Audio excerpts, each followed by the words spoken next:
Spill that rum and coke on my t-shirt, yeah. Your eyes made it difficult to get my baby. And the next thing I knew, we were so ready to give in, skin to skin on that baseline. Ooh, you give me that high-pitched feel, baby. We shared a cigarette by East Versailles. The way you looked at me, couldn't say goodbye. And whatever you did to make it stop, 'cause baby, you make me feel something.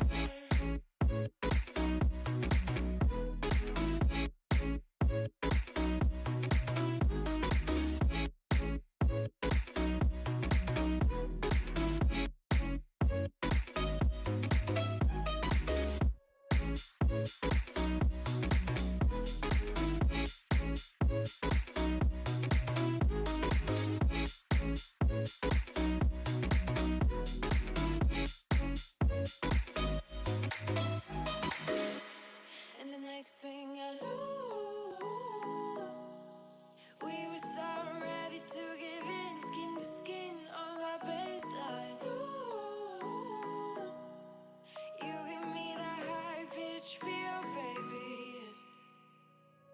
We shared a cigarette by East Versailles. The way you looked at me, couldn't say goodbye. And whatever you did to make it stop, 'cause baby, you make me feel something.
Show me an opening in the clouds, and I'll take it, yeah. Reminding myself to just let go. Don't wonder how far I can fall. Don't look down, never fade out. And I just wanna be someone and never fall behind again. Just keep on moving on. Never look down, never fade out. Never fade out. Oh, oh, oh, oh.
just wanna be someone and never fall behind again. Just keep on moving on. Never look down, never fade out.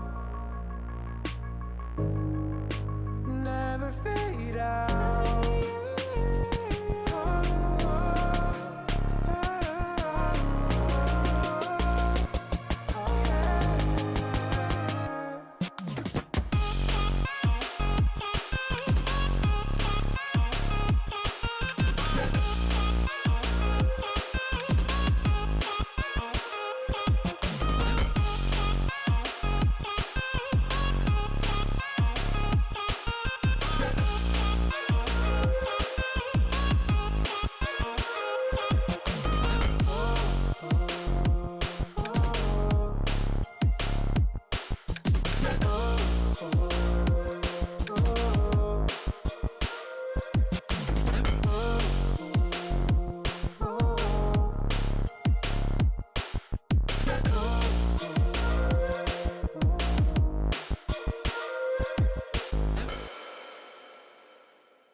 I've been working part-time jobs, chasing all my dreams now lately. No matter if I try too hard, nothing's ever enough, baby. No, I don't care too much, I don't care too much. As long as I can keep you by my side, I don't care too much. We got time, no rush. In your eyes I always see there is something meant for me. In your eyes I always feel different.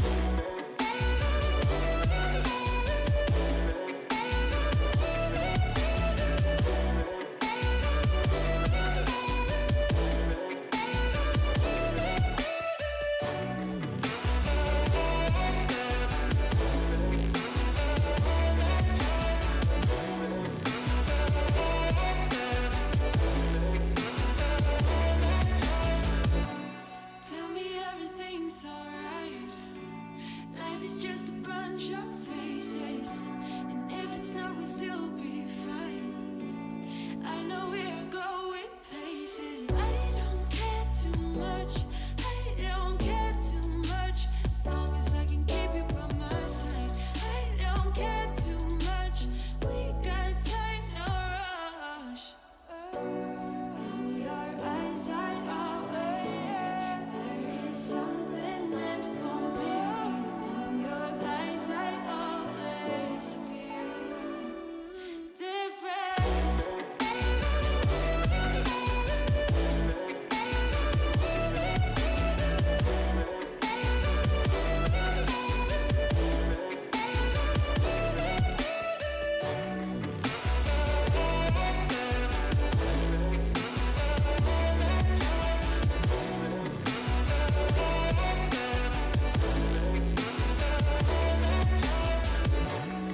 In your eyes I always see there is something meant for me.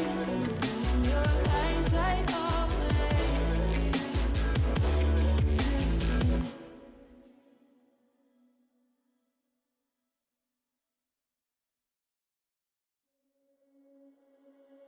Under peach yellow skies, dreaming big and aiming high.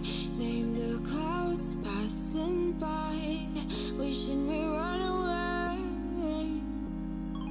All we need is our passports, baby. Leave the rest in our troubled minds. Let us go down in laughter, baby. Trying to figure out what we're after. We're never heading back until we're older. We couldn't care no more, not any longer. Under peach yellow skies, we keep on searching, but we will never know what we're after.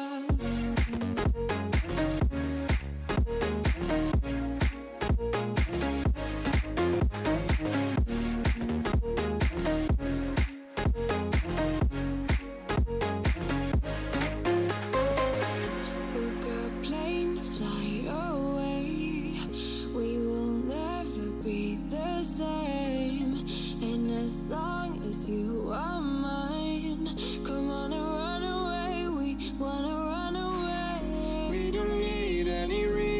songs, baby. Leave it all for the faded hearts. I don't mind if they call us crazy, 'cause they don't understand what we're after. We're never heading back until we're older. We couldn't care no more, not any longer. Under peach yellow skies, we keep on searching, but we won't ever know what we're after.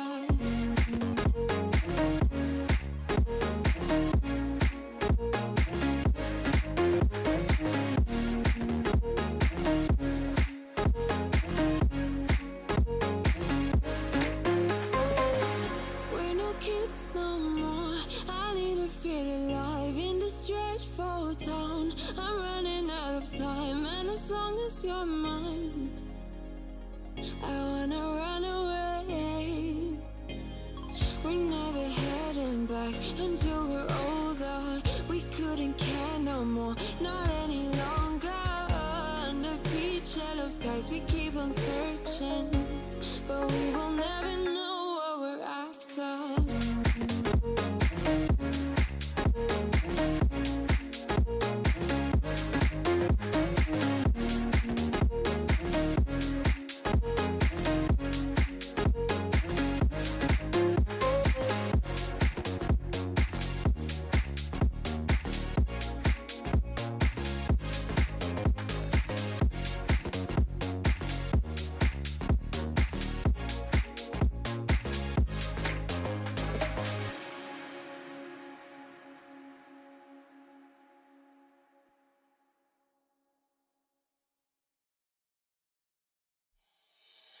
Oh, I see the signs and I see we're there, and I feel the lies and I feel the sand. Forever hold, no matter if we're cast away, a fire in the dark. I know that you won't be waiting again.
bench, waiting for the time to pass, dreaming of what happens next. I see what I wanna be, questioning my destiny, only knowing what I see. I don't even realize I've already made a path, and I can change it anytime. I can't take it back. I know what I want, but it seems so damn far away. I know I sound crazy to the ones who said oh. I know I empower those who dream like me. I know I sound crazy to the ones who said oh. I know I empower those who dream like me. And you say you wanna be somebody.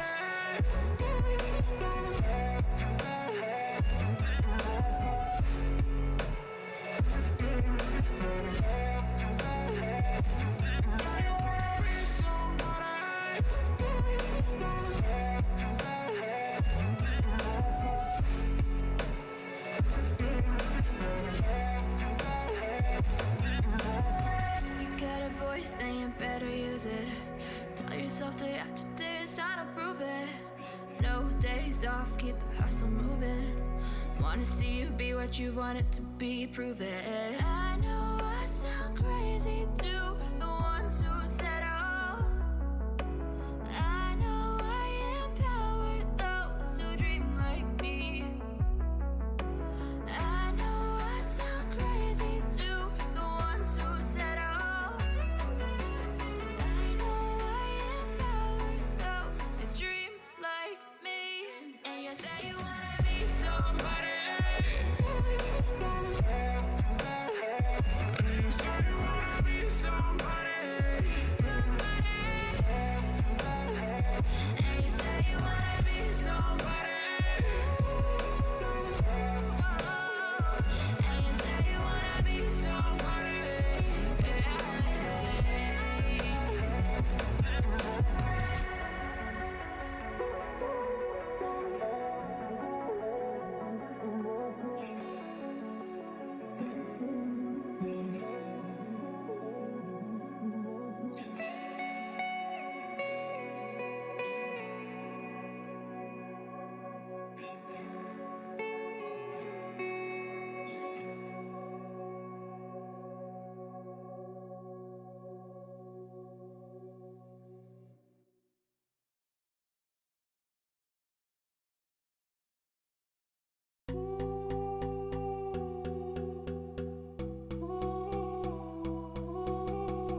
just drifts and shines brightly in your eye.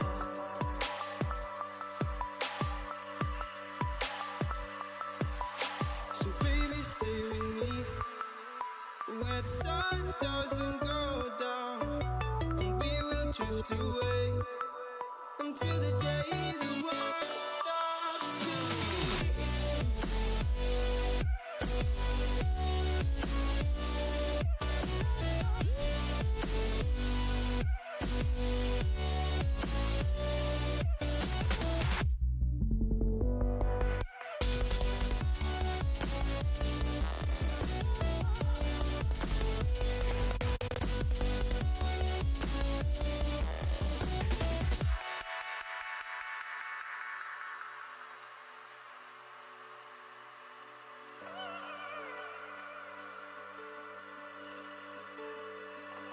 Oh, baby.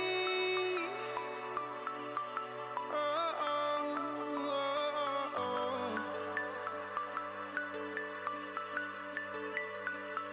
Oh, oh, oh, oh, oh. Yeah, yeah.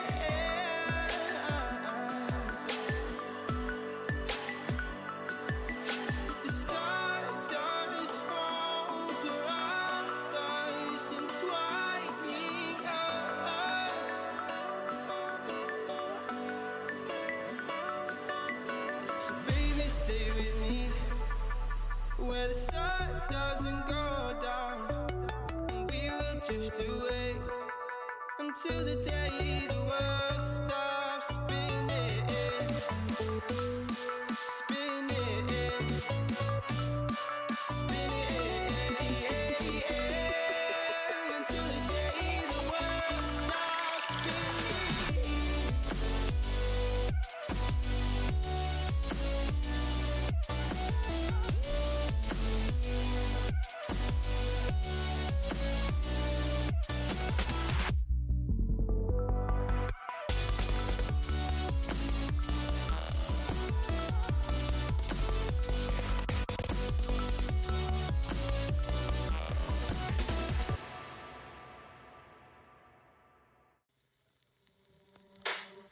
Out of the shadows, I've come to make a name. Ready for battle, 'cause I got a throne to claim. Think that I'll crumble, I'll show you in the slide. Where you see me coming, better run for cover, 'cause I'm not slowing down, I'm never going under. I survived the pain, I know it made me stronger. So meet the monster I came to conquer.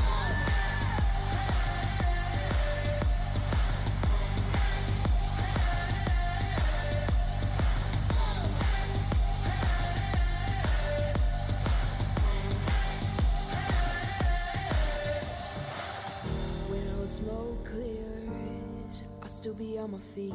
Forget all of my fears, 'cause I know my destiny. I feel a champion waking inside of me. It's set in motion, the legend's spoken. This is my moment. Can't break my focus, know where I'm going. This is my moment. Where you see me coming, better run for cover, 'cause I'm not slowing down, I'm never going under. I survived the pain, I know it made me stronger. So meet the monster I came to conquer.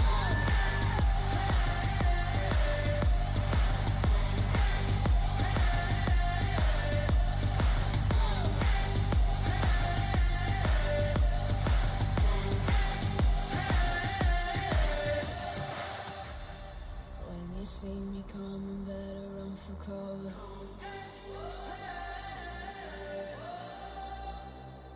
I survived the pain, I know it made me stronger.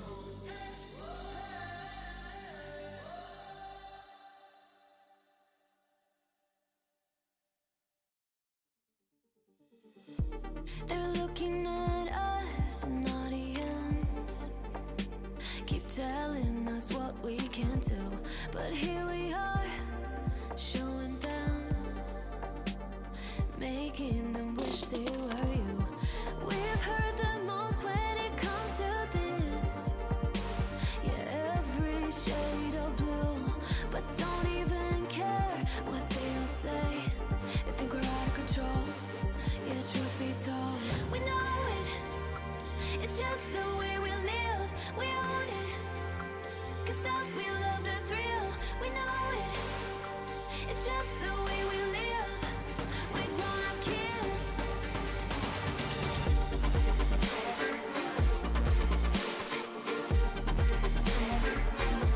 We love the thrill.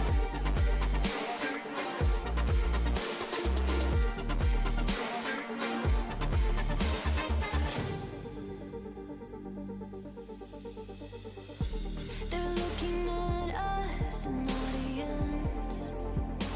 Keep telling us what we can do. But here we are, showing them, making them wish they were you. We've heard the most when it comes to this. Yeah, every shade of blue, but don't even care what they'll say. They think we're out of control. Yeah, truth be told, we know it. It's just the way we live. We own it. 'Cause stop, we love the thrill. We know it. It's just the way we live. We're grown-up kids.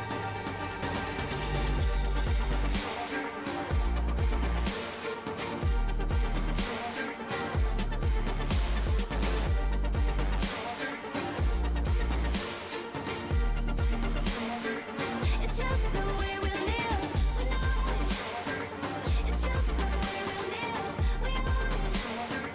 'Cause stop, we love the thrill. We know it.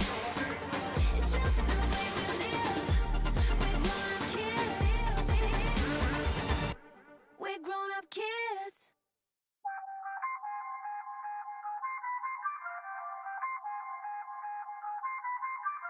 I feel on top of the world, I feel on top of the world right now. I feel on top of the world, I feel on top of the world right now. I always wanted the world, I wanna conquer the world right now. I feel on top of the world, I feel on top of the world right now. I call the shots in the man with the plot and we only go bombs away. Ain't no one protecting my mind as a weapon, that's why I'ma dominate. Taking advantage of every second, now I ain't got time to waste. They all tryna sign my name, they want me to sign my name. Counting your blessing while I count that in my winnings. We take 50s and 100s and throw them up to the ceiling. Everything I envision, now everybody gon' witness. Only difference between us is I ain't stop till I finish. Yeah. I feel on top of the world, I feel on top of the world right now. I feel on top of the world, I feel on top of the world right now. I always wanted the world, I wanna conquer the world right now. I feel on top of the world, I feel on top of the world right now. Savage, you've been distracted, your best my average, there's a reason for that's a fact. So they snapping back, mad at the fact that I don't have a backup plan, I ain't need that. Outworking everybody when I relax, so I ain't tripping about none of y'all feedback. Heard that, wonder when I'm gonna peak at. And that's why you count your blessing while I count that in my winnings. We take 50s and 100s and throw them up to the ceiling. Everything I envision, now everybody gon' witness. Only difference between us is I ain't stop till I finish. Yeah. I feel on top of the world, I feel on top of the world right now. I feel on top of the world, I feel on top of the world right now. I always wanted the world, I wanna conquer the world right now. I feel on top of the world, I feel on top of the world right now. I feel on top of the world, I feel on top of the world right now. I feel on top of the world, I feel on top of the world right now. I always wanted the world, I wanna conquer the world right now. I feel on top of the world, I feel on top of the world right now.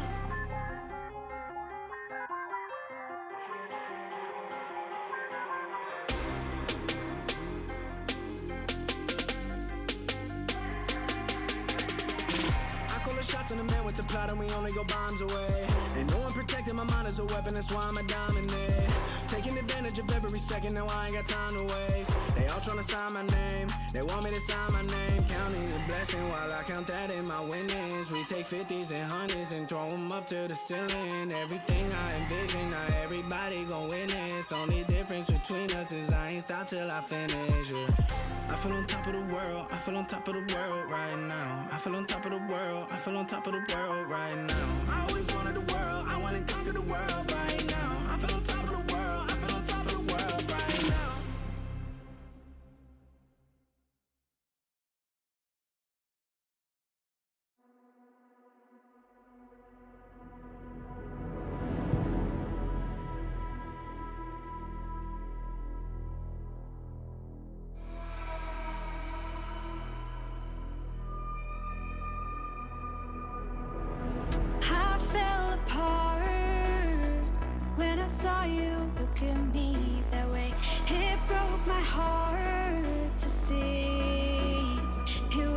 moment of darkness, a moment in time that I regret for being so heartless.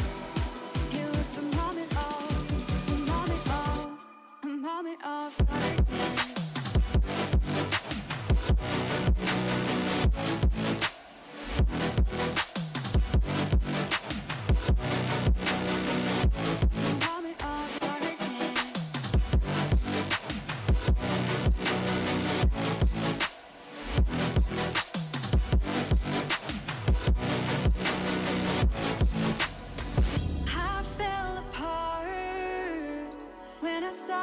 Look at me that way. It broke my heart to see. It's too hard, it don't come easy. I went dark, I lost it right away. And when it starts, God knows what I'll say. In my head, I had good reason. I went red so unexpectedly. I should have said that sometimes happens to me.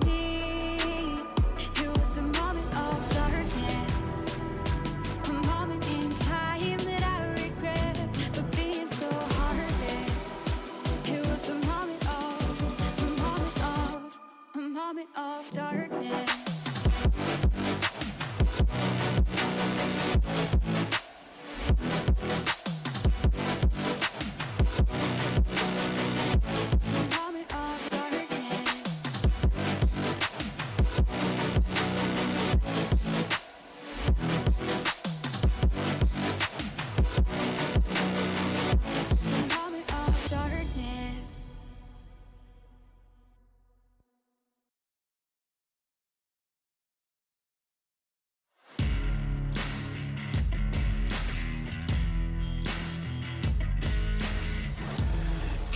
Your destiny, slay your enemy, raise a legacy. No more apologies, trust your abilities, gather the energies. Pull yourself back together, been staying off track forever. Child of the nation, go seek redemption, time for salvation. Today is meant to be day of victory, time for history. Reverse a tendency, fight the entropy, channel your rivalry. You're praying for fortune to come, you're hearing the sound of the drums. It's too late to backtrack, go pack your bag now. Keep your feet on the road and stand up. You've got what it takes to fight back. Don't stop until you black out, out, out. Stand up, you've got what it takes to fight back, back. Don't stop until you back out, out. Give all you got, show them how to make a miracle. Stand up, you've got what it takes to fight back, back. Don't stop until you back out, out. Give all you got, show them how to make a miracle. Go save your team, be a hero. Take home the cup, be a star. They're waiting for you, take aim, shoot your arrow. It's your time to shine, show them who you are. Stronger, gotta go faster, gotta get better, gotta work harder. It's fight or flight now, get up now. Go with the move, go for the goal, lead up the stadium, you know how it's done. Stand up, you've got what it takes to fight back, back. Don't stop until you back out, out. Give all you got, show them how to make a miracle. Stand up, you've got what it takes to fight back, back. Don't stop until you back out, out. Give all you got, show them how to make a miracle.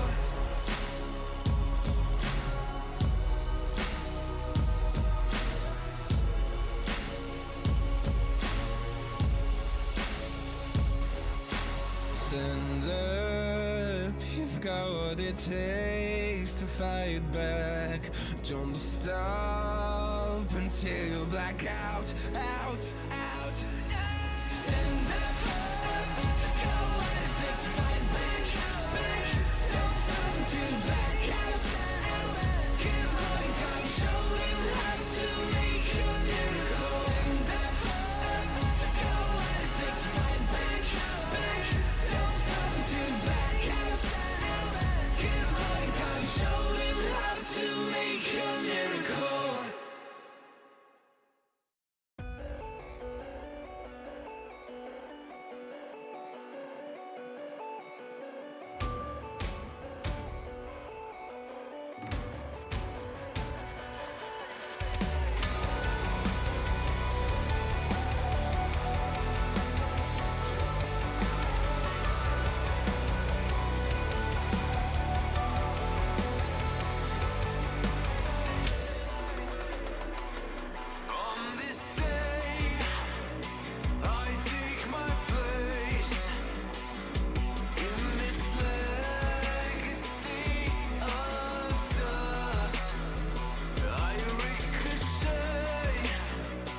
Good morning, ladies and gentlemen, or good evening, of course, you're watching from the OCE region. Welcome to the IEM Beijing Open Qualifiers here. We're into our final stages of the OCE Qualifier. We're getting into our first best of three between Paradox and Mako.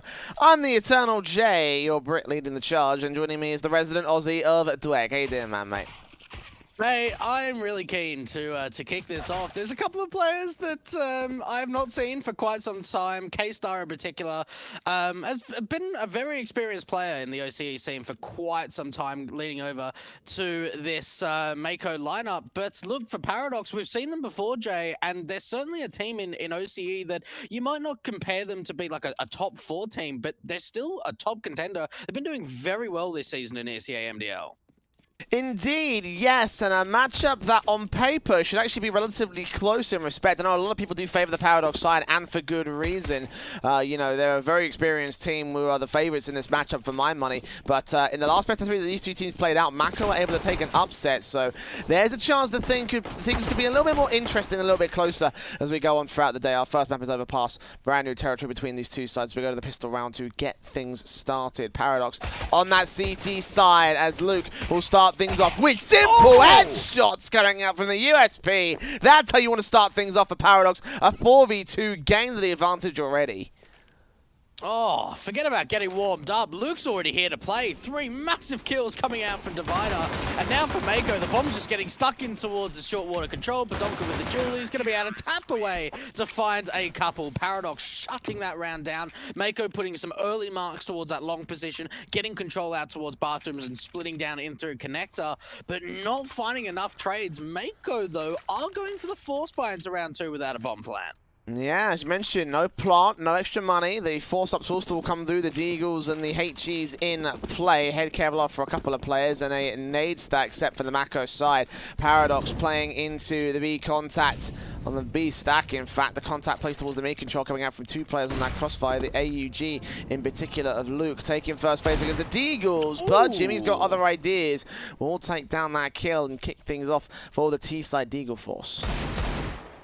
Good start coming out from Mako. And you've got to think between these two sides, it's going to be the star AWPers that I think are going to really have a lot of, maybe not so much pressure on their back, but certainly 2 players that are going to have to stand up to deliver. Luke for the Badonka side and K-Star, the AWP for Mako over on T.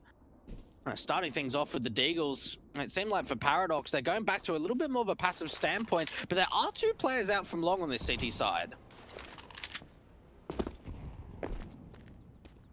SMG bursting through, trying so they can do some damage and take some players back out of control. Jimmy's got this Deagle playing, no doubles up, doesn't quite get the triple. His teammate will get that instead. And now 2 standing for the Paradox side. Mako turn his hand cannons to victorious here. Nade up, might do some damage to Jimmy next, 11 HP though. That bomb's still going to go down, and he's still going to stay alive. The CT side suppressed at this stage now with SMGs, the AUG getting recovered as well. So a lot of damage and a lot of recovered weaponry for free on the Mako side. Danger will come up with 1 good frag. Night Raid will trade him back, and that's all left to Herbs with no real chance left in this round. Might get the exit on Jimmy, but that's probably as far as he's going here. Yeah, look, Mako being able to completely successful turn this round apart and be able to put a round up on the victory. Paradox now have to force buy on their own account going into round 3. And it all just started off by the Deagles just winning out some unreal jewels. Dell's been able to spot out Herbs, so can keep going hunting, see if he can take him out on the city side. Herbs still gets away with a little bit more damage. So building up a bit more of a self-economy, he's able to drop FAMAS over a teammate if he wants. But for this Mako side, like, it's a relatively new lineup. We've seen Night Raid only being signed just under a month ago. I know Dell might be standing in. I'm not sure what the case is with him, but I'm pretty sure he was playing with Leezy over in MDL. So it seems like it's a couple of new additions to come out for this Mako side into the Open Qualifier. Yeah, some roster swaps and various players playing for the previous squad, you know, like a little bit of rivalry between them, I guess, in that respect. But at this moment, Mako are the ones coming out on top. AK's AUG again, most of which were just saved in from that last round, especially on that AUG player. Matt 10. Coming out to support here, take out that Kevlar, the helmetless players on the Kevlar basis. That's only really Luke here onto the CD cam. Danger's going to get that Deagle in to get the first kill. See Jimmy next. That's a big kill to find. 2 found. Bomb being dropped. Smoke up trying to suppress. The AK makes its way up here. Callum's going to get Danger to fall back. 2 for 1 though, favored to the CT side, and they're so heavily tagged up. The CZ is still going to take on a hit. There comes a jumping kill. With Herbs getting Callum as well, leaving it all to Night Raider 1v4. And again, the upgrade pistols overwhelming the CT side. Night Raid gonna try and bring this back, but he's got so many more CTs to deal with. Knows that there's at least one more to go to short water. Flash comes out, but the peek comes in from everyone. And Paradox win it straight back with their own force by Jay.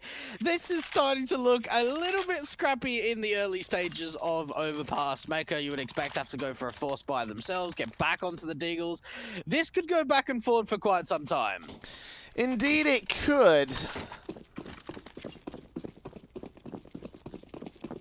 Force ups for each team coming in as appropriate. We'll see the AKs out, the M4, the SMG now back in for the Paradox side, and AK to force back for Night Raid, who's going to be the only rifle player really in play. Tech-9s and Deagles other than that for the T side offensive.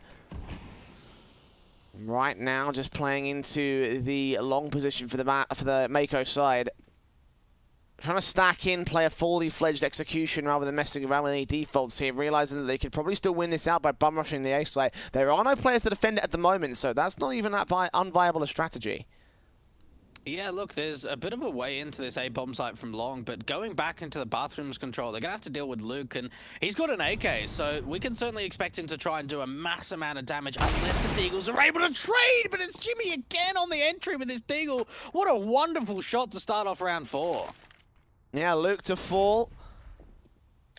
Wrapping out towards the long control now for the rest of the T-side players. Badonka. There's Badonka with a kill back in the back lines. SMG sneaks up. Night Raid ready to receive this player, and he gets a 2-for-1 trade. Favorable to the T-side. And Mako need to make the execution happen. 40 seconds to the clock. Players are ready on each site. Only one player towards the B play, though, so could be interesting if they counter-rotate. That bomb's going to maintain towards long, though, as 2 lurkers try and force rotations to come back. I'll tell you what, this is going to be a B fake to come out from Mako, and for Paradox, they've only got one player now at that A bomb site. That's Zilla to try and defend. HG in a flashbang is all that he's got. He needs to bring his teammates back to this A bomb site. Dell's trying to take a fire up towards the garbage position, and straight away they've opened up the site. Paradox 2-on-4 retake. This is going to be a tough one. Yeah, very tough indeed. They have got the weapons to make it happen. The AK needs to get that frag though, and Dell's not going to let that happen at all. Simple kills coming in over the bank position, 2-all, and the force buys just go back and forth between both sides.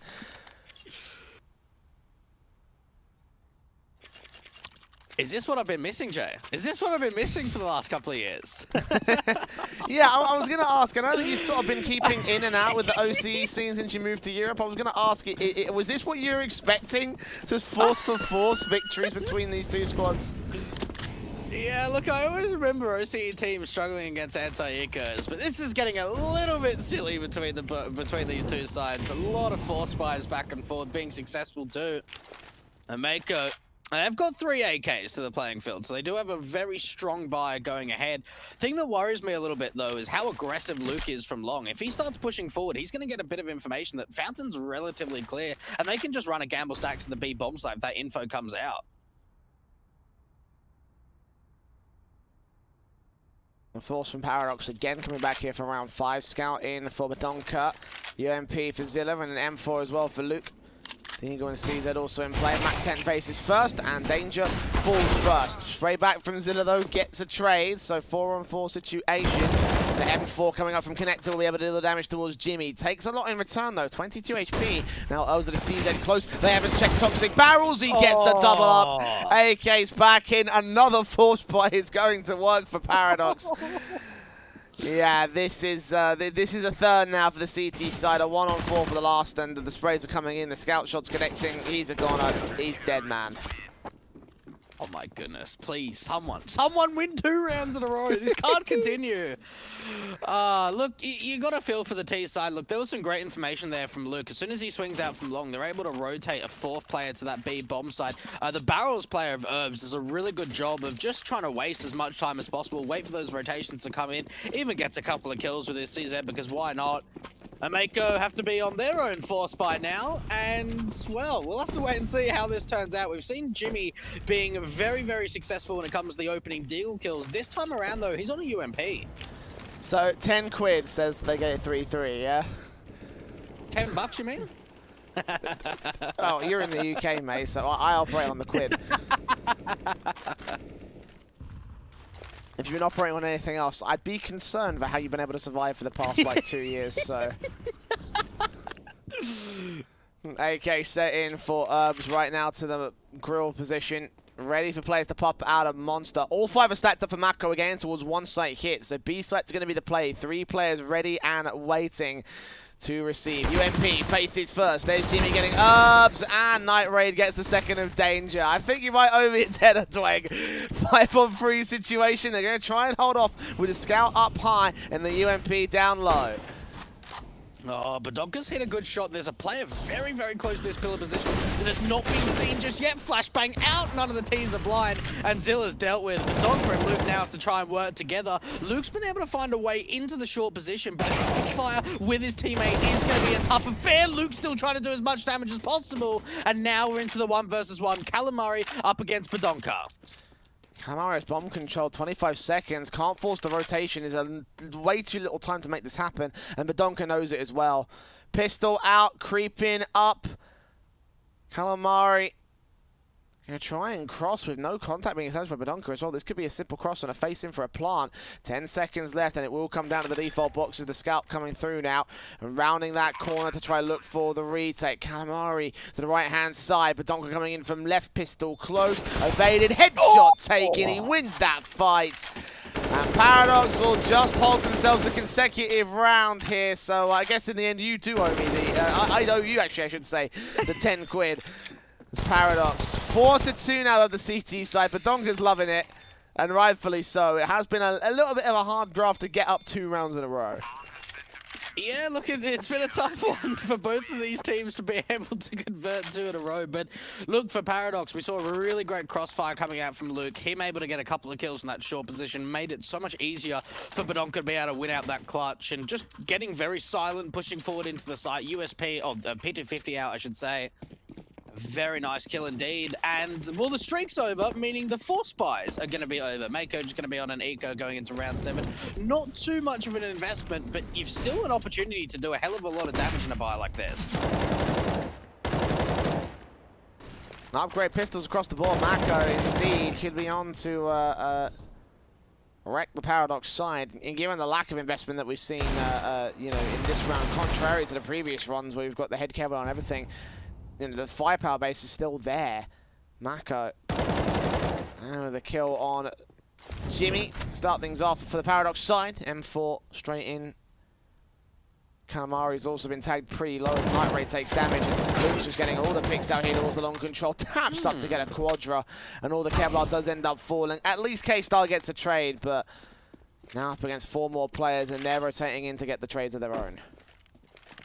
Zilla spotted out the player aggressing to that rock position, so they know that K-Star's not fallen back. He has been able to pick up an M4, get rid of it like that play. Realized that, okay, there might be a player with an SMG that could pick up that M4, and then there's a rifle recovered, so he realizes on a 1-on-4 without any armor, he's probably not going to do any more damage with a Deagle or an M4, so just chuck it out, make sure there's no way that it can be recovered over on that CT side, see if you can do some more damage. He's trying to take a bit of a peek onto Zilla, but it's going to be the backstab to come in for Paradox. 5 on the board for them on the CT side. And now, Jay, 8 rounds deep, we get a rifle round. You shouldn't be saying stuff like that, Dwayne. 8 rounds deep and a rifle round should not go together, ever. Well, the AKs will come out across that T-side board. SMG in for danger, and of course the rifles for the AUGs, the AK, the M4. Molotovs in, the early squeak door popped open by the utility base, and the CT's very heavily into this connected control, lacking in mid presence and lacking in long presence either. Only 1 player to respond with in the Mako camp. And they lean in towards this long position once again. They've done this before, and again, they might find an easy entry to the A site if they can go quick enough. Yeah, the thing is for Paradox that once they have a rotator back to A, they need to be wary that there's actually a potential that they can be on the side. They haven't seen anything out from the connector phase. Shortwater hasn't seen anything. So Zilla's going to be the rotator back to the A bomb site. Big opening kill once again from Jimmy dealing with Luke. So that connector play, there's going to be one more player, but the first one is dealt with.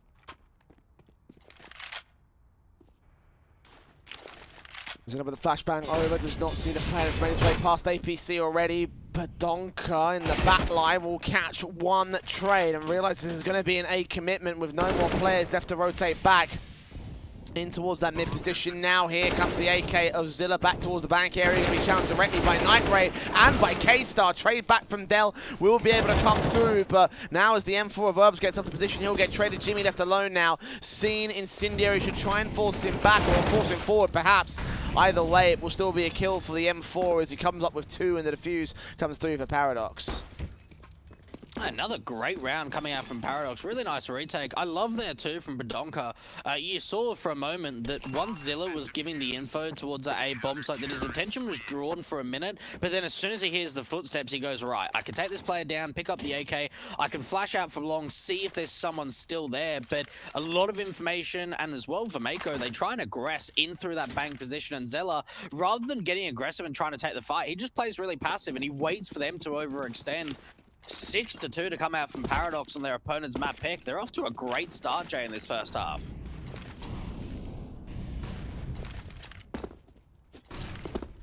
T-side setting towards the monster control, going on towards short eventually. A little bit of spray from Herbs in the back lines at the B site.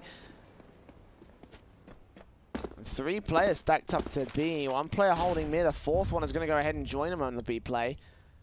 The CT's very heavily stacked up, and they will be right to read this as well. Mako are going to put their AK straight into the short control. Fast rush it down. The spray is good from Danger to come up with 2. Dell and Night Raid through the return, but Donka trying to trade, but he's dealt with Night Raid making it a 3K, and the AWP in heaven drops that last player to a 1-on-1. Dell, knowing that bomb is in the open, knowing where the last CT is facing from USP out for Luke, trying to take contact, knowing Dell was low, but couldn't get the shots off, so the AK reigns supreme, and Marco come up with 3. I'll tell you what, anytime you're running into a stack on overpass of that B bomb site, it's tough for the T side, and they did a really great job on the entries. There were 4 CTs there from Paradox.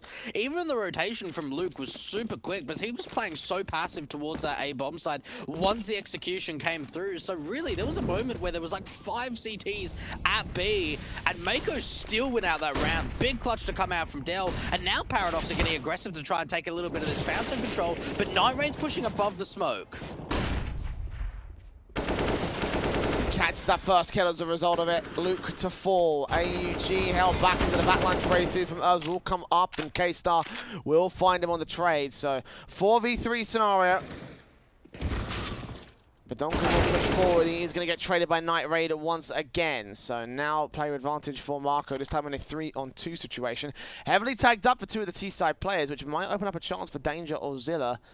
Especially Zilla on that B-site play. That SMG can make light work of Night Raid and K-Star. And with Paradox getting so aggressive in the early round, it's meant for the T's that they haven't really got a lot of map control, Jay. And getting under a minute, you'd have to expect them to finally start to take some long control, or maybe something out towards the bathrooms and banana area. Now, Danger's got aggressive out here from long, so if there's any footsteps being made, he'll be able to get a hell of a lot of information. He needs to be making sure, though, that he's checking the back lines, and he's going to hear the long players. They can call in the rotation from Zilla. No. Maybe he didn't hear them? Maybe they walked slow? Okay. Well, either way, it's going to adjust for that long presence here. You've got the M4 watching from that mid position. K-Star first to face. Oh, his back's turned. He had no idea, no info picked up. And that kill will turn the round away from Paradox. Zilla's got no choice but to save the head Kevlar. As we go 4 to the board of the T side. Okay, yeah, look, they certainly were running for a moment of time there, so I'm just guessing that they were a little bit too far away for him to hear the footsteps. Unfortunately for Paradox, they're so screwed when it comes to the economy situation that they're going to have to force buy off the back of this round loss. And Mako starting to bring this back a little bit, Jay, now on this T side, trying to see if they can shrink down the deficit of rounds that currently have 3. Mako a team that are sort of middle of the pack when it comes to MDL, currently sitting in the 8th position with 7 wins and 7 losses, so doing decently when it comes to the top flight division in AUCS. But I think the big thing, you know, you mentioned in the pregame, Jay, was that Mako was able to get a big surprise victory against Paradox in the Perfect World event just over a month ago in a best-of-3 where they won 2-0. So going into this, I suppose it gives them a bit of confidence to sort of say, yeah, you know, it might have been an upset, it might have been maybe not so much a fluke, but we've got a potential of trying to see if we can do it again. When you think about the situation for them in the sense that obviously most of those maps were very, very close maps for the Mako side. Hold that thought for a second as they are going to try to push forward, and the CTs with their crossfire set into the mid control are going to be able to take a 2-for-1 trade. Rifles dropped, can get recovered, but Paradox opt to back up. They know that they've got options available to them, and now stuck in the B side. But again, to go back to the point I was making, you know, those maps were really, really close for Mako, so they still got to work hard about it to try and shut down the Paradox side. They do know that if they catch them on an off day, though, that could be their chance to take this upset and qualify for the close qualifiers. Well, you look at this round right here, and you've got to think if there's any chance that Mako want to make this a successful best-of-3 victory, they need to be cleaning up these rounds. There's only a single rifle for Paradox in that AUG from Zilla. The rest of them are just on eco status. Into the B bomb site they go. Dangers here with a P250, so the rotations are going to be relatively slow with only a single player at B, but Danger! I can't believe he wins out that fight with a P250. Calamari brings it back, and now there's a chance to get that bomb down. 2-on-2 retake up for Paradox. A brilliant spray transfer from Callum. PTK, Podonka moves forward. Zilla tries to play distraction with the AUG on to the upper heaven area. That Molotov going to try to force one player out. Small gap to work with. The pistol comes in, gets cased out of full. Now Calamari needs to get this 4K. 3 kills so far in this one. Sees that last player. The spray comes up for the Quadra, and he's able to deal with that pistol well. A lot of damage sustained by the T side, though. Considering the lack of investment from Paradox in that round, it's not too bad for the CT side. Yeah, that's an excellent round from Paradox. And look, for Mako, they've won 5 rounds on this T side, Jade. 2 of them have been off the back of clutches. We saw a 1v2 coming, or a 1 versus 1 coming out from Dell. Now a 1 versus 2 for Calamari. And Mako really down to the wire with some of these round victories. Look at the buy, though, coming out from Paradox. They get away with a rifle round, but very limited when it comes to the utility standpoint. No kits as well for the CT side. Nades up to do some early damage to the Mako side. Sprays through the AKs, I'm going to catch somebody early. Smoke goes down from Herb. Spray back gets that first and that second. Dell and Calamari will get those trades together. As Zilla still sitting towards the site. Set back with a FAMAS in towards water. And Jimmy's going to try and round that corner, catch him off. Gets that headshot, gets tagged to a 2-on-2. But the bomb can be planted here. And Paradox only have this short retake to come in from them. They were playing with a flank. But Donker's still here though. Catches one at the edge of the smoke. No info on where Jimmy is specifically, but knows that he's somewhere here sitting around the corner. And the AK looks for his 2 angles. Headshots aplenty for this lone ranger. And no more utility. The flash around the corner can't come through for Badonka. Faces first, gives up his life. But Luke gets that trade to keep the round together for Paradox. And I tell you what, Jay, we're seeing a crazy amount of clutches to come through in the first half between both of these sides. Luke in the end there being able to win out the 1 versus 1, and now they've made trouble in terms of the economy to their opposition. Mako now have to be on a force buy. And really, Jay, we have not seen a lot of clean rifle rounds in the sense of having full utilities, you know, the AWP in there. We've seen a lot of these rifle rounds with SMGs, light utility, force buys coming in. Both teams have just wrecked each other's economy time and time again. The cash is so low. We're back to the force buy areas here for both of these teams. Obviously, a lot of force buy from the early game now coming out here in round 13 for the Mako side. I keep making that mistake, sorry. Deagle in, flash over. There comes Dell with the kill on Luke. And already that's a good start for the T side. These force buys have worked wonders so far. Extra rifle gained here. Well, I'll tell you what. Look at Badonka. He's aggressed so far through Connect, and I was going to think there's a chance of him spotting out the bomb. He aggresses, and now he's just stuck in the open. He can get sandwiched in from both sides, but he's still fighting damage, Jay, with this SMG. He gets away with a couple of kills, gets a lot of info out for his team. Made a really big solo play there. Yeah, brought it back to a 3-on-3 as well, so Paradox no longer at a disadvantage. M4 and 2 SMGs. playing into each other here. 40 seconds till the hit. And there are two holding the ace site contact. One SMG close at the park side, ready to round that corner towards long. I believe Zilla peeked in from bathroom to look towards the long entrance. Didn't get any kills for it. Smoke down from K-Star Molotov coming through. Calamari will take face as well. Danger set with the SMG. Nice nade on, will do some damage. No kills though. There's the AK with the frag. Zilla there with the SMG. Finds himself one, no more than that. Dell will overwhelm. And Herbs up for the retake now. Back over at Dumpster. Incendiary will force them off the default plant, but the Molotov to respond will get extinguished by the smoke. So wasted utility over on the T-side part. Still two flashes to stall for time. This is going to be a tough one for Herbs. 1 versus 2 clutch. Now, he does have a kit, at least, for the bomb, but he has really no information of where these T-side players are, and clearing out the headshot angle and starting to aggress through bathrooms is not going to give him a lot of information. Both T-side players stacked up to this long position, and for Herbs, now he hasn't seen anything. I mean, there's a chance for him just to save and hold on to this M4, bring it into the next round. He could potentially backstab the long players, but this round's done. There's just too little time left. Get some exit frags, do that damage. Grab the AK for one. Based on Dell, comes up good for it. Can Herbs get the AK? Just about recovers that. So extra firepower for Paradox, but again, that's a force buy for Mako that works wonders for them. 6-7 now. And the buy looking in from the CT side, it's going to be weak. They're going to force it up. They're going to have nothing to work with into the 15th. Yeah, and look, this is something we see a lot from European Counter-Strike, not so much for OCE, is that you see these like weird kind of force buys when your opposition have low money, and they realize with everyone going down on the T side, let's try and force, they're not going to have a great buy. Mako going very quick into this B. What? And this dangerous Deagle to find a couple of kills, completely blind by the flashbang. Now Zilla's trying to come in. This is absolute chaos at B. How they bottlenecked Mako so easily. 2-on-2 now. Footsteps heard. Luke dead towards the short control. Can't catch them rotating away as they realize they aggress so far, and the T's back up as a result of it. Interconnected control for the AK-47. The SMG can swing out, but Donker to grab that M4 at his feet. AK is a little bit further forward of that. Smoke down to buy some cover, try force them out. That actually has a bit of a gap towards it. That works better for Bedonka, and he's going to push forward as well. Edge of the smoke, doesn't see the AK, takes that fight and wins it. Calamari will get the blind shot back to a one-on-one. They know where that bomb is once again, and Luke is now playing dark. In the dark, only catching that info from the one player that went down earlier, and now it's just left to him to try and clutch this against Calamari. Bad reads to that B site, won't hear these footsteps from this far away, and if he goes towards long, he'll have a free line into the A site and a free plant. Yeah, look, it's just mind games at this point. You really, how do you play this 1 versus 1 for Luke? Just try and hold B. If the bomb ends up going down to that A bomb site, you can just try and retake. The scary thing is, though, he doesn't have a kit, Jay. And Calamari going very quickly through the long position to the A bomb side.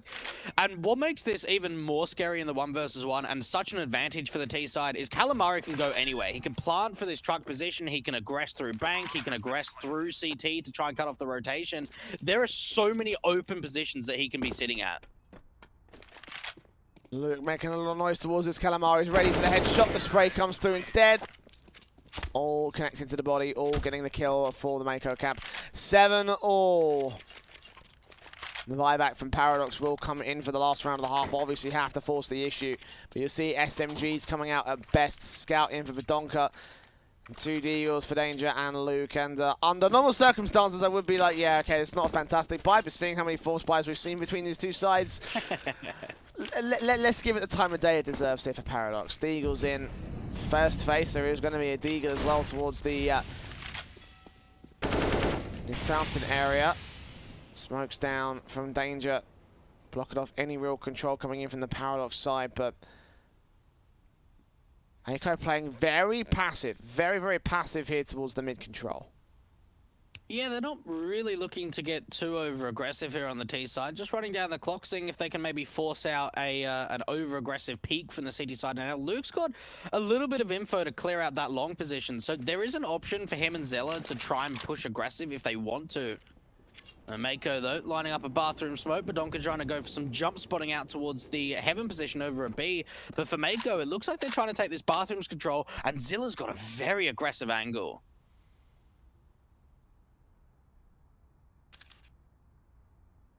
Ready at point blank with that UMP, right around the corner, sees that one, takes him down and gets the double up. AK picked up, looking for the triple. No, Calamari will find the trade. That's 2 for 1 to the favour of the CT camp. We've got a Deagle left in Luke as well. Nate to his position. Calamari looking the wrong way. Eventually catches that spray to recover it back to a 3-on-3. And now Badonka left with the scout into the back lines of the A site. Smoke down, was going to try and cover off. I believe that's the main cross there. Molotov into his position. Still gets a tag up on Calamari. Flick back against one headshot. That adjustment's good.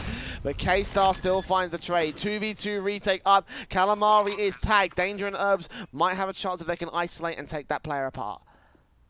Oh, what a sick shot coming out for Badonka. And now Herbs has heard the footsteps onto K-Star, onto Calamari in the 1 versus 2. But he's going to be able to win out that fight. And now it's all down to Danger with the Deagle. He'll get the information on how low he is. And the Deagle's going to be able to convert the force buy victory for Paradox to lead 8-7 going into the second half, Jay. That was a struggle, however. Again, Mako putting up so much damage, especially on force buy rounds, having no right to do so at this stage. And Paradox, the favourites, feeling the hurt on their opponent's map pick, which of course it is their map pick of Overpass. So seeing how well this will go, it kind of can be a little bit more understandable to a certain extent. It's a decent map for Paradox, if not played all that often. Going into the second half, we'll see how well the T-side will contest against it. Mako definitely had the one up above the Paradox side at this stage though, so let's see how prevalent the forces will be after the pistol here. Buy-ups coming in. Glocks in for most players, it seems. There's a couple of, I think a Deagle dropped somewhere in that position. No, PT50's out for 2 players. Raid Boss is in for the T-side. In fact, 3 P250s total, actually. Limited utility sets, but that might work wonders against the players coming in from the Mako side. Only 1 kit, 2 flashes for Night Raid. Put one of those flashes already into the monster position. And they back up passive here to hold off against the T-side.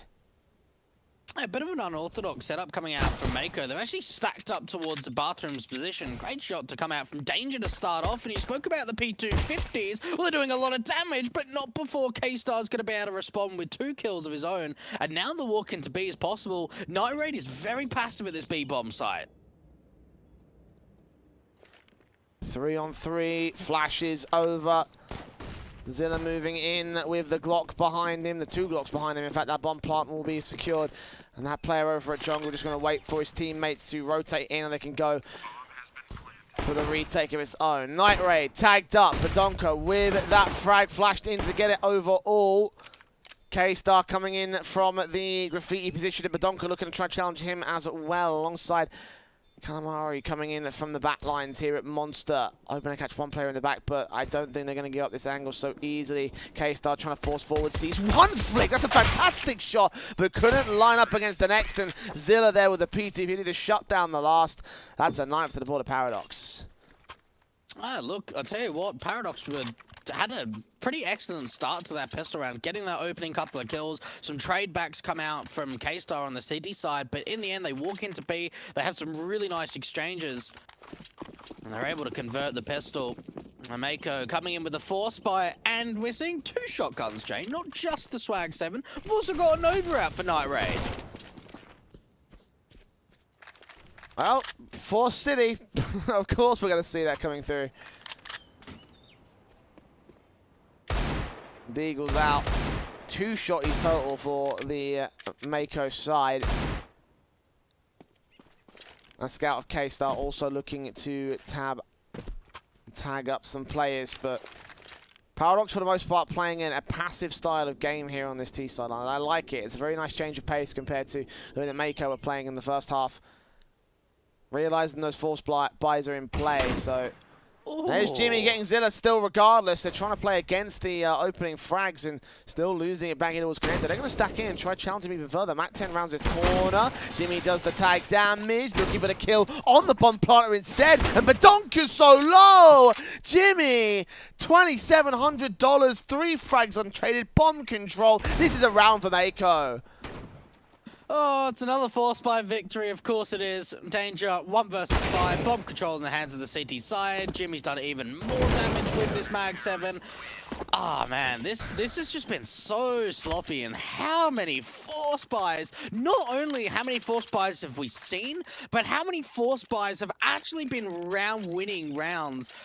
Oh man, this hurts to watch because we're just going back and forward. Like we got what 8 rounds into the first half before we saw a gun round. We could have a similar kind of scoreline again in the second half. Unreal. The scout shots already for K-Star doing damage to Luke. Nades on from Calamari. Going to catch players off aggressing in towards the short control. Obviously, Paradox have forced the issue back of their own way. Again, going passive into the mid presence. No long control from either side established early here, but that could all change if Mako want to push K-Star into position. Either way, Paradox licking their wounds from that last round, a round that they really shouldn't have lost, but still they did. And look at the aggression coming in from Jimmy. A lot of information will get covered up here by the CT side. Yeah, they can start to bring some rotations up to the A bomb site. K-Star just needs to try and hold off for as long as possible, bring those rotations through, because like you said, they do have a backstab coming in for Jimmy, and this could be timed so well. Everyone is at this A bomb site now. Paradox are running into a complete stack unless they somehow go down through connector to B. Nades on, smokes up, M4. Flashbang evaded. Turns on again, that opening kill against Bedonka. That one frag found here, the 5-on-4 gained for the moment. The M4 swings out even further to get a second kill. That's Luke to fall. The bomb to be dropped. That's extra time stalled for his Herbs. Goes down. Next Danger low. Zilla trying to find some sort of trade. Danger's facing first in towards the mid position. Zilla's going to try and wrap around with a bomb. And Danger's got to open up the site here at this stage. They will drop that first. Jimmy is also susceptible to getting trade of his own right. They need to go down to get this money bonus or otherwise save this Kevlar and the M4. The time is just not there. And Danger's not seeing anything at all. This has been a disaster round for Paradox. It's going to really hinder their economy state as well. Yeah, like, I don't even know whether they're trying to fight the guy towards party. Yeah, you take him down and you do damage and you pick up an M4, but look at the money now. It is awful. They're in a really bad position, Jay. They're gonna have to force buy around it. I don't know. Like, they're gonna eco, they're gonna upgrade some Deagles, but the following round, it's gonna look really, really rough here for the money line of Paradox. Might be a double eco. Yeah, I think it'll have to be. Unless like Zilla and Danger can go ham and get some major kills on the board to try and bolster their economy state, I don't think it's going to really happen. And even then, there's going to be simple basic $300 kills with the M4 and Deagle coming out. I say that, and Zilla does start things off, getting K-Star the drop here in the bathrooms position. Your 2 players left to hold the A site. Jimmy is hearing footsteps into the bathrooms. Control hearing them coming out the long entrance. We're ready to receive that first Deagle. Round in the corner for Badonka. Is he ready for Jimmy? Yes, he is, but doesn't get the kill off. Instead, 4v4 for the trade. And Jimmy's going to get swung on again. Another great kill from him. He's really started to step up these last couple of rounds. Calamari going to try and back him up the best he can from his long position. Danger's going to find a trade, but it's down to him and Herbs. 2 versus 3, and even Dell got complete bomb control, getting very aggressive. Herbs behind the divider position, and now it's all down to Danger. They know exactly where he is towards that long position. 1 versus 3 for Danger. And left alone with the bomb into the mid control. Wrapping over. Got Dell to receive, gets that 1 pick. Can isolate the 1v1s pretty effectively. We're going to feed in the Calamari and that headshot executing to allow the 10th to flow through for the Mako camp. Now with a lead back on CT side, Paradox. Pushed back once again. As you mentioned, that double eco was most likely. Indeed, that's what's coming through right here. An upgrade for Bedonka and Danger. Tech 9's Kevlar Deagles in on every single player except for the 2 Rock and semi-automatics. And a decent amount of utility played in for this one. So for an eco, it's not too bad of a setup here for Paradox. If they can set this up to an execution, go for a bomb plant, it would be a very successful round.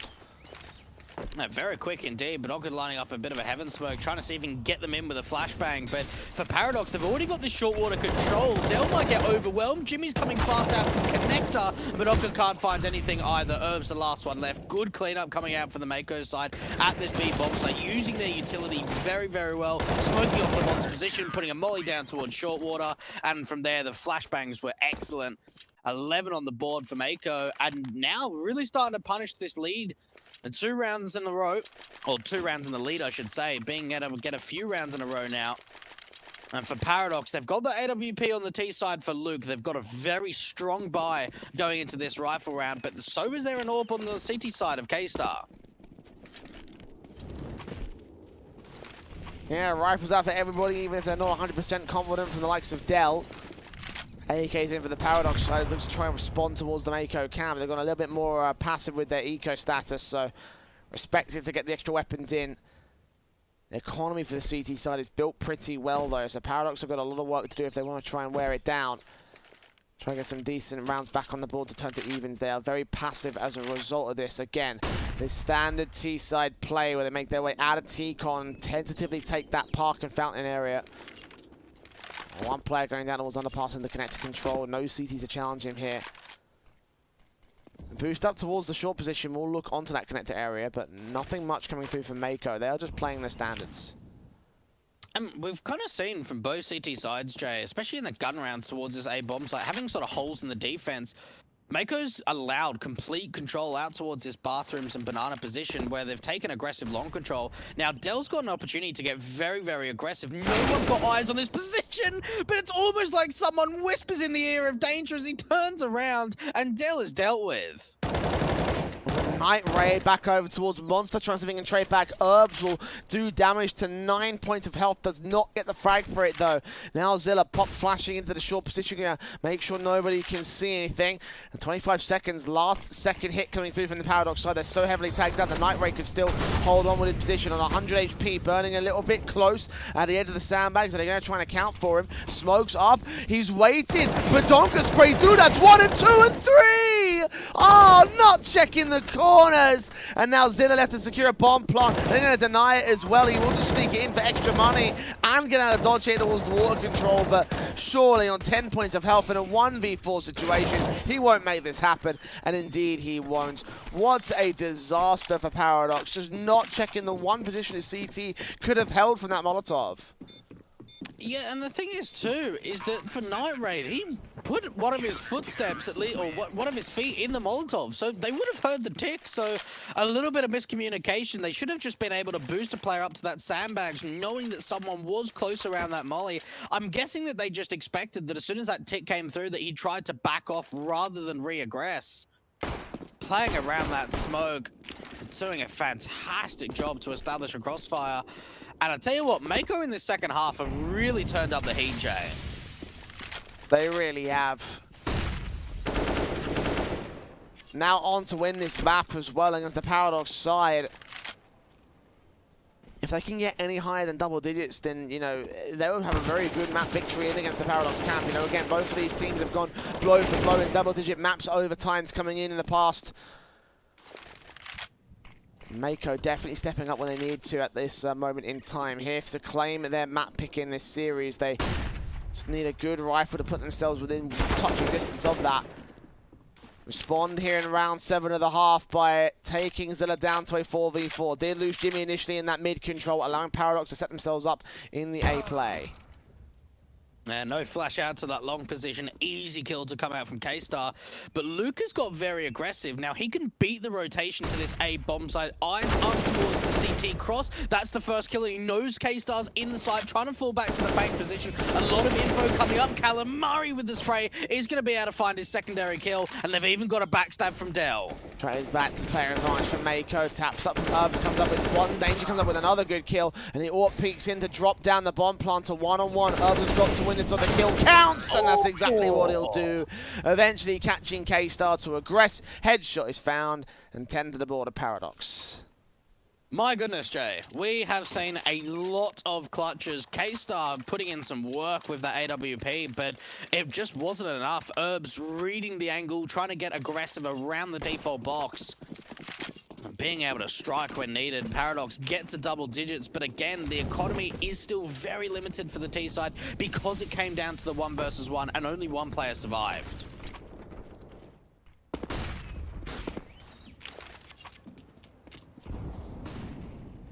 Oh, jump face from Calamari. He's going to see some players in that short control. Info gathered by Mako. Spray from Paradox will try take him down through the wood, but only doing so much between both sides. Very even HP trades, and they gain some map control for it. No utility placed up by Paradox or Mako. Finally, a smoke comes out from Light Ray to hold off against the monster push. But this split into B is pretty defined here. Paradox need to make the hit and make the decision. Well, the thing is for Mako is that they've got an aggressive player out towards the long position, but already the big contacts come through. Calamari and Night Raider having a fantastic crossfire at this B bomb site, but it is down to 2 versus 2! And K-Star gets the wall bang, 2 kills on a collateral to get Mako 13.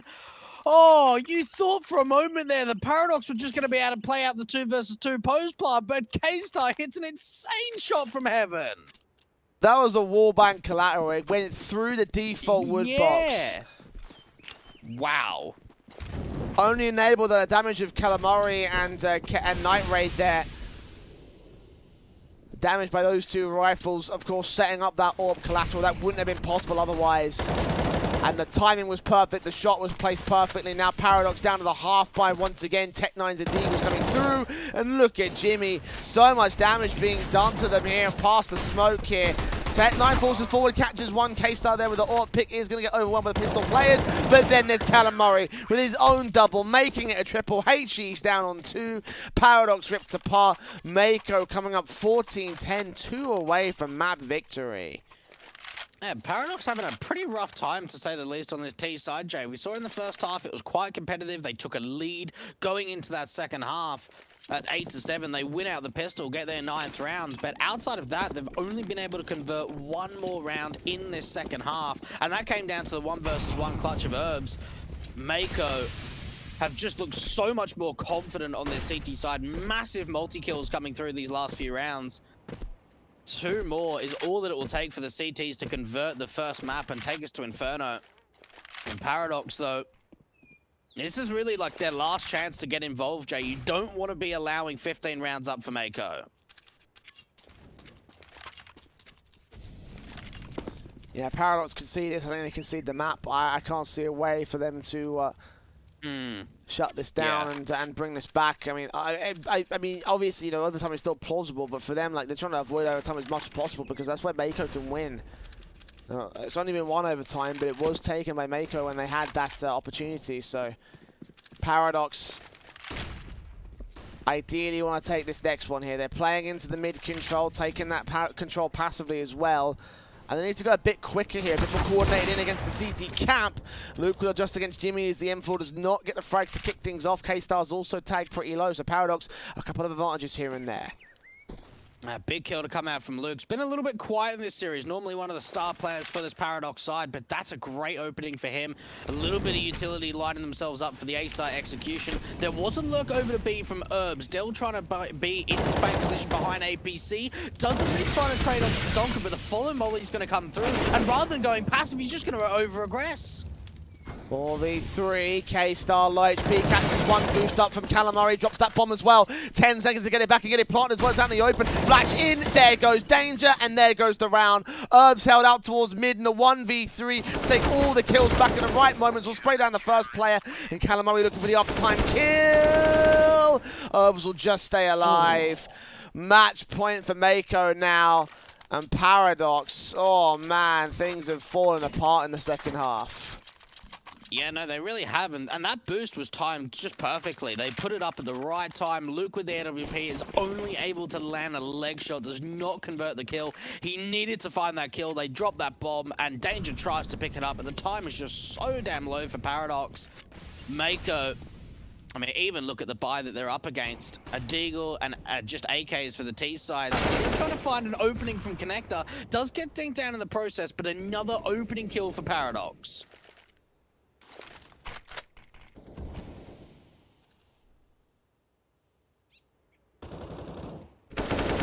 strafe in from Herbs, trying to do that damage towards Dell. Trying to get that secondary frag back.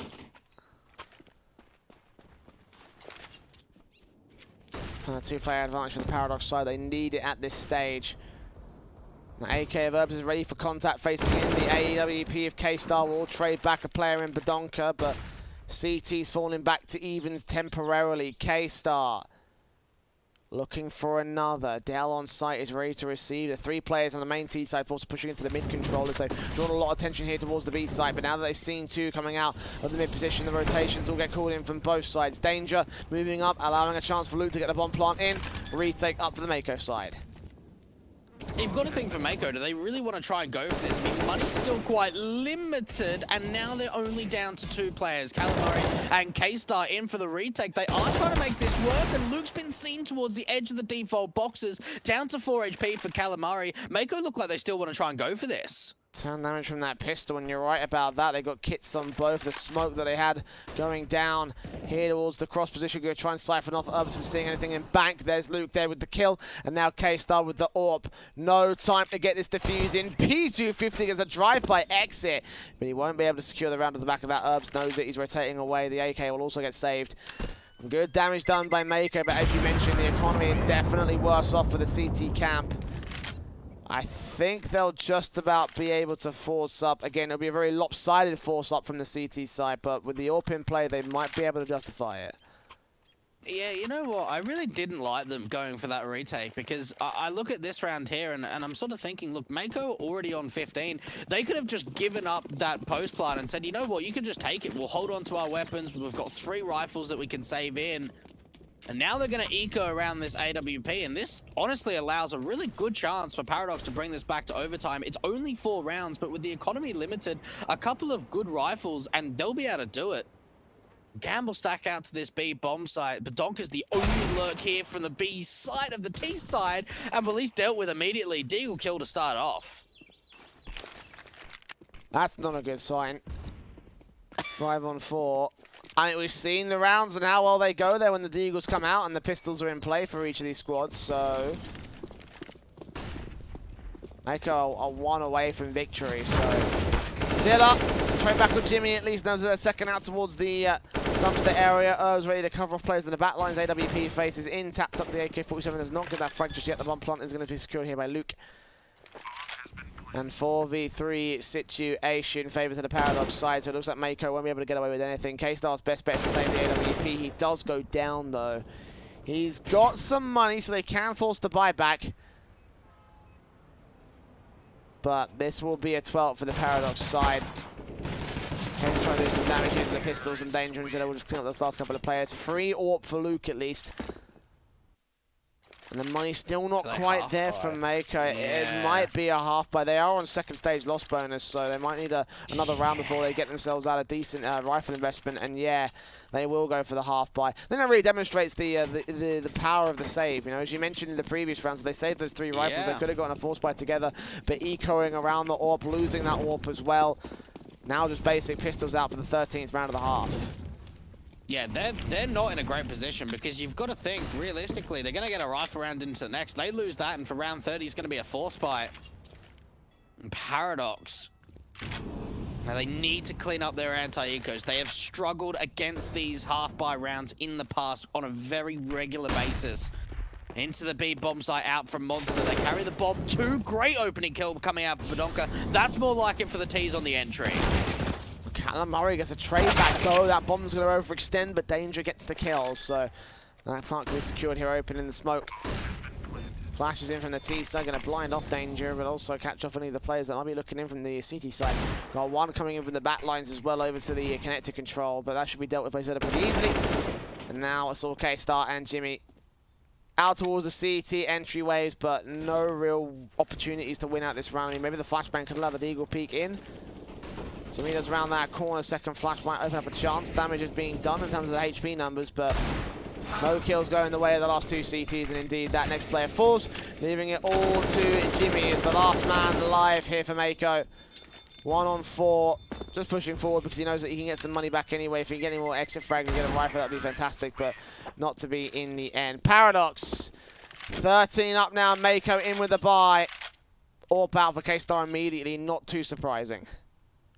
And check out the hard carry coming out from Calamari, 30 kills and 18 deaths to see if he can pull them over the line. Even for Dell, time and time again, we've seen him in the second half, Jay, being on for Masters and MP9s. I can't even remember the last time I saw him on an M4. Mako, though, they have no money in the reserve, Jay. So this is do or die to convert this to a 16th right here. Otherwise, we might be going to OT.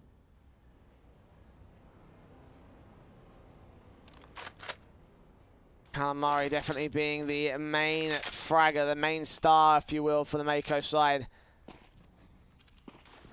Could turn their fortunes around. But one more round to go at this stage. Paradox, however, 2 away from that overtime. And if they can take that, then Mako's chances could dip straight through the floor. Dell does catch that first kill, though. Herbs goes down. Famas with an opener. The T's taken out there, losing that only lurk towards the B-site contact. Flash into bathrooms. Paradox trying to get a bit of map control towards this A bomb site, but the AWP is here from K-Star. And backed up from Jimmy to establish a bit of a crossfire. And Paradox, they're going to be running straight into this. They need to make sure they're isolating these 1 versus 1s. Jimmy's aggressed forward, K-Star too. But now there's only one more player to this A-bomb site. Rotation's coming through, but K-Star continues to deliver. 2 standing. Calamari comes up with a spray. Awkward against Danger. Takes him down in the end, leaving it all to Luke. 1 on 3. AK recovered. Dealt with by Callum. 2 frags for him to close it out on, I believe, 32 total for Paradox. What an absolutely unreal performances for the Mako side to win them the map in their first in the series as well. Being posted at this stage, and I have to say, man, like, it was a really good map from the boys.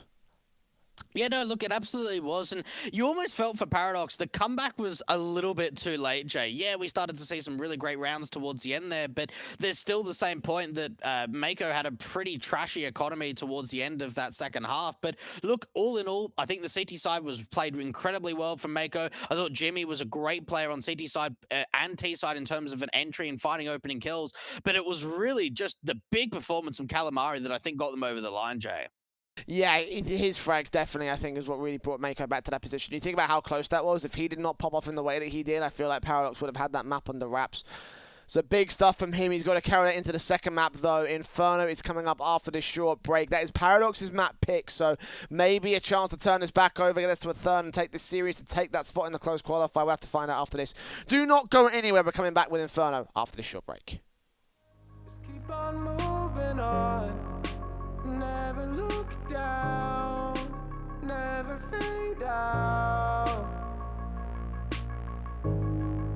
never fade out.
Don't look down, never fade out. And I just wanna be someone and never fall behind again. Just keep on moving on. Never look down, never fade out. Never fade out.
I've been working part-time jobs, chasing all my dreams now lately.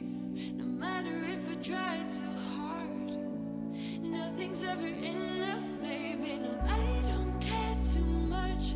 I don't care too much. As long as I can keep you by my side. I don't care too much. We got time, no rush. In your eyes, I always see there is something meant for me. In your eyes, I always feel different.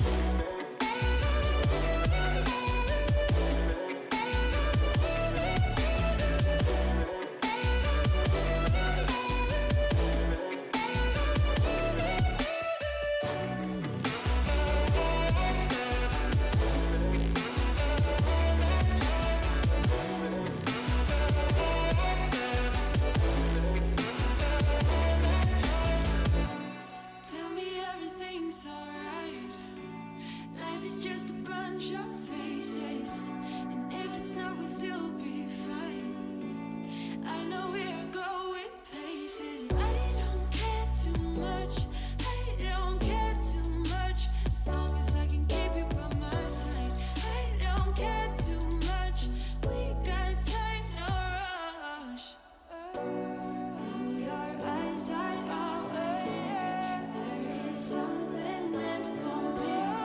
In your eyes, I always feel different. In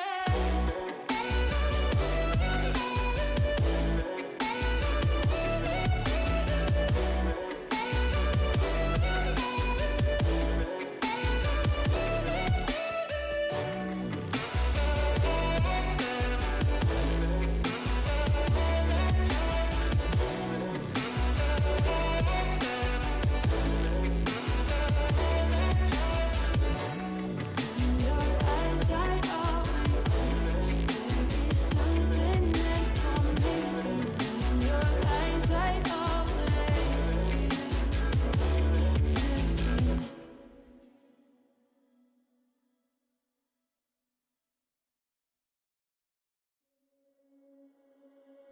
Under peach yellow skies, dreaming big and aiming high. Name the clouds passing by, wishing we run away. All we need is our passports, baby. Leave the rest in our troubled minds. Let us go down in laughter, baby. Trying to figure out what we're after. We're never heading back until we're older. We couldn't care no more, not any longer. Under peach yellow skies, we keep on searching. I did say it was going to be a short break. That's exactly what it is. Paradox versus Mako coming up with map number 2 of the series. Inferno was Paradox's pick. Mako were able to get that first map on the board for them, Dweg. And I have to say, it did look pretty good for them. Again, you know, the performances from certain players did look particularly proficient. And now Paradox have to chime back in some sort of fashion here on their own map pick in order to stay alive in the series and take that close qualifier spot. Yeah, look, and Inferno's going to be a little bit of a tough affair, I kind of want to say, for this Mako side, because in MDL only 6 days ago, we did see Paradox getting a 16-4 victory on this map of Inferno. So it could be a little bit more one-sided than the first was, but for Mako, they can try and make this as interesting as possible. Fast out towards brackets, it's Calamari to start off with the USP. Zilla's going to be able to find and trade fast into this A bomb side. Nine Raid's behind them, Dill as well, trying to see if he can establish a crossfire, but now it's all down to Jimmy. There's already backstabbing out for brackets, and Herbs is going to be able to find 3 kills with his Glock. Herbs being the main man there for the Paradox side. Pistol going the way of the T-side camp. But it was kicked off on the CT favor by Calamari, and obviously him being so effective there with the last map up. You have to keep your eyes on him if Mako want to try and bring this back at a 2-0 series. And as you mentioned, that last map they played on Inferno was all Paradox all day. At a stellar CT side, a flawless T side that closed out the map overall. As you mentioned, a 16-4 result. So Mako do need to find a good response out here. They've shown they can take the fight to Paradox in the past. They're going to have to do this with a pretty confident map for them as well. Deagle's in, Mag 7 out for Night Raid. We saw how well those shotguns played in for the Mako side on their CT half of overpass, but here against Paradox, 2-for-1 trades, Callum Murray and K-Star first up here for the defensive line. Paradox cleaning house here for the moment. Now they just gamble stack up the A bomb site. They realize in a man disadvantage scenario like this, let's just see if we can stack up, see if we can get successful. And they look like they want to even get a little bit of information towards this mid position. Night Raid just swinging out from Boiler. And now it just leaves it down to 2, Jimmy and Dell. It seems like all of their teammates are being picked apart, Jay. Indeed they are, yes. 50 seconds to the clock, CZ and Deagle. Paradox can play this at their own pace. They've got all the time in the world. In position established, of course, by the majority of the Paradox players. Jimmy is hearing some footsteps. Dell attacks. Nice swing. He deals with it. Dell comes up with an eagle shot on 1. Any more? Bomb to drop. Just about being sorted here by Dell. 26 seconds to defend against it. Smoke down will try and cover off Herbs from making his way in directly. Zilla making his way up. AK picked up for Dell. Bomb recovered. Seeing that shadow, I think 15 seconds. Dell's going to hold on for a little bit longer, but Zilla sneaking in slowly but surely towards the long control, and Dell had no idea. 2-0 for Paradox. Eventually finding their way in with that second, but damage sustained there on the CT favor. I was getting goosebumps for a little bit there, Jay. They really ran down that clock towards the end for Paradox and for Dell. If he may have had an opportunity of sort of slipping through that smoke, there was a chance of dropping that bomb. It was only like under 15 seconds left on the clock. So Mako being very, very close to making that round as awkward as possible. A nade stack potential. Lots of HEs to come out for the CT side, but for Paradox, they've still got a couple of Mac 10s out onto the board, so a chance to be able to try and do as much damage as possible and upgrade that economy status. First frag found. Deagle's down on players. Sorry, Nate's down on players on the T side, I should say. 17 HP and 38 HP for Luke and Urs. Might want to pass those rifles back off to the Mac 10 players. One still going to go down. One there with the trade till it comes up against Callum Murray. 2 left standing for the CT favor. PT15 against it. Actually does catch that one frag. And again, these upgrade pistols and force buys doing a lot of damage for the CT camp. Not quite victories in for Mako at the moment, though. Dell, the best that he can do is look for some exit kills. And I tell you what, like, there's still a decent chance that he could find 1 or 2 kills, because look how tagged up the members are from the Paradox side. You've got Luke down low, Herbs and Zilla around sort of that half HP mark. Dell moving into the apartments. Just a deagle for him, so any damage is good damage. But a 3rd on the board for Paradox, getting off to a good start in their own map pick. Yeah, things looking good. That 3-0 start for the T side, and again, you talk about the half biases from the Paradox side. They had a flawless T side second half against Mako last time they played this, so expecting it to be particularly good at the very least. Again, damage has been sustained by the T side. Eventually they do get that last player to fall, so that's extra players taken out there, but Mako still up for the buyout regardless. It was an eco coming in with upgrade pistols.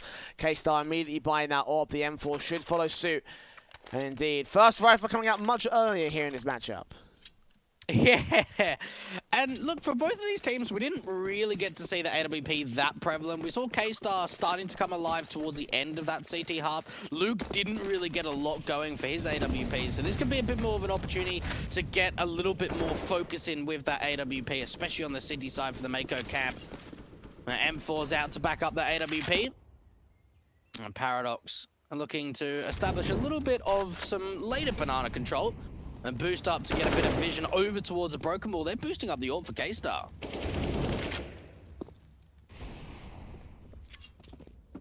Hoping for a frag early on into the banana control, but not able to catch it. Mako start to opt to back off here. Particularly towards this short stacking from 3 CTs. The Molotovs against them. Damage being done towards Dell and Night Raid. Callum Murray will fall low, but it will be the opening kill for the Mako side. Again, Zilla popping out. Luke will get dealt with. Running out of ammo for Callum Murray. Trying to do all the heavy lifting, but running out of resources to do that. 4-on-2 situation. Mako have come out with a 3-for-1 trade, so Danger and Herbs Now we've got 2 to deal with on the B site play, and they could overwhelm in theory and get the trades together, but they're going to have to get these kills very quickly, running out of time to make the hit happen. And things looked really awkward there in that short position for Mako. 2 players at least giving information away from sitting in the flames for a moment of time, but establish a really great crossfire and then just swing into brackets and boost up for Jimmy towards the new bomb position. Molly goes down, gets smoked off, bomb gets dropped, and Jimmy and K-Star work together to establish a crossfire. Beautiful, beautiful gun round from Mako. Very successful. They only lose a single player of Calamari. That's going to help their confidence going forward too. It's a big round to win. Starting things off here for the Rifles, and the buyback from Paradox still not looking fantastic. Early game economy has been a serious problem for both these teams, by the way. Like, not just in terms of the force buy, but just in terms of generals. Like, you've seen how little the force buys have actually had impact against Paradox, but still they're down to the Mac 10s on 2 players in the reinvestment round. The SMG is only going to be so effective against fully Kevlar players on the Mako side. Helmets in for everyone. Danger and Badonka, not really much breathing room in this next round, and Paradox know it. They're playing passive once again on these defaults. A fair bit of movement too between the CT side, rotating between A and B, switching up the players. And Paradox though, 2 Mac 10s, especially them on the entries, could do some serious damage. Now you have a look at the Mako buy. Now there's no one on just Kevlar. Everyone's on head Kevlar for the CT side, so that is going to make a difference when it comes to the entries for the Mac 10s. But this is going to be a really quick B-side execution, still with a lurk towards that A bomb side. Danger finds the first, Herb trays out. That B bomb side's opened up. Yeah, plants to be secured, smokes down to ensure that nobody can cross back. Flash also coming in, nades down. 1 player in underpass, going to get exploited out by Night Raid. Zilla comes up with that kill. Calamari can find the trade at least. 2 for 1 overall to the favor of the Paradox side, though. Leaves the retake off the table for the CT players. That AWP will hold contact and get ready to take some exit frags, but Calamari's back on the A side, holding onto the AK, keeping that in play and just not allowing anything to come through. 4 to the border Paradox, continuing their dominating streak here on their map. I'll tell you what, it's a great return too. As soon as Mako were able to convert their first round in a rifle, and Paradox find a response quickly. And what I love too is the change of pace. They get that banana control a little bit later into the round. They execute to be very, very quickly. They even leave the lurk of Zilla to try and make as much chaos as possible in terms of cutting off rotations and just slowing them down from the A players. And Paradox able to put another round up at 4 to 1. Mako are able to get a buy back. They're able to get the AWP out again for K-Star. Badonka even got a Mac 10 again. They like this Mac 10. Indeed they do. Might have more pertinence in this next round. Night Raid and Jimmy do not have head Kevlar this time, so headshot potential for Badonka is pretty high. Paradox playing into the banana controls. Mako back up from their common aggressive angles into the mid control. No contact established. They're going towards the apartments here for the T-side of Paradox. Eventually those 2 players from Banana make their way into the mid position. Serious lack of banana control as well, by the way, from the T-side forces. I'm surprised at how passive they want to go to this position, but it's working well for them. Mako not able to take that position, but stacked up towards the A site regardless. They're going to force the issue. 2 for 2 trades. Spray from Luke is so awkward, but Night Raid does fall. That Glock cleans up that player, and the bomb left out in the open to get picked up and planted. 1v3 for Dell, and that's just forcing the issue there for Paradox. Yeah, look, even for Luke, it took him a little bit of time to convert that kill onto K-Star, but the NWP missing the shots towards the porch position, and Luke just capitalizes, completely blind. Great shot with the AWP. 5 to 1. Now, this... I know it's early. I know it's really early into this second map, but I'm already getting sort of flashbacks to that MDL game where it was a 16-4 scoreline because, yeah, look, the early sort of section or portion of that first map of Overpass, it was back and forth with a lot of force buys, Jay, but it looked a lot more competitive than it is so far in this second map.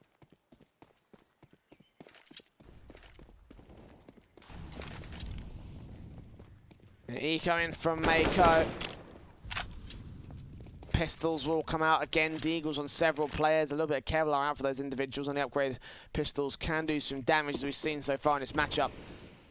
The smokes up. Herb's contact. Good kill on the first. AK switched out too. And K-Star's going to get a couple of good kills. One on his teammate in particular. Dell comes up with a trade back. And Zilla and Danger can recover the situation. So again, 3 players stay alive. And they continue to slowly build the economy here for Paradox. Damage being done by the CTs though in that one. Shouldn't have gotten away with much there with those pistols, but still, again, Paradox fall victim to the simple headshots and the kills. Mako investing into that AWP once again from K-Star. Sort of yet to get him feeling a little bit comfortable by the looks of things on the CT side. He's being pressured a lot when playing around that brackets position. Paradox looking to try and see if they can extend this lead even further. Luke's going to be able to find the opening kill and make it a second. They open up that B bomb site once again, Jay. Luke is really stepping up with his all. 2 frags easy as that. Night Raid does try and back into one out of the apartments area. Grabs that AK, so some extra firepower to work with. But in terms of the actual round itself, like that's not going to come to do much here. Plant down, 4v3, retake up for Mako, and they're at the player disadvantage, so they didn't even want to bother with this. They're going to hold on to those weapons once again, and that will leave Paradox up 7-1 here on this T side. And yeah, heavily tagged up from 2 players, not going to matter. Mako are not making their way into this, and as they extend out towards CT, they'll realize that that's going to be the case. Gotta save those weapons.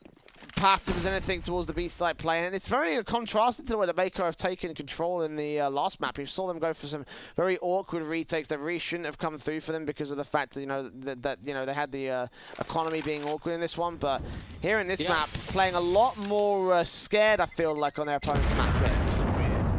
Yeah, no, you're absolutely right. A little bit more reserved, maybe a little bit more nervous to take some aggressive fights, especially when Paradox are just entering like that. It's always difficult when you've just got an AWPer on the T side that has just opened up the B bomb site within the first sort of 20 seconds of the round by just getting aggressive towards top Nana. Luke, 10 kills, 3 deaths, putting up a lot of impactful frags for this Paradox side going into Inferno. And Mako really yet to get started on this CT side. They need to chime back with a few rounds here or there, Jay. They can't let this lead continue. They can't allow momentum to continue for Paradox.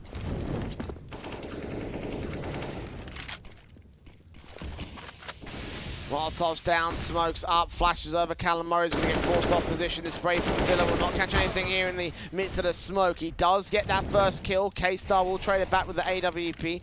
Molotov's down, smoke's coming in, will block off any contact into the library position, leaving it all down to that one player in the apartments to hold off against them. Close range from Night Raid, gets that one pick, but it's still got some graveyard presence, so Paradox get it to a 3-on-3. Bomb plant can't yet get secure, going to wait for this smoke to go down before danger crosses back to the site and securing the plant.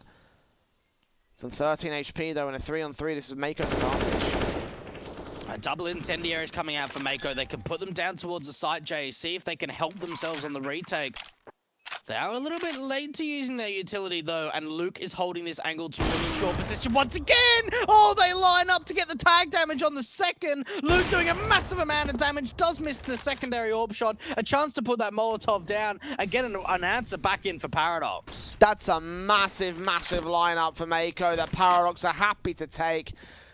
Disastrous for me, and for them, they realize that that's a mistake that's going to cost them the round. That could have been a collateral kill right there. Like, Jimmy was 14 HP away from death. Now, I don't understand what the position of the lineup there was from Paradox. Like, that's not exactly like a trade position. It's not like a wide face you can catch against the AWP. It's just lining up to that contact position. That maybe they were accounting for some sort of boiler control, maybe, but I don't understand what that was from the Mako side. 8-1. Just indicates to me they haven't practiced this map as much as we would have hoped for. And again, against Paradox, this being a very confident map for them. Like, they're just trouncing the Mako side.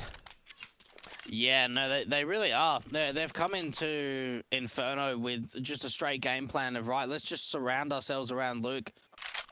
Make sure that he's the central element of attention. And work around the picks that he finds, get the information because of it. But Mako, yeah, look, certainly a struggle. And, you know, we haven't really seen too much of a change up. We haven't seen any kind of, like, aggressive plays down towards taking complete banana control. Nothing down alt mid, nothing down first mid. And Mako, seems like they're very passive on the CT side. I'd like to see a little bit more aggression from them. See if they can catch Paradox off guard.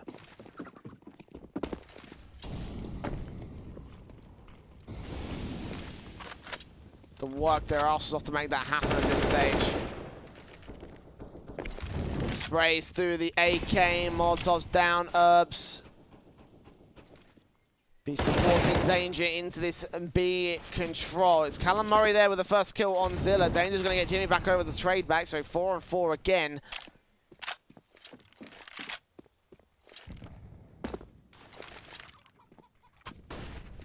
Stacker going towards that B-side play. Only one player to defend against him here on the CT camp. Paradox going to rotate that second into this 2-2 split now in the defensive line, but no execution from the T side. They're still playing around defaults, hoping to get another man advantage, and from that, go for the execute off the back. K-Star just doesn't want to peek out to the apartments line unless that incendiary goes down. What's the call here from Paradox? They could potentially try and lurk out towards B, and look at that from Herbs, playing towards top of Banana, catches Dell, getting a little bit aggressive. They can now bring that bomb back to B, especially with Herbs finding a secondary kill. This is just looking too simple on the entries, Jay.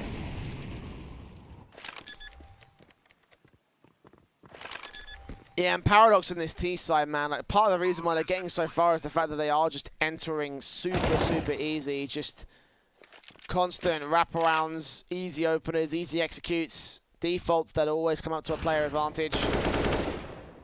Oh, K-Star dealt with as he misses that shot on Herbs as part of things. 1v3 now for Callum Murray, holding on to the AWP.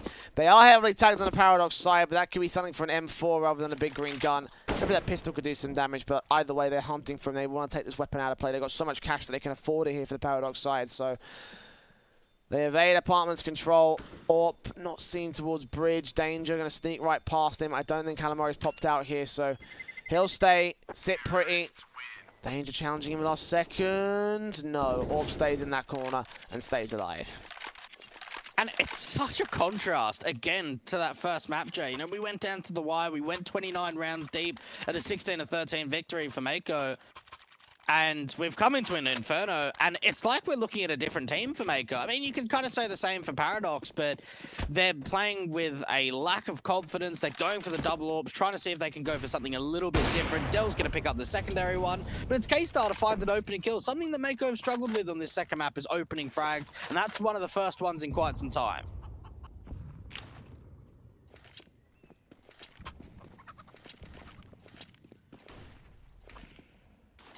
First frag found early. Luke down, nades on. Herbs will take some damage. Shots not connecting from Dell's part of things.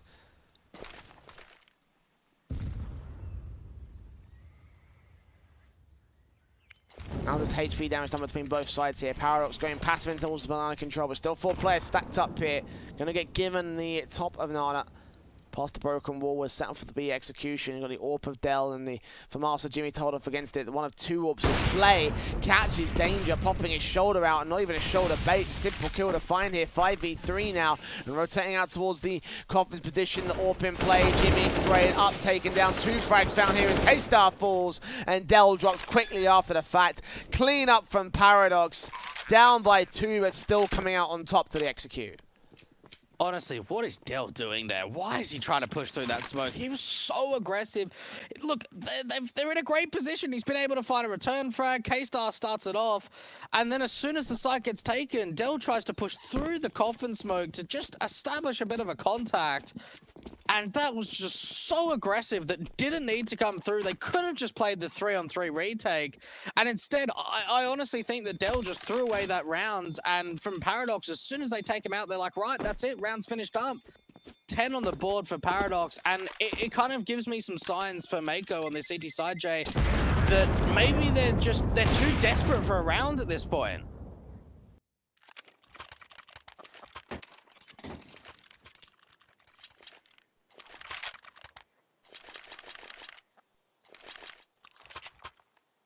Yeah, 10-1 for Paradox. I have a feeling that Mako are going to be pretty easily shut out of the second map.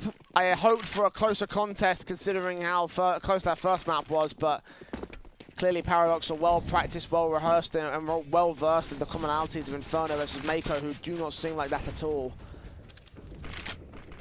Flashes in, the smoke's out, the T side playing up and over into the contact positions, over towards the Banana control. Orp in for Callum Murray, scope up, dealt with by Badonka. Simple kill for the Paradox camp. Second player, we're going to face him in and give up the second cat frag.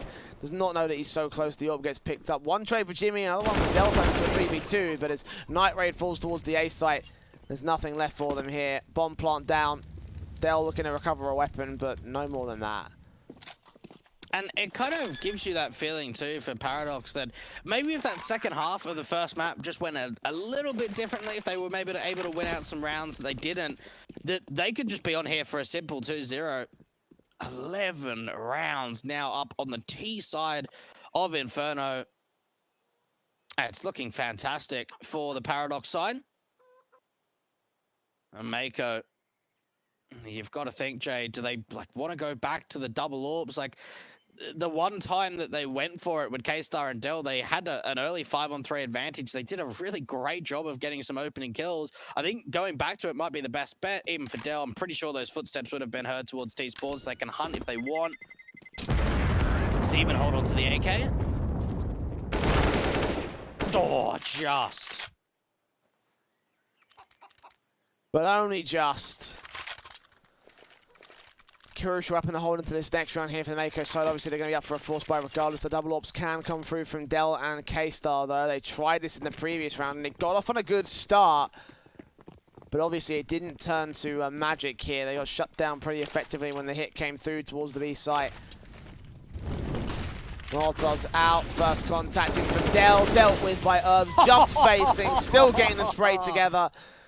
And K-Star falling back out of the mid-control. Could have had contact against one player in the boiler position, but smoke down towards mid now, just siphoning off Paradox from making an early hit happen. And what do you even do when you've just got a jumping Herbs towards the top of Banana that just gets a kill, because why not? Adele dealt with. And, well, now for Paradox, again, they're getting these opening kills so early in the round that it allows for them to just continue out their default, bait out more utility on that CT side, get a lot of map control. Mako might want to try and take back top of Banana with this flashbang. That looks like what Jimmy's going to try and go for. Danger! Oh. How does he win that, Jay? How does Danger win that fight? That should never happen! Mate. Jimmy had him dead to rights. Dead to rights. Danger. Knife out. Wow. 12 HP. Like, you should not be losing frags like that. Make our full tilted now. It's not a case of, like, you know, tactically and positionally now. Like, it's a case of they're not hitting the shots. They're not able to get the frags because they just hit brick wall after brick wall, unable to break through against Paradox. And here on this map, they could get shut out completely. Flashes in, AK's moving up, AWP looking to go down. That's exactly what happens. And at least Del has some money from saving that AK from the previous round, but with such a broken buy coming in from Mako, it may be better to save for the 15th. No, they're going to force it up. Orb drop to K-Star. SMGs and rifles coming out. A little bit surprised they're forcing here, to be completely honest, Jay. Look, they've got the chance of ecoing and playing for 15, but I suppose the thing is they just want rounds on the board at this point. Luke catching off an aggressive mid player. Calamari is at least going to find a trade, so they do bring it back to a 4 versus 4, but damage done onto half HP of Calamari, and more aggression's going to continue. This time around is towards Banana.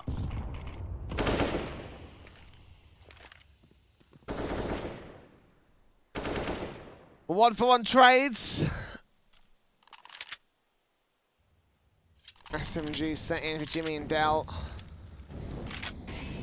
Molotov's down to try to do some of that damage. Sprays not coming out. They did read that position particularly well. Just a little bit too late in this one. Danger goes down towards Jimmy. Finally catching off a player advantage. Getting that AK to work with now. Flashbanging from Del should allow him to escape.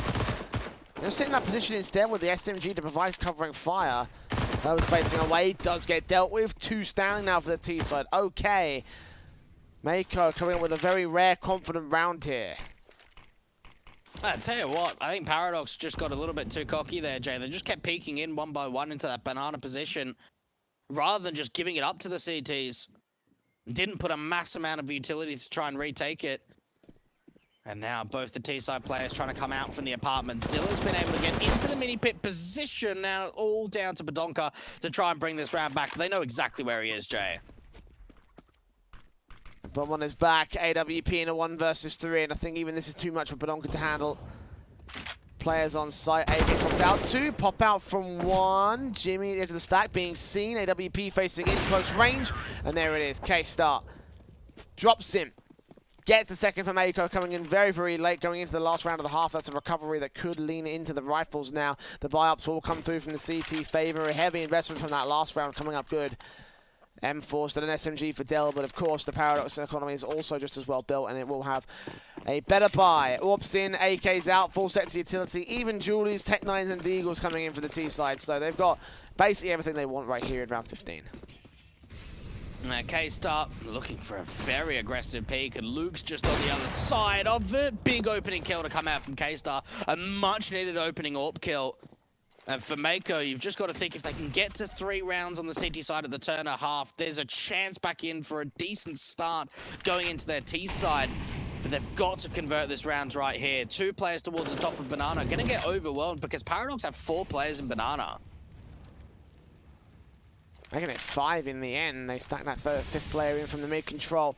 2 players held up against it. SMG's in Vidal first contact. Fully blinded. Didn't check the boost spot though. He's allowed a kill as a result of that. Danger going down. Next spray in. Zilla comes up. 2 kills for Badonka though. Jimmy and Dell fall back. 3-on-2 situation in favor of Mako. Now Badonka pushes forward here towards Tree. AK ready to receive. Smokes will go down. Incendiary is also at the ready. Calamari.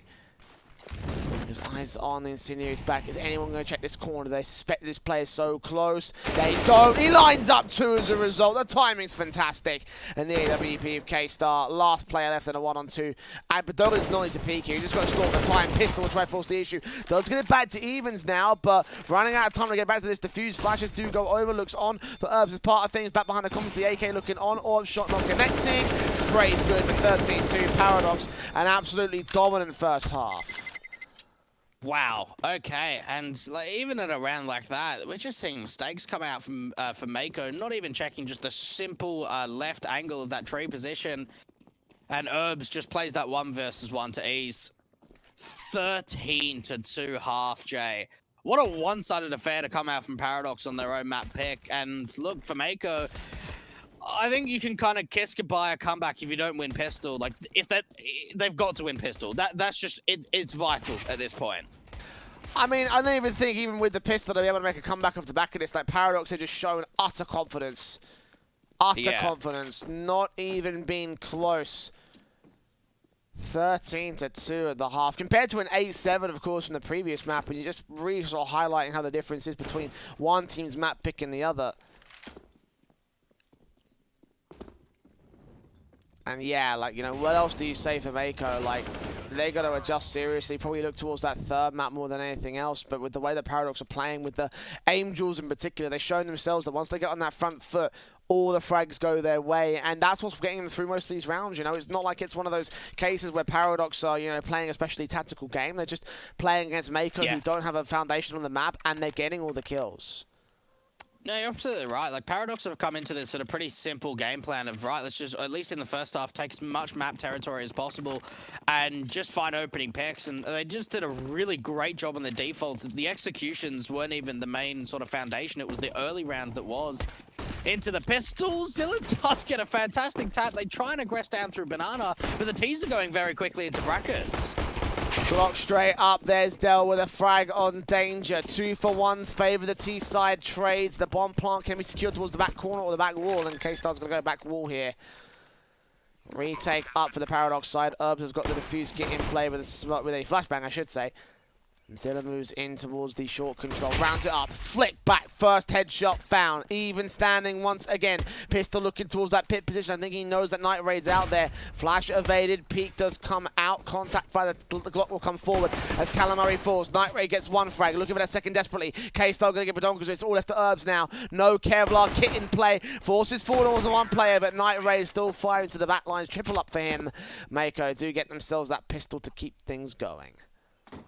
Alrighty, well, they've given themselves a bit of a recovery chance, Jay, to try and see if they can, you know, make this second half competitive. Unfortunately, they don't have a lot of breathing room, so they can't lose too many rounds until it's already over.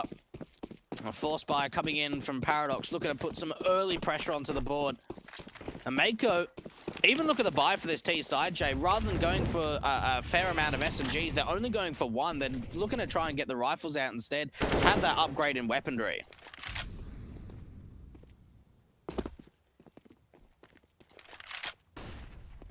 Damage done early to Luke.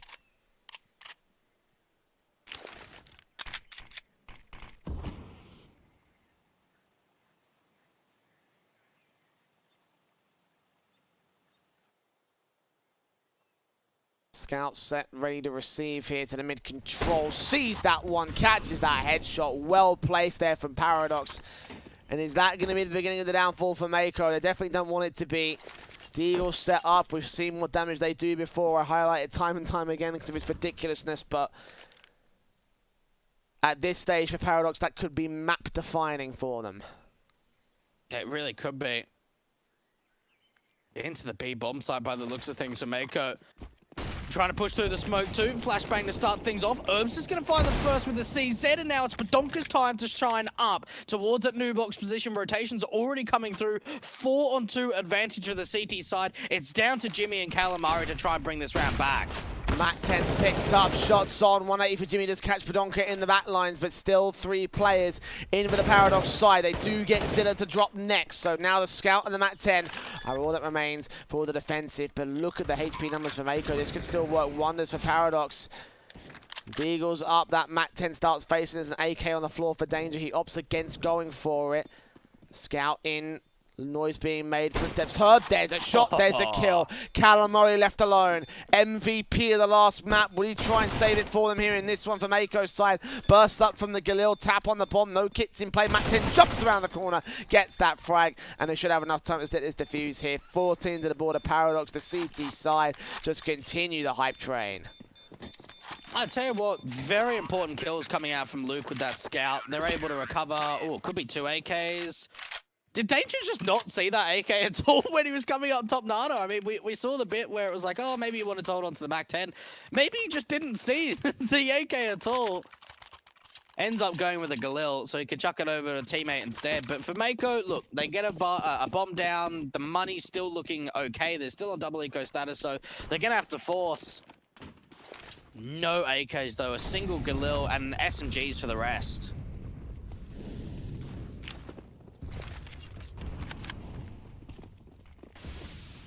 There's mid position for the T side, smokes down, the Donkey moves up, spray comes through as K-Star drops first. Zilla there with a trade back out the apartments, finds that 1 kill. Mako will be able to hold the ace site, at least get the bomb plant in just about. The retakes are up with kits in and a weapon advantage for the Paradox side.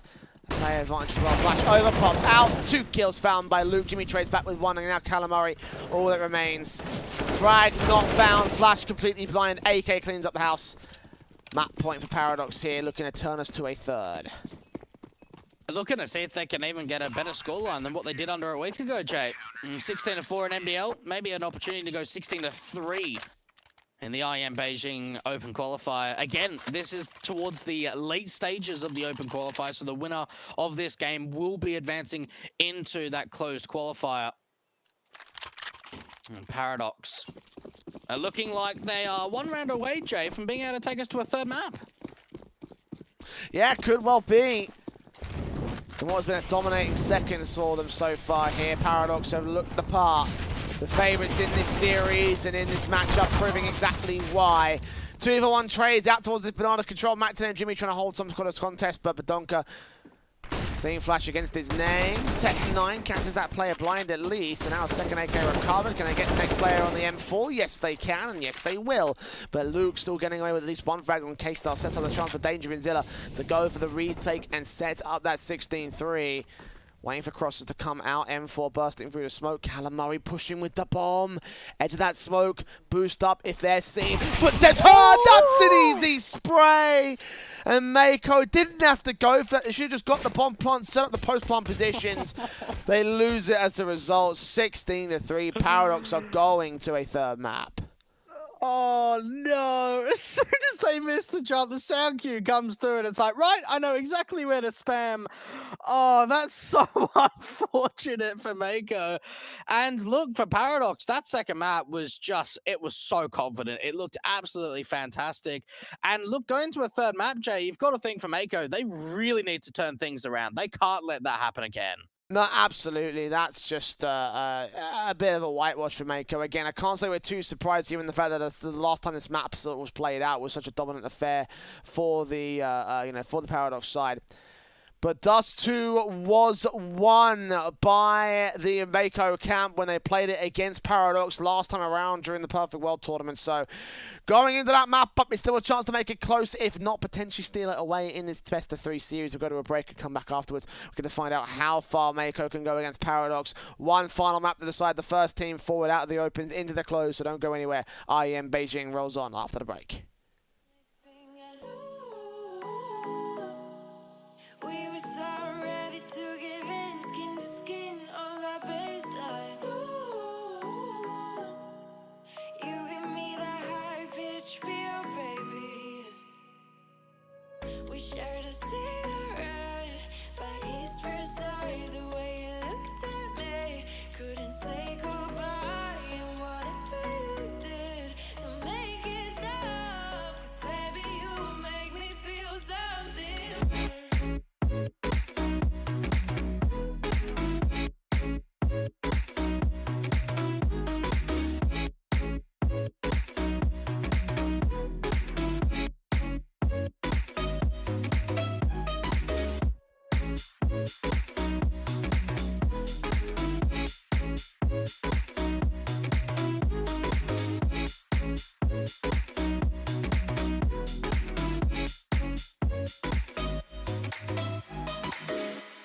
And the next thing I knew, we were so ready to give in, skin to skin on that baseline. Ooh, you give me that high pitch feel, baby. We shared a cigarette by East Versailles. The way you looked at me, couldn't say goodbye. And whatever you did to make it stop, 'cause baby you make me feel something.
Show me an opening in the clouds, and I'll take it. Yeah,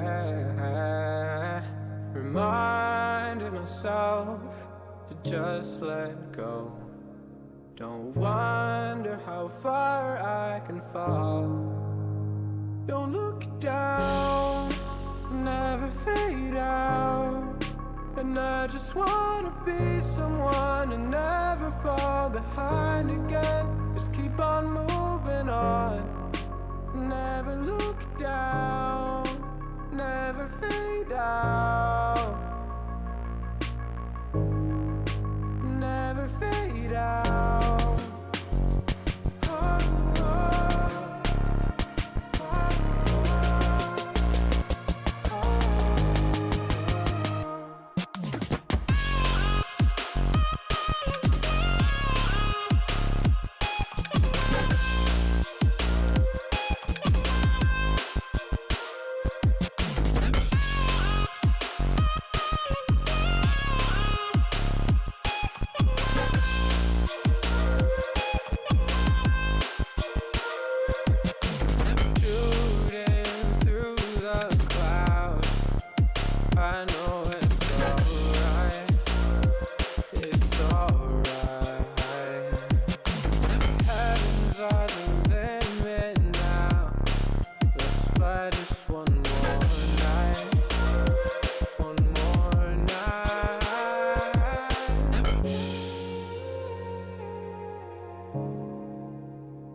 The one final map between Paradox and Mako will decide who is going to be moving forward into the closed qualifiers between these two sides. Once again, it has come down to a third map due to the domination from Paradox over on the second of Inferno. Dust 2 we played out last. Again, when Mako played up against Paradox in this one, this was the map that won them the series overall, a 16-12 result in the past. But Paradox showing that they've got that firepower to win out the aim duels, and on such an aim-heavy map like Dust 2, you can imagine that in this series, isolated just this result, I could see Paradox winning this out pretty easy. Yeah, look, it's difficult because you kind of look at the on the day performance and you think, wow, Paradox really showed up in that second map. But look, for Mako, they're a decent Dust 2 team. They've had some really close results against some of the top teams in the Oceanic scene, like Ground Zero and Avant. Their recent performances in MDL has been a little bit hit and miss, but I think Dust 2 could be a hell of a lot closer and very similar to the first map of this series, Jay. I'm going to look at this map from the Paradox side and thinking that the only time they've lost it in the last 3 months was against Mako during that Perfect World Oceania League. So for me, like, I feel like that might have been the anomalous result here. Their CT side will start things off and reset the pace, I think, for this map up here for the Paradox side. They need to win this map, though. Mako on with a serious chance to upset, claim that spot in the closed qualifier if they can get this pistol round going live. And Luke pushing up aggressive towards Suicide is going to take a lot of damage here.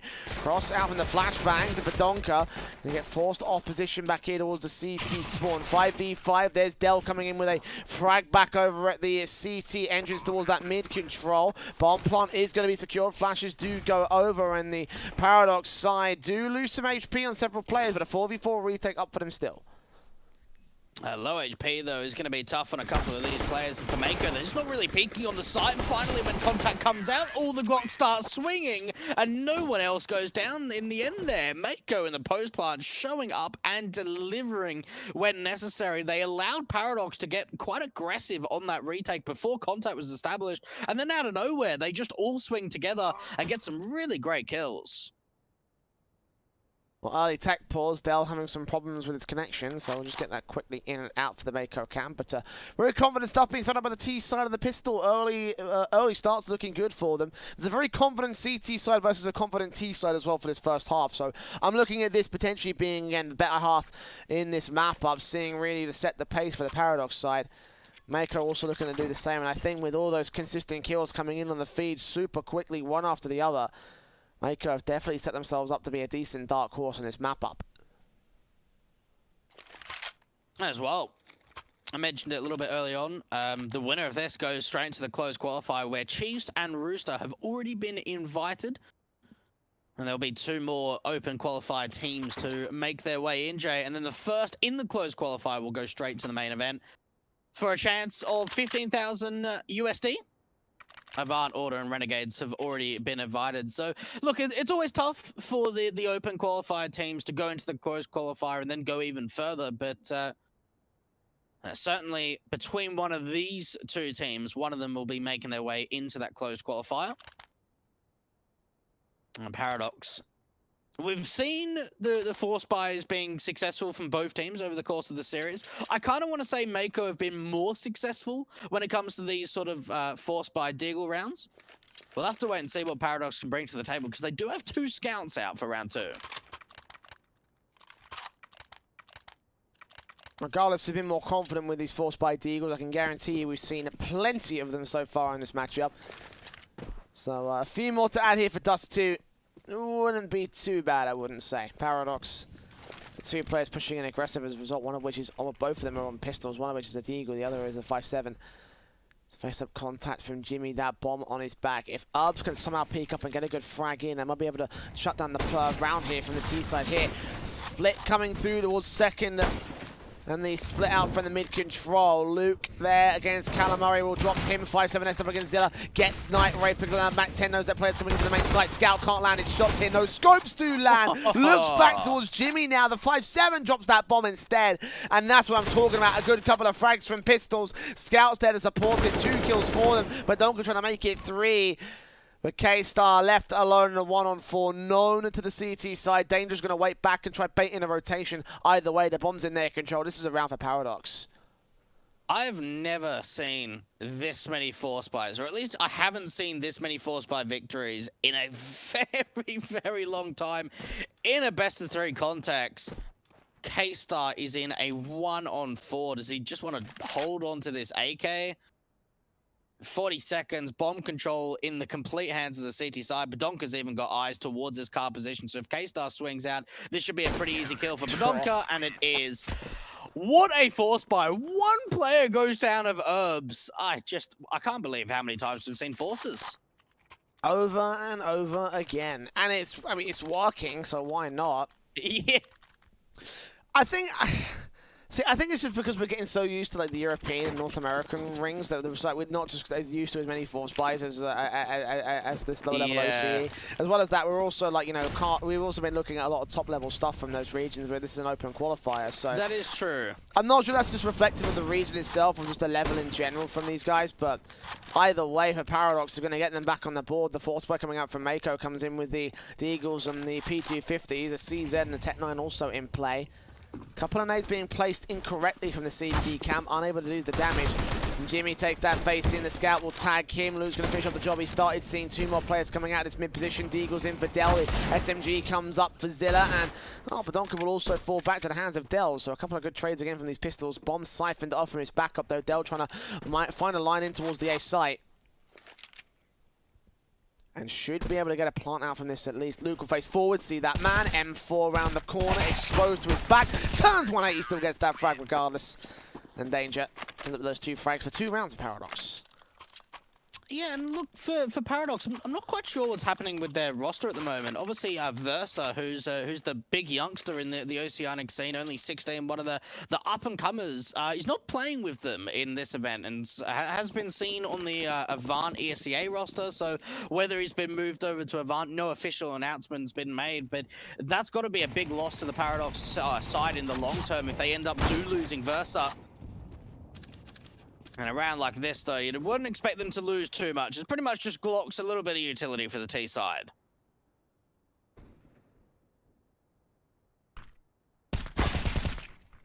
The danger first frag here in this next round. Following suit again against Jimmy and Night Raid. Frags back on the Deagle, looking for the next player. That's a 3rd frag. All given up by the Mako camp. It was an eco coming in from the T side, so not too bad for them, but yeah, 4 players live for the CT side. Confidence coming out from Paradox very early on here. Looking real good for the CTs. The buys come out for the Mako side. Badonka left to reinvest. The AWP being upgraded by Luke immediately. Not wasting time to get that big green gun out and try and do that damage. Luke's had a big turnaround, I want to say, Jay, in this series. We saw over in that first map of Overpass, he only put up 19 kills, but then going into Inferno, he really started to step up, had a really big rating on Mako. Looking to see if they can find a bit of a response. Badonka going very aggressive towards this top mid position and catches Calamari completely off guard. Night Raid will catch danger to return though, so SMG's forced back. Zilla also taking quite a bit of damage on that scout early play, so one of 2 snipers in play for the CT side. That AWP of Luke still put into the mid position, trying to, I think, cover off the short control from where he's placed at the moment.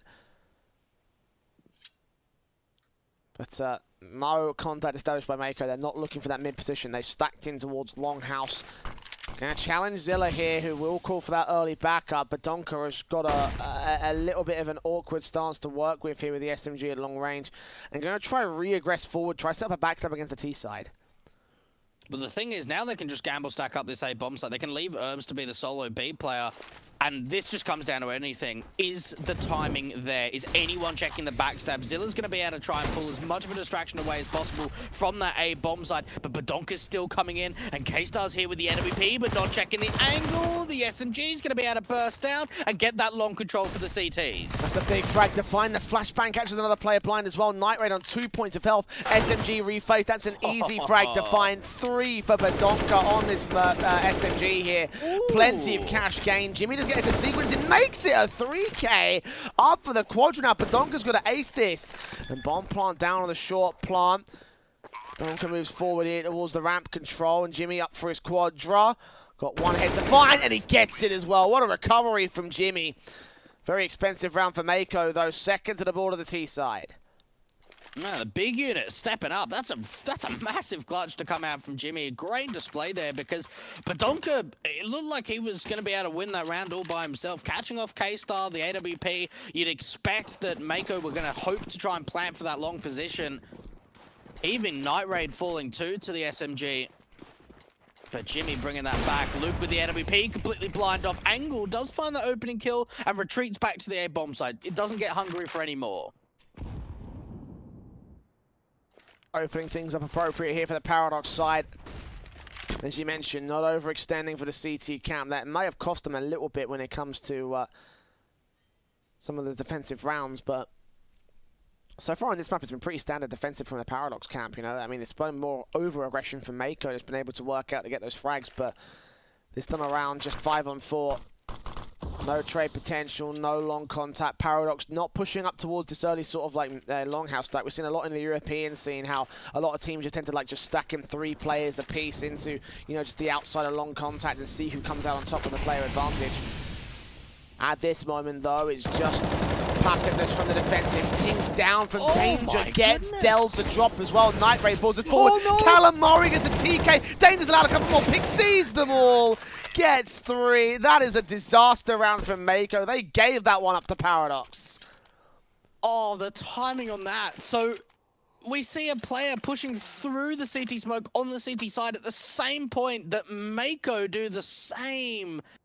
Oh, Danger does so much damage. The spam kill, the dink too. Oh, that just falls apart from Mako, and Paradox win out a beautiful gun round, force Mako onto an eco to follow, and now look to try and aggress towards his mid position. Luke getting very aggressive to try and look for an opening kill.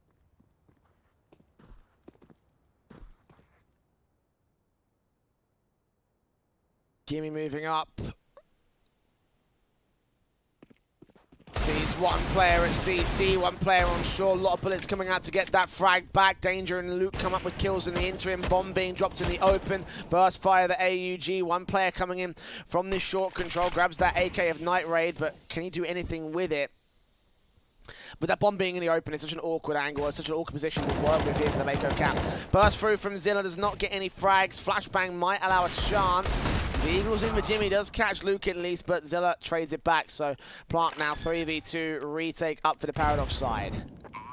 Now look, they get away with a bomb plant, a couple of kills. If they can find any more than that, it would be excellent. But so far, this is a great round for Mako. They've done a fair bit of damage to the CT side. The bomb plant's going to help their own economy.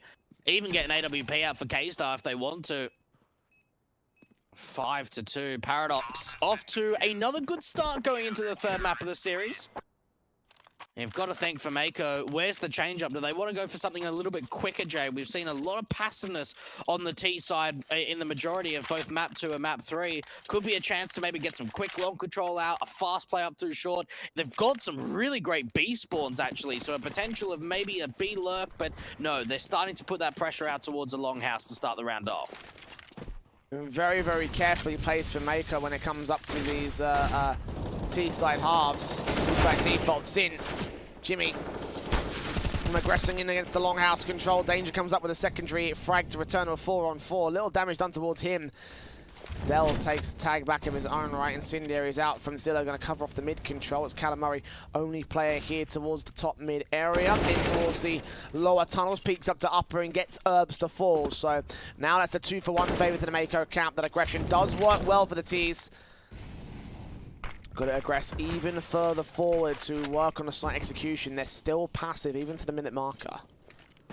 And for Herbs, he hasn't really had to do a lot on this city side of Dust 2, Jay. There hasn't been too many players into that B bomb site.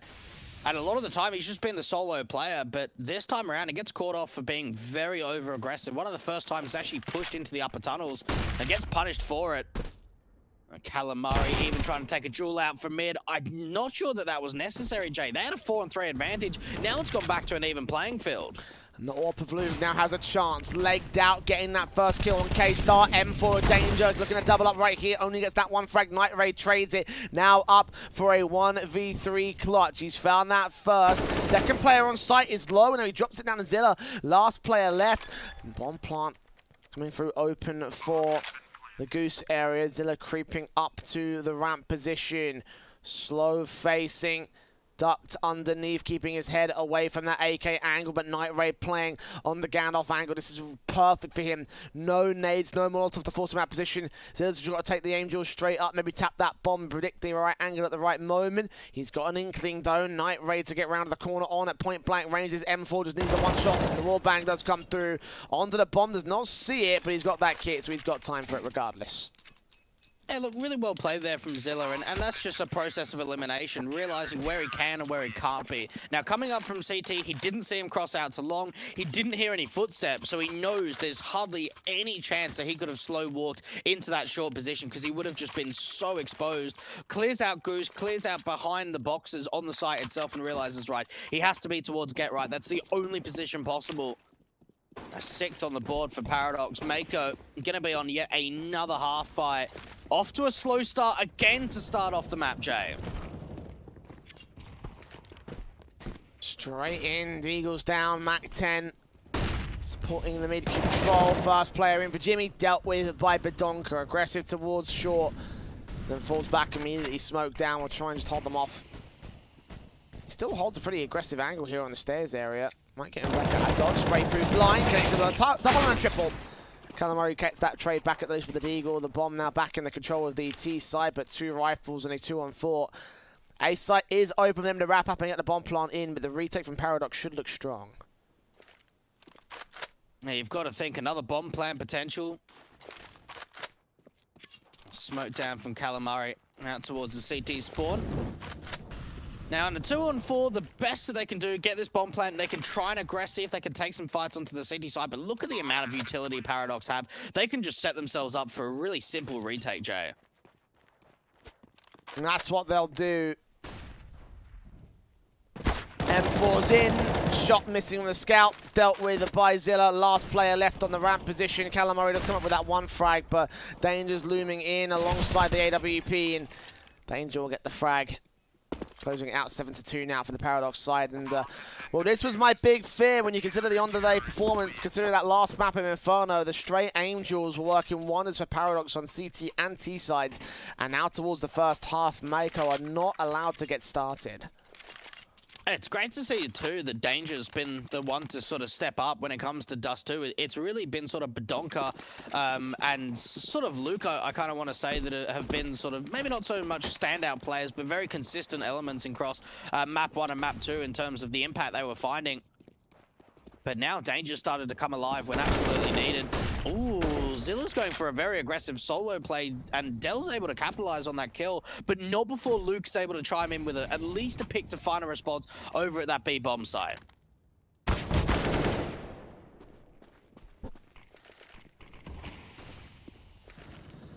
Damage done to 2 individuals of each side. Casualties taken by K-Start and Zilla to start things off in round 10.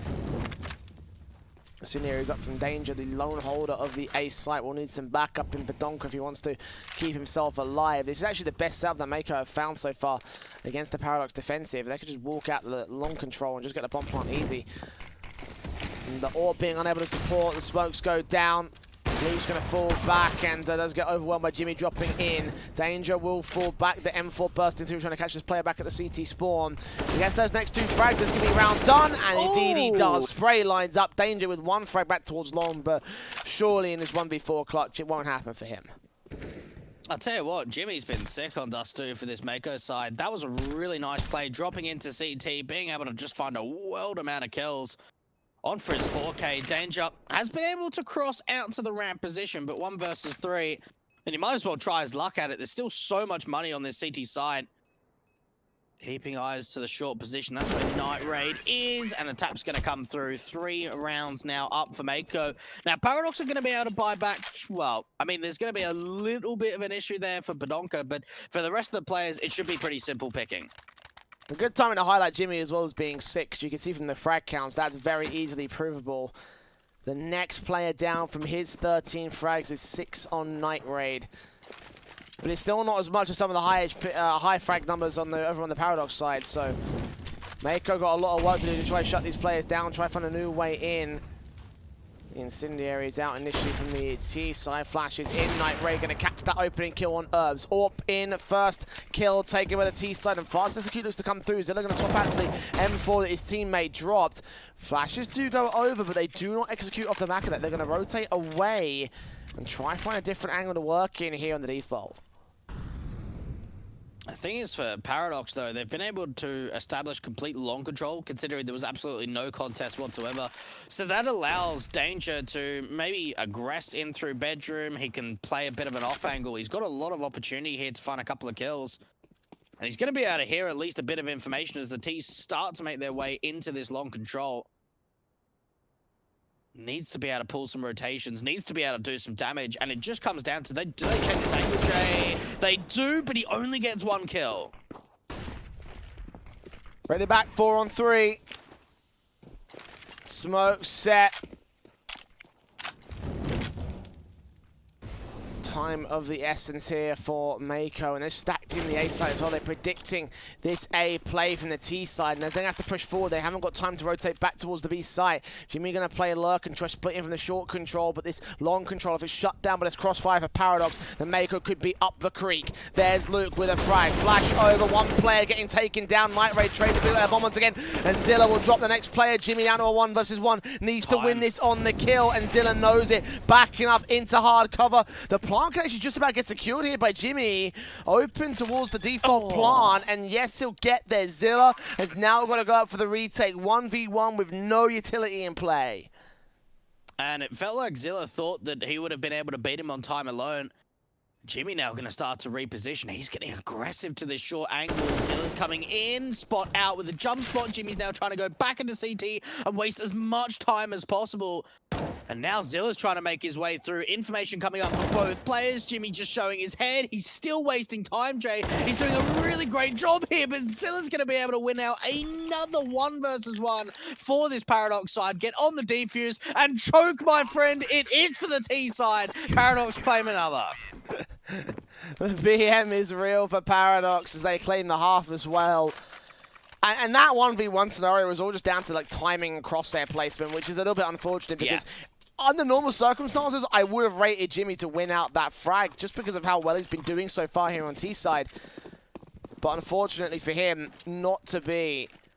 An 8-3 to the board here. Paradox looking to stack up a really good CT half, which could just basically win the map outright.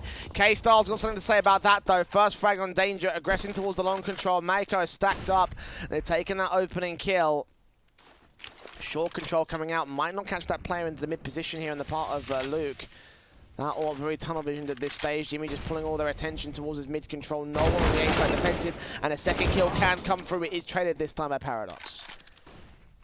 Luke trying to see if he can get something on a little bit of an edge of the smoke. I think there's something towards that left side, and there is, but he's still staying around. He does not expect the swing to come up that quickly. And Mako, these last few rounds have done a really good job of finding opening kills. I was getting a little bit worried on how tight their executions were going to be, but that was much better.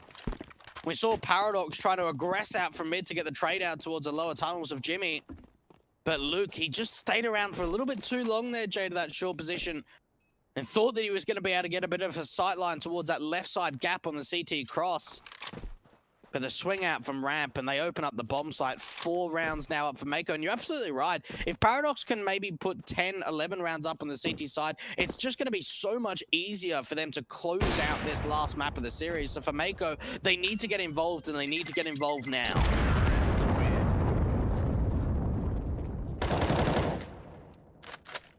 Will take 1 player back from the B site control. Delta falls, so damage done to the economy basis.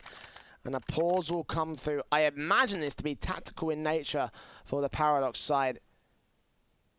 Due to the catch-up that Mako have been pulling out of the hat here. And again, the damage that has been done to the CT forces. Like, it's pretty significant here. Paradox have not got enough to force the buyback up here for this next round. I mean, the M4 and the AK saved will give them a couple of options, but in the grand scale of things, this is probably going to be a forced buy round from Paradox. Yeah, there's not a lot of money, to say the least. M4 and Herbs and Zilla with that AK. Luke buying back into the scout that we've seen him play time and time again. MP9 and Deagle being upgraded for Badonka and Danger. And Mako are going to realize how low this economy is. So really, if Mako can win out this round, they can set themselves up really nicely to try and close the distance in terms of the rounds towards the late portion of this first half. But out towards long, a lot of a contest coming through. There's 3 CTs here. Gone pretty heavy in terms of the long aggression here from Paradox in the last couple of rounds, and this time it's going to work out to do some to force them away, not do any damage initially. Mako, they extended out farther to that position. There could have been kills coming in for Danger and Badonka, vice versa. The same could be said for the Mako players that make their way out to that position. The AK of Zilla still sat towards the B site. M4 there with Herbs in the back line. The SMG will just hold face here towards the longhouse, and probably going to play Sacrifice to get a trade later down the road, but Mako is stacked up. They're going to go full frontal to the B-site play. Flashes in, Molotov's out, sprayed through from Zilla, comes up with one, sees that second player on the boost spot. Herbs is going to get dealt with by the AWPs. The AK looks on target, hoping to hunt for some kills. Molotov's in, nades down. The flush out towards the window area will buy a 4v4 and a retake up for Paradox now. Mako just going in for the straight B-site execution. Badonka's coming in from a flank through the upper tunnels. And that's where Night Raid's got a little bit of vision, but out towards the left-hand side, he's able to flick to the right. And Paradox, I've got to think, do they still want to try and go for this? They're in a man disadvantage now for the retake. They might just try not to go for the save. Luke tries to get out of there, but Night Raid with a swing finds his secondary kill. And for Mako, they did a really good job because there was a player out towards the double doors of Zilla that found the opening kill. They dealt with Herbs towards the back of the site. From there, they put down a hell of a lot of utility, make sure that they commit that bomb to getting planted and just open up the site, force the CTs to retake. On the Paradox side, Herbs need to do a whole lot more back in the back line, like he was there playing anchor at Plat. The M4 wasn't able to get even a single kill, overwhelms the first casualty of that B-site play.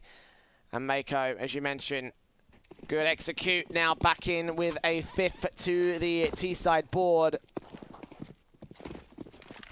Paradox have this single AK set for Danger, dealt with by K-Star. Dell comes up with a secondary frag, 5-in-3, stacking the CT side is going to get overwhelmed and easily dealt with. One good USP shot comes out, the AK does get recovered towards Car. Another bomb can make its way into the B side. They know exactly where the last 2 players of the Paradox are, so this should be a 6th in the board for the T side. Yeah, starting to close the distance, aren't they, Jay? A deficit currently of 3, you would expect this to be a 6th round for Mako. And just off the information alone, they realize where both of the CTs are. They can just go quickly into that B bomb side. Now, Luke and Herbs have been able to pick up, well, at least, you know, 2 AKs. So they've got a chance to really just hold on to these AKs, bring them into the next round. Not really too much more they can find in terms of exit damage. Money's looking really strong for Mako. So even finding exit kills isn't really going to limit the economy for Mako, considering we're going into round 15 now.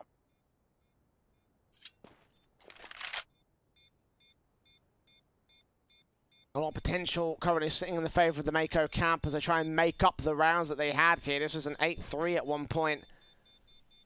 Now back to 6 for the T side, and a real good chance to turn 7 as well to bring back the half Paradox. 2 AK saving them with the 2 players though, so that's extra firepower going into this final round by. No orb potential though for the CT camp. Money's not quite good enough for it. No player can afford the $47.50, so M4's out for Mars in for Zilla to get the extra utility basis. Paradox. 4-man stack again to the early long contact. They can walk out mid or just bum rush the B site against Zilla's part. Overwhelm and execute to easiness. On towards short in the early plays here for the part of Jimmy. Again, Molotovs and nades up doing damage to Dell, force them away from the long contact.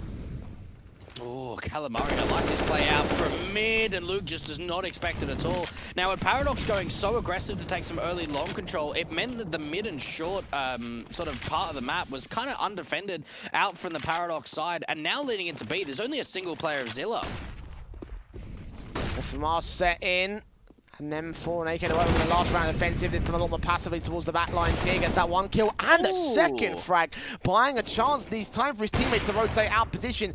As K-Star will drop into a 3v3 and a massive HP advantage right now for the CT favor. Badonka catches Del though, headshot found and a flashbang at the ready to get his teammates to find the entries here. One AK to work with that flash is so awkward. The orb shot can connect. He's blind as Herbs falls. K-Star get another kill, back to a 3K, up for a quadra in this round. And defuse kit on the last CT sticking in. K-Star's going to face forward. No! Herbs is going to hold the whole round. That's 9-6 for the half here for Paradox.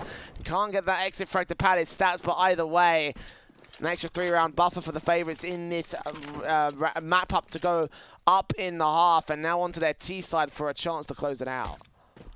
Yeah, look, for K-Star, unfortunately that bomb's just not planted for him, Jay, and he was forced back with the utility into the upper tunnels. We saw that first flashbang not being too effective for the Paradox side, but what it did was it kind of baited them into that second flashbang. Once that second one popped over the top, a lot of players were blind over on that T side, and Paradox get the retake together to end out the half at 9-6.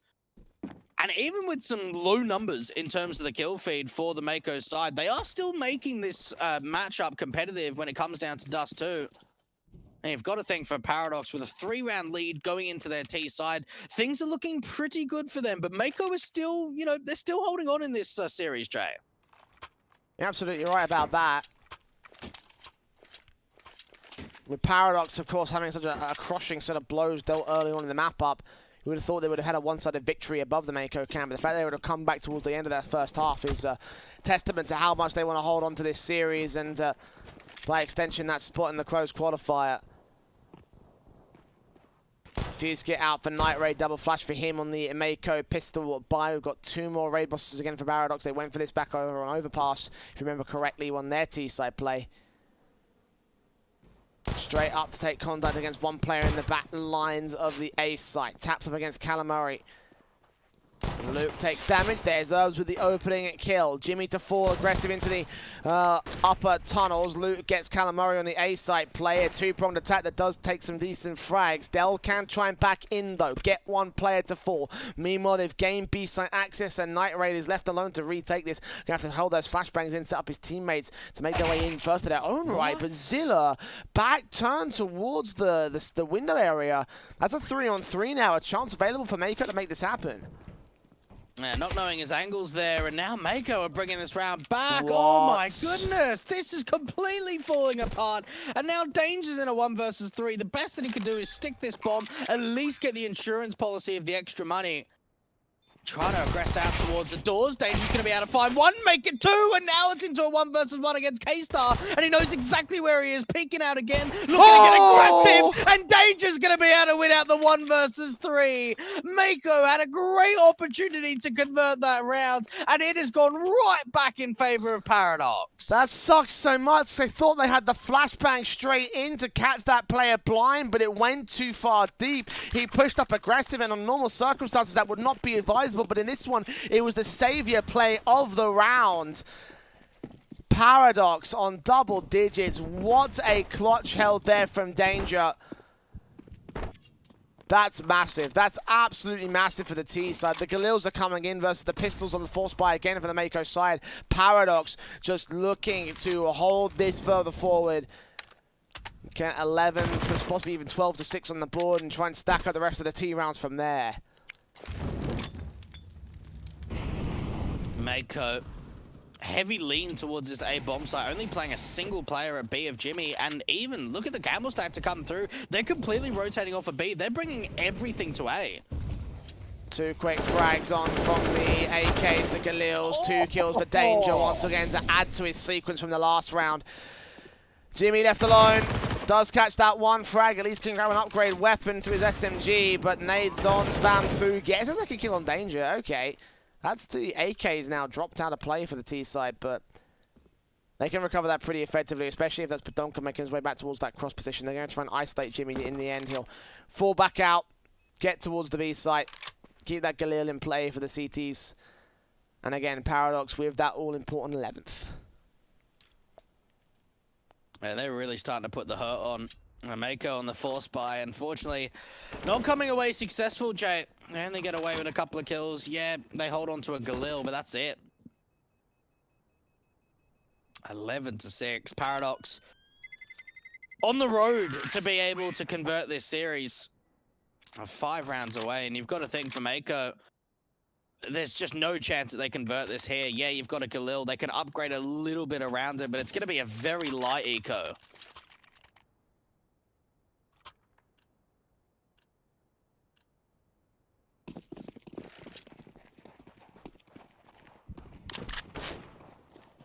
Mac 10.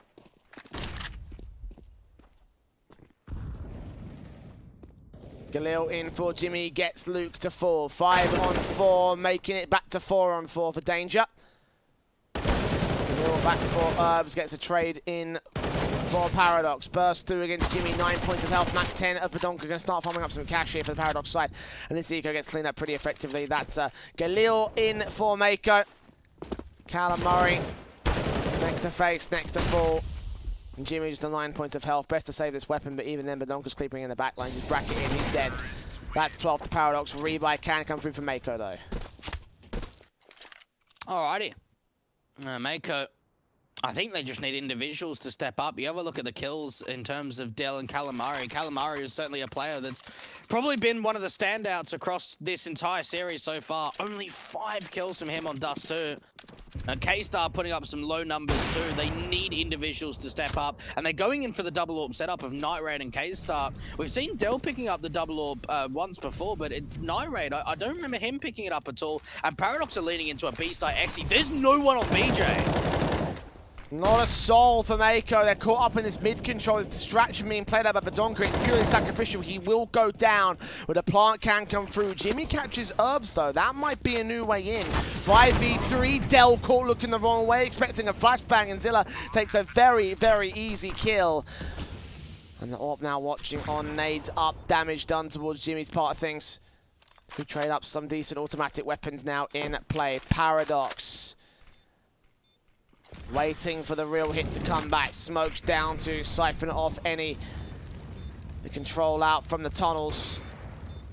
Smoke at the ready. Danger's going to block that off with the utility in play, extinguishing the flames and siphoning up one of the entryways. They'll still make their way in. Luke, Danger coming up with frags for peace. There's a 3K sequence from the AWP to get 13 to the board. A Paradox.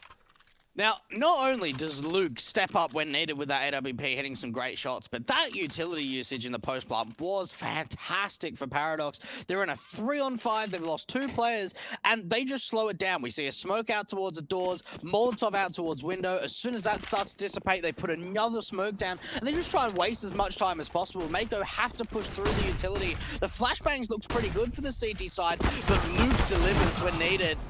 13-6, fast out towards the long control too for Paradox to find the opening kill, and from Dell, another gamble stack to the A-bomb site from Mako.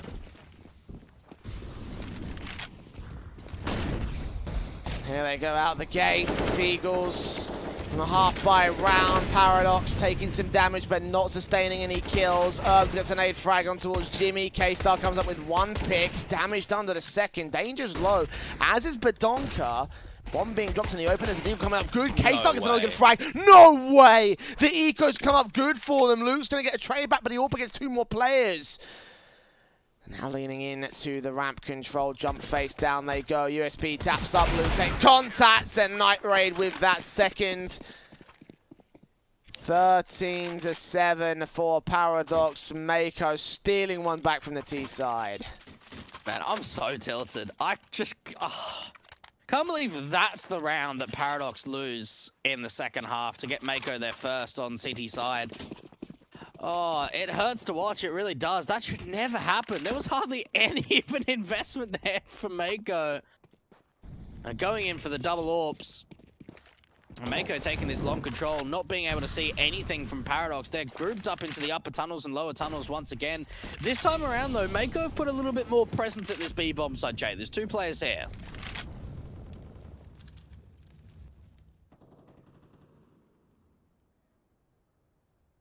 Aggression coming in from Jimmy. Going to take that first contact against the Orps of the T side. There's Herbs with a frag back. Luke will get Night Raid to drop. Jimmy goes down next. That is a clean-up. Paradox, 3 frags on the trot. Mako shut out of this round, and there's no way that even the top mid player can get a trade, but Donka stays alive at 11 HP.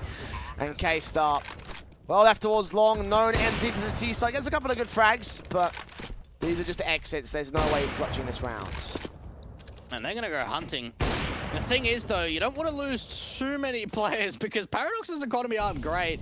I think they've got to a point now where they can kind of stop hunting Jay. K-Star still alive on the site with the AWP, looking for his 4th kill. Not going to come through, but Oko finally is able to get the trade. And for Mako, I mean, they can force here. Calamari and K-Star are very low on money. It's just, do they want a half buy to play for overtime? And the answer for that is no, they don't, Jay. They want to force it. Double Orcs back in. And rebuy from Paradox is also going to look a little bit awkward. I guess for Mako, the justification is that, listen, they're also going to be in an awkward economy state, and if you win this round, then you could shut them back down, reset them to a force buy or an eco. And they've got to win some frags, though, and the MAC-10 just getting up close and personal to the AWP, turns around towards CT, grabs that AWP. Jimmy only getting away with 1 good frag, and Badonka swings back on Dell, held to the corner, still getting the picks, 4v2, making it 3 as K-Star does trade the AWP battle towards mid, but Paradox have the bomb down, got the M4 of the swing, catch that face, the flashbang comes in late, and through the smoke, reads K-Star to get map, match, and qualification point here for Paradox. What a ridiculous round. First of all, Badonka just pushes out through mid, works around the smoke, takes down that first AWP from Night Raid, and you would have thought with him being on such low HP that he was not going to be able to find that kill towards CT. He does so, and then Herbs follows up with 2 with a straight spam, 15-7, and look at the buy coming out from Mako, Jay. It is not looking great at all. They've got a single M4, 2 for Masters, a Scout, and a 5-7, and only a single kit on this CT side. Yeah, this is not looking good. And there's Luke with the opening pick, the AWP straight in to drop that first on that short control. A swing may come through from Calamari, but I wouldn't hedge my bets on him being able to get anything, especially as the T start to rotate away. Back into the long control for Zilla and Co. Bomb picked up. And moves up to the long position where there's no players facing from Mako. In fact, there's no one on the A side defense in general. Retake set up towards A by the looks of things for Mako. Getting very limited on the utility standpoint too. Now this look from Herbs can cut off so many rotations out from mid, but K-Star's going to be able to at least drop that bomb in the worst position possible. Here they come. Backstab from Calamari comes up with 1 good frag. The scout headshot does come through. The no-scope in. But Donka catching one back to a 2-on-2 now, making it 1 as Night Raid stands alone for the CT side to clutch it and keep Mako alive in this game. Not going to happen. Zilla with 3 frags. And Paradox with a map and series win 16-7 and 2-1 in the best of 3. They're going to the close qualifiers tonight, Dweg. Yeah, look, I'll tell you what, big performance coming out from Paradox. It looked a little bit shaky on Overpass. I think that they may have had a chance of closing out that first map. We go to map 2 of Inferno, and it's just so one-sided. We go into Dust 2, and yeah, maybe it's not exactly the sort of the same style in terms of how things played out on Inferno, but Paradox looked on point. They looked on top form. Their T-side was fantastic. They only dropped a single round in that second half. And look, for Mako, they weren't able to deliver in map 2 and map 3. And that's what it comes down to. Indeed, that is the case, and it came down mostly to the frag counts for me, you know. I mean, Inferno was the map where it really highlighted it, where they didn't have a good tactical basis on that map, and then, of course, they could just win off the entry kills on the T side alone for the Paradox side, and that's what really turned the tide, I think, for me. Like, if they had any sort of, you know, tactical basis for Inferno, that would have worked a bit better for them, but that was a one-sided map, and in the end, Dust 2 was able to be won out by them, one-sided all the same, not even double digits being gained by the Mako camp. But that is the end of their run. They had a good run at that and a lot of potential in that upset. After that first map, I would have thought there would have been a chance, a slim chance, but a chance nonetheless to bring it in against Paradox and actually manage to take the series. But they do fall 2-1. Paradox will make their way in as the first team out of the open qualifier and into the closed qualifier. Who's going to be joining them is the question, though. We're going to find out after this short break. We're in a couple moments' time. VERTEX will be taking on Ground Zero and our second best of 3 of the day here on the B stream. So do not go anywhere after this. It's more Aussie CS coming up after the break.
Don't look down, never fade out. And I just wanna be someone and never fall behind again. Just keep on moving on. Never look down, never fade out. Never fade out.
I've been working part-time jobs, chasing all my dreams now lately. No matter if I try too hard, nothing's ever enough, baby. No, I don't care too much. I don't care too much. As long as I can keep you by my side, I don't care too much. We got time, no rush. In your eyes, I always see there is something meant for me. In your eyes, I always feel different.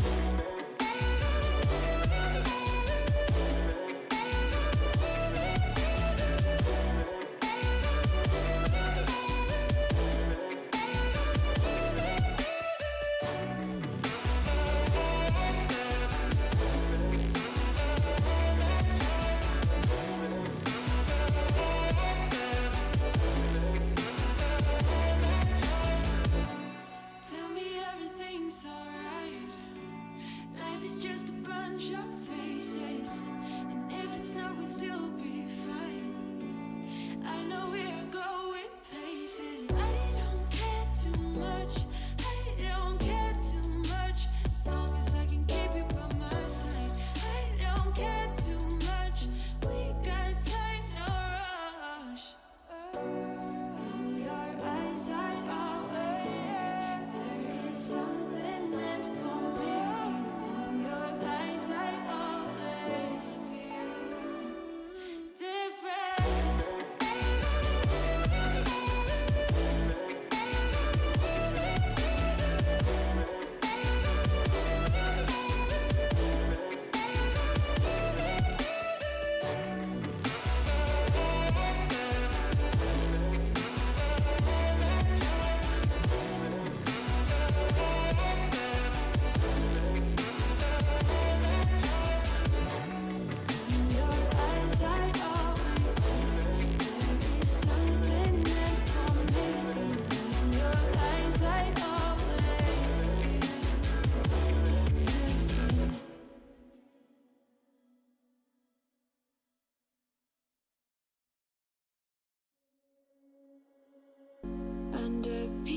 thoughts, baby. Leave the rest in our troubled minds. Let us go down in laughter, baby. Trying to figure out what we're after. We're never heading back until we're older. We couldn't care no more, not any longer. Under peach yellow skies, we keep on searching, but we will never know what we're after.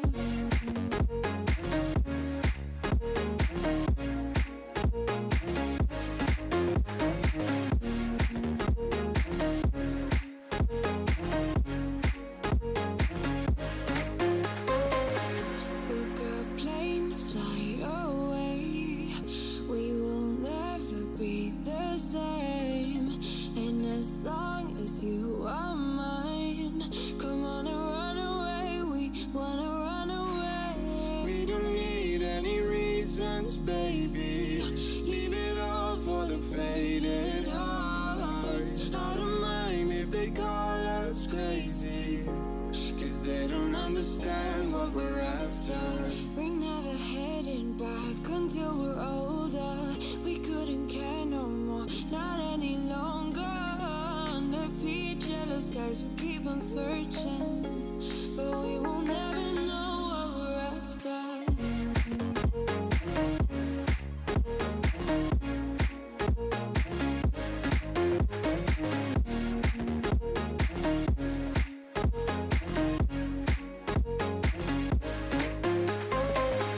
We're no kids no more. I need to feel alive in this dreadful town. I'm running out of time, and as long as you're mine, I wanna run away.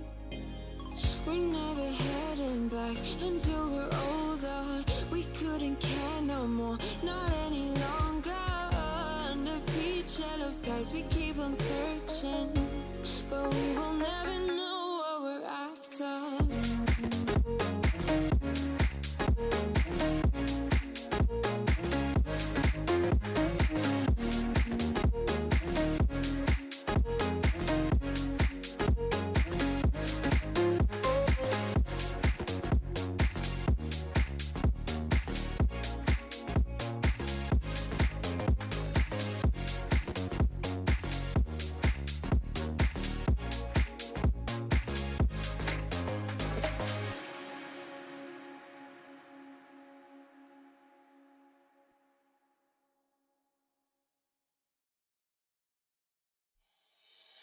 Oh, I see the signs and I see we're there. And I feel the lies and I feel the sand. Forever who we are, no matter if we're cast away. A fire in the dark. I know that you will be where we are again.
on a bench, waiting for the time to pass, dreaming of what happens next.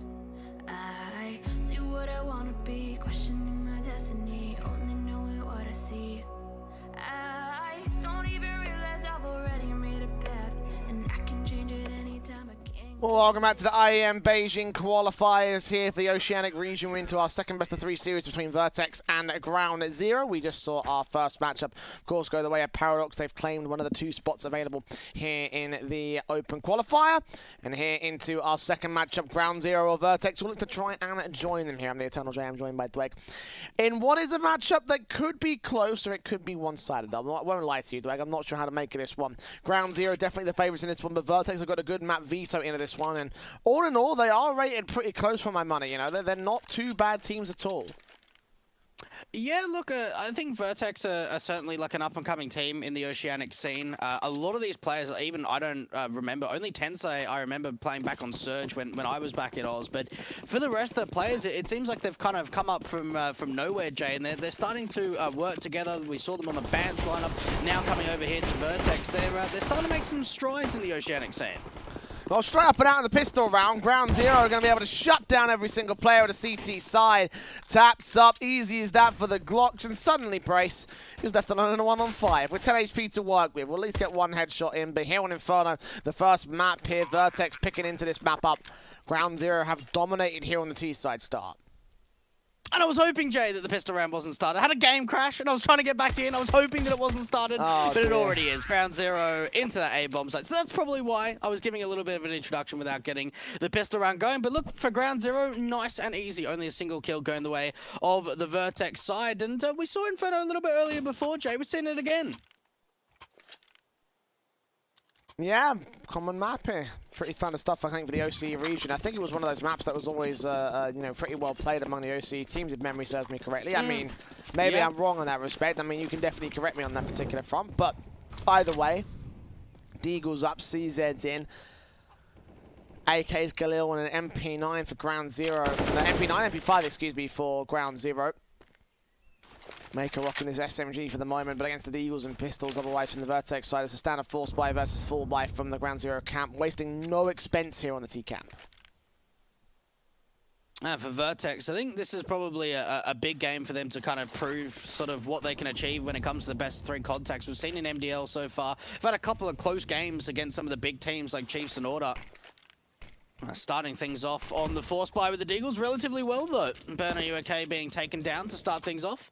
And not a single point of damage done to the CT side just yet. Yeah, nade stack, decent start. Deagle's in, taking contact, smokes back and forth between both squads. Try and siphon off the Ground Zero side for making their real hit happen here to the A site control. Vertex are ready and waiting to receive.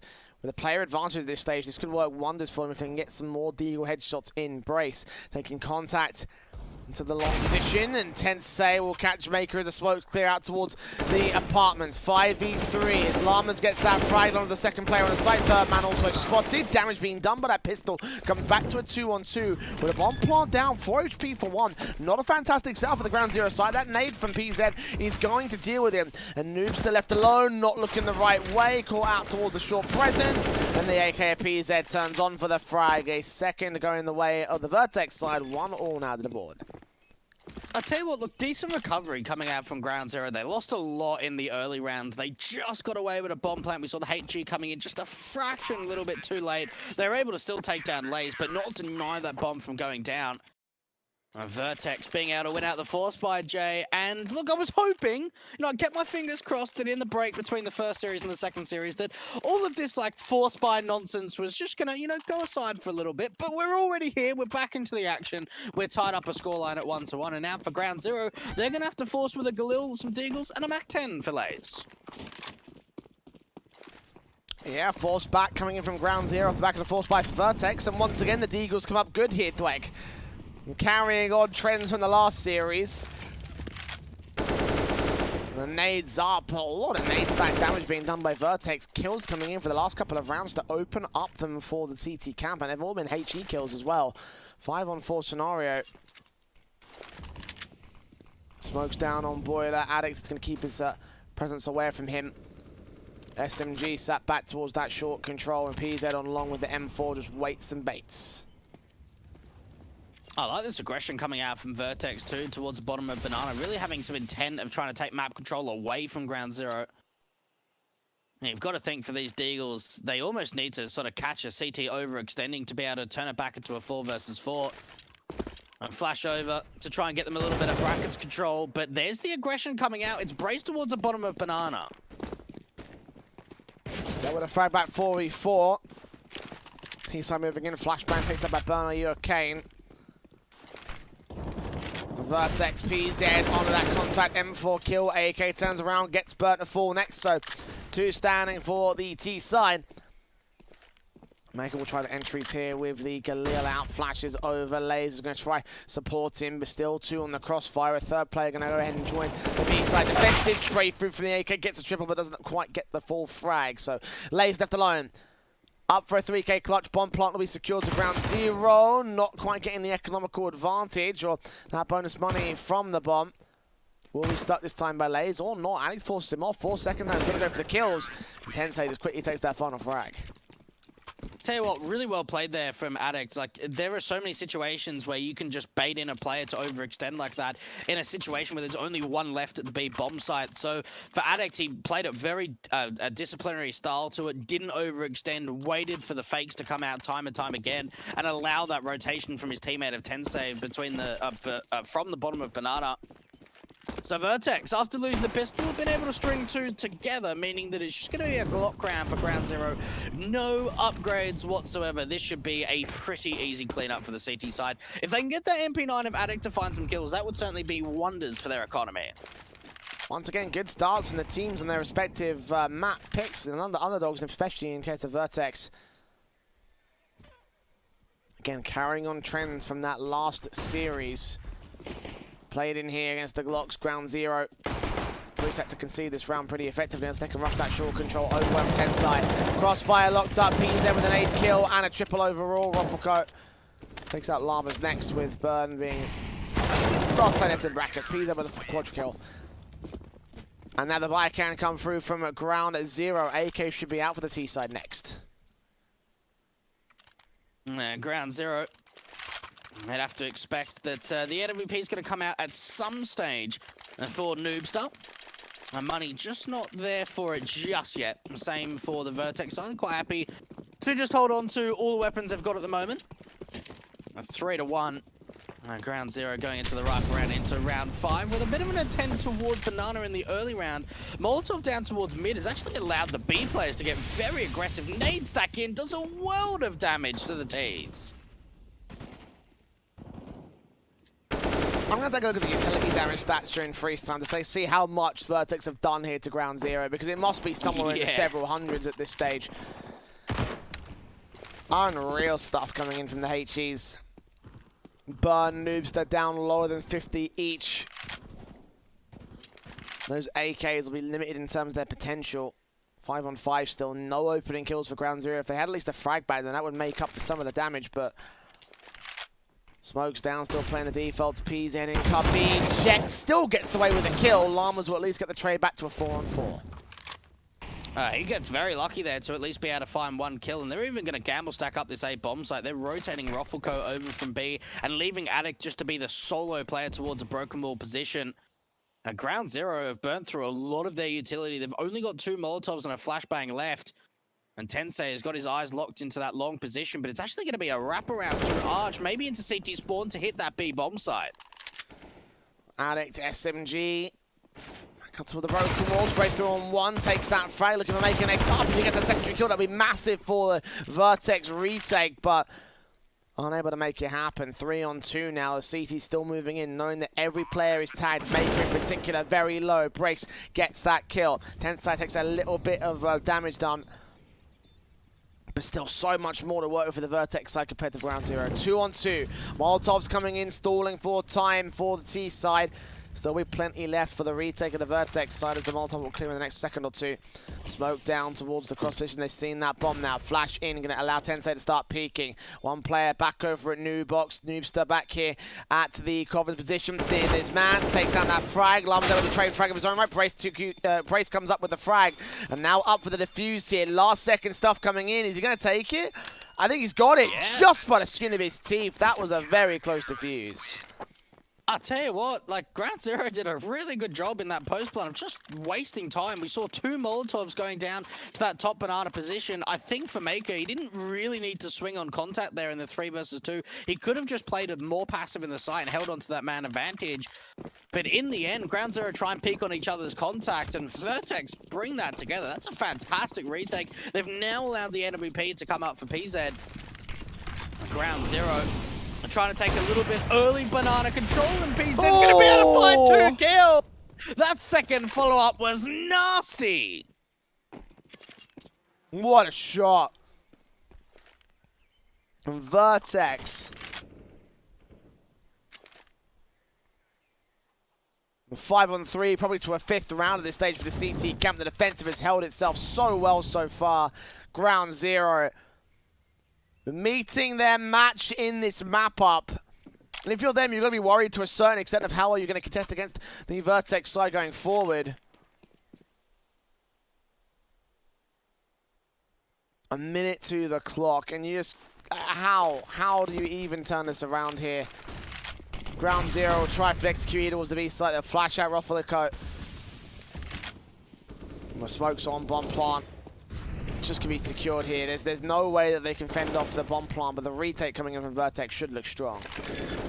And I like too that they've just given them B site access. We saw that single player Rothelico over at the B bomb site. He could have tried to get aggressive and try to take some fights, but instead he plays a little bit passive. The nades actually go towards a default position, but don't do any damage. Laser's at least going to be able to find one on the T side. Can he make it even more? The 16-year-old now has to try and step up and clutch. He's got the AWP to deal with. The wide swing comes out, and now it's a 1 versus 1. And Brace is just going to stick this bomb. He's sticking it. Laser needs to swing out into the open, and he swings, but there's not enough time. The bomb gets defused. Another retake for Vertex.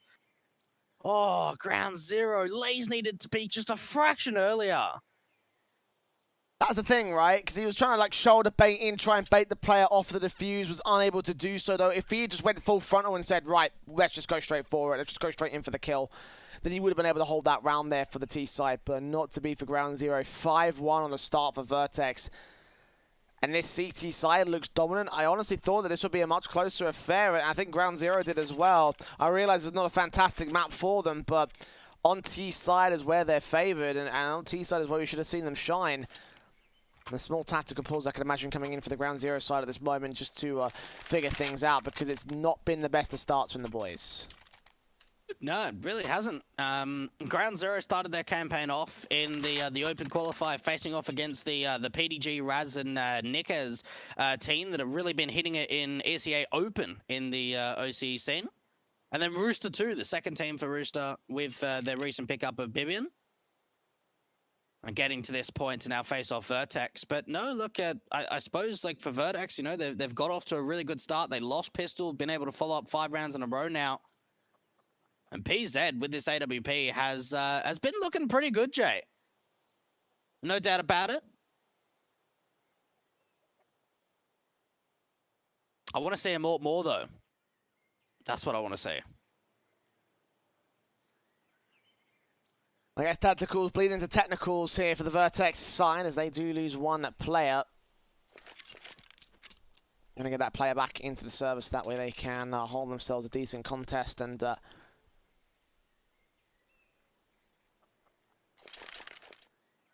get themselves that 6th on the board, obviously, and can have that moment to give a bit of breathing room. We've had a couple of server issues today.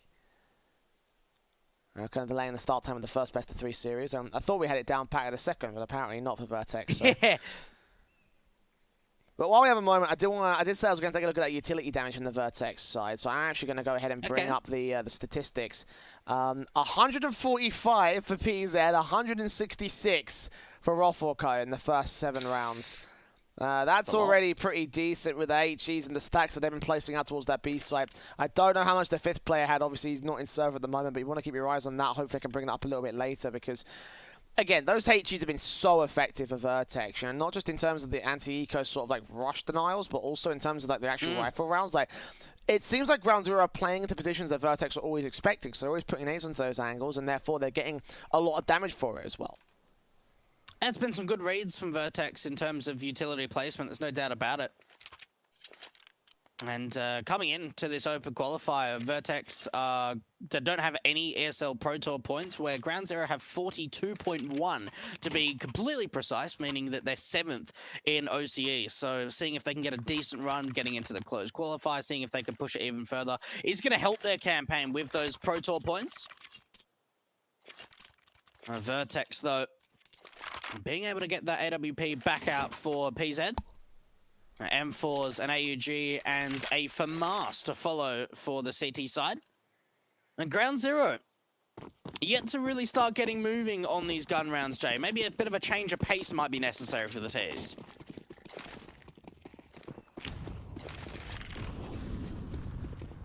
Oh, again. I was waiting for that to come through. Oh, well, Mako not quite as lucky with his utility placement there, unfortunately, but it's all the same. Nades up, damage done to Llamas. Ground Zero contrasting heavily in that placement, and of course with the damage being done again is so substantial for them. 39 HP to start things off. No kills, but VERTEX have taken nothing to return against it. No potential for damage or kills to return back from the GZ side. And just a single lurk in the apartments to come out from Mako. The rest of the T's are just grouped up into the banana position.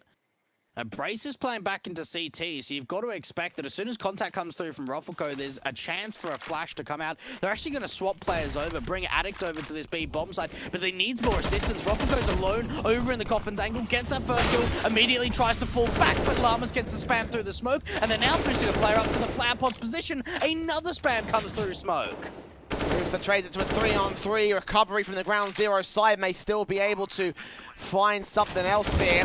One player pops through and the smoke clears out. Brace dealt with by Noobster. 2 kills to his name. And watching the Coffin's entrance now for PZ. Looks back towards main. Gets a 3K on, but his quad really all around the corner. Shot misses out. Dinked down. Trying to go for wall bangs. And Mako comes in to support from the back lines. Shuts down the last, and Ground Zero do recover that post-plant B site. Okay, well, look, I'll tell you what, even the lurk from Mako towards the apartments play didn't even really need to come through. We saw that lurk out towards the A bomb site while they all stacked up in through Banana, but for Ground Zero, it was just some great spams, great timings to just spam through those smokes, find the response kills, get the post plant in, and then Noobster steps up towards a dark position. Look what it's done to the economy for the CT side, Jay. They're going to have to force. They've only got a single rifle. The rest is just pistols.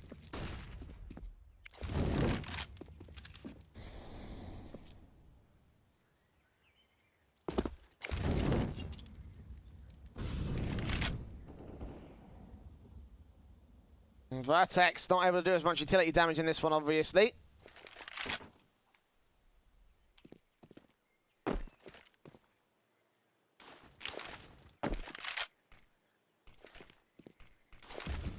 Stacking towards the A site, ready to receive the contact from the T side. There's Lace with that kill. Llama's dealt with by Tensei.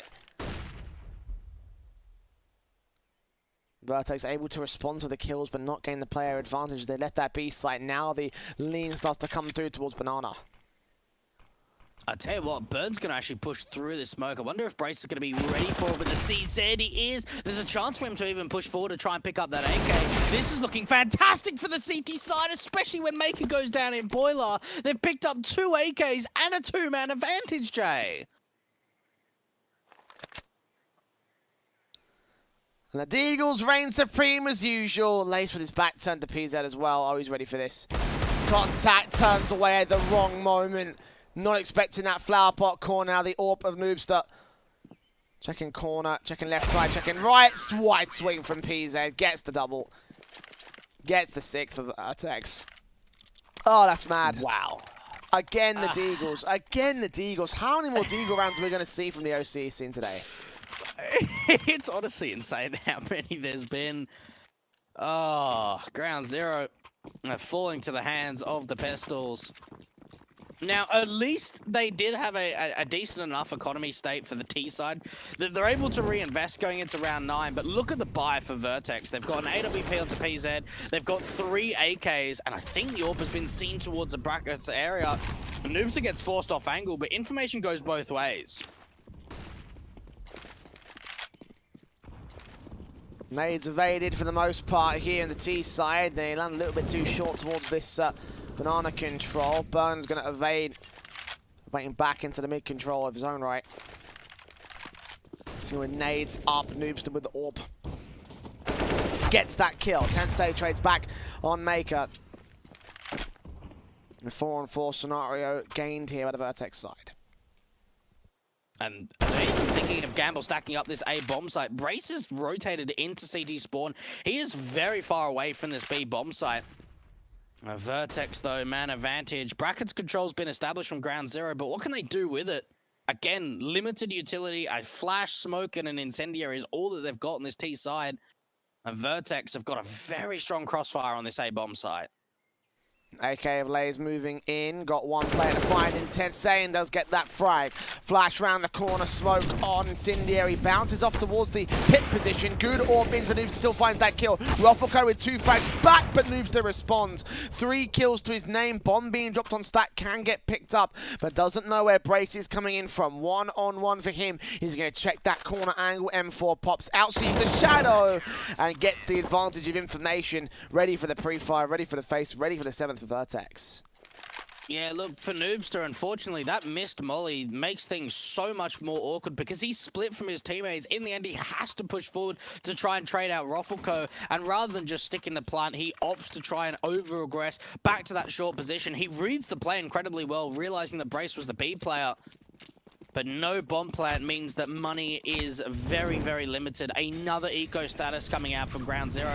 And VERTEX are putting a lot of hurt on. Again, the utility damage is great. Ruffleco towards top of banana. Flashbang out from his teammate. Able to get a couple of easy kills. They're bringing more players in. And the cleanup crew arrives in time. Yeah, Matt Tenemaker. 1-on-5. VERTEX quickly getting these frags together. At least 1 kill goes the way of the SMG. They get that bonus money that bolsters the buy a little bit here, but the half advantage goes the way of the CT cam. VERTEX 8-2 up against ground zero. Still got a FAMASA's in play. They want to get some upgrades going, however, for Ruffleco. The money definitely looking better for the T side in terms of like the general buy basis. That VERTEX is going to have a hard time if they lose the next round.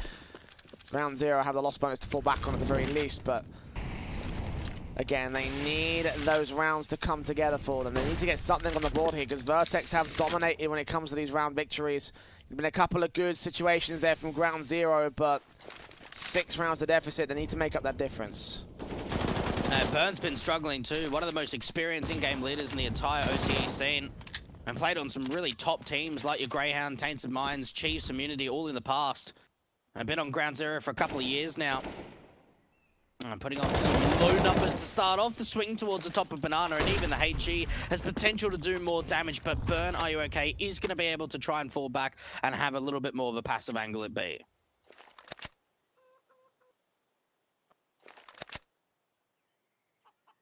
Minute to the clock. Ground zero. Finally, open up the round. Noobster with the AWP pick in towards banana, facing in for a little bit more. I think you may have seen Ruffleco.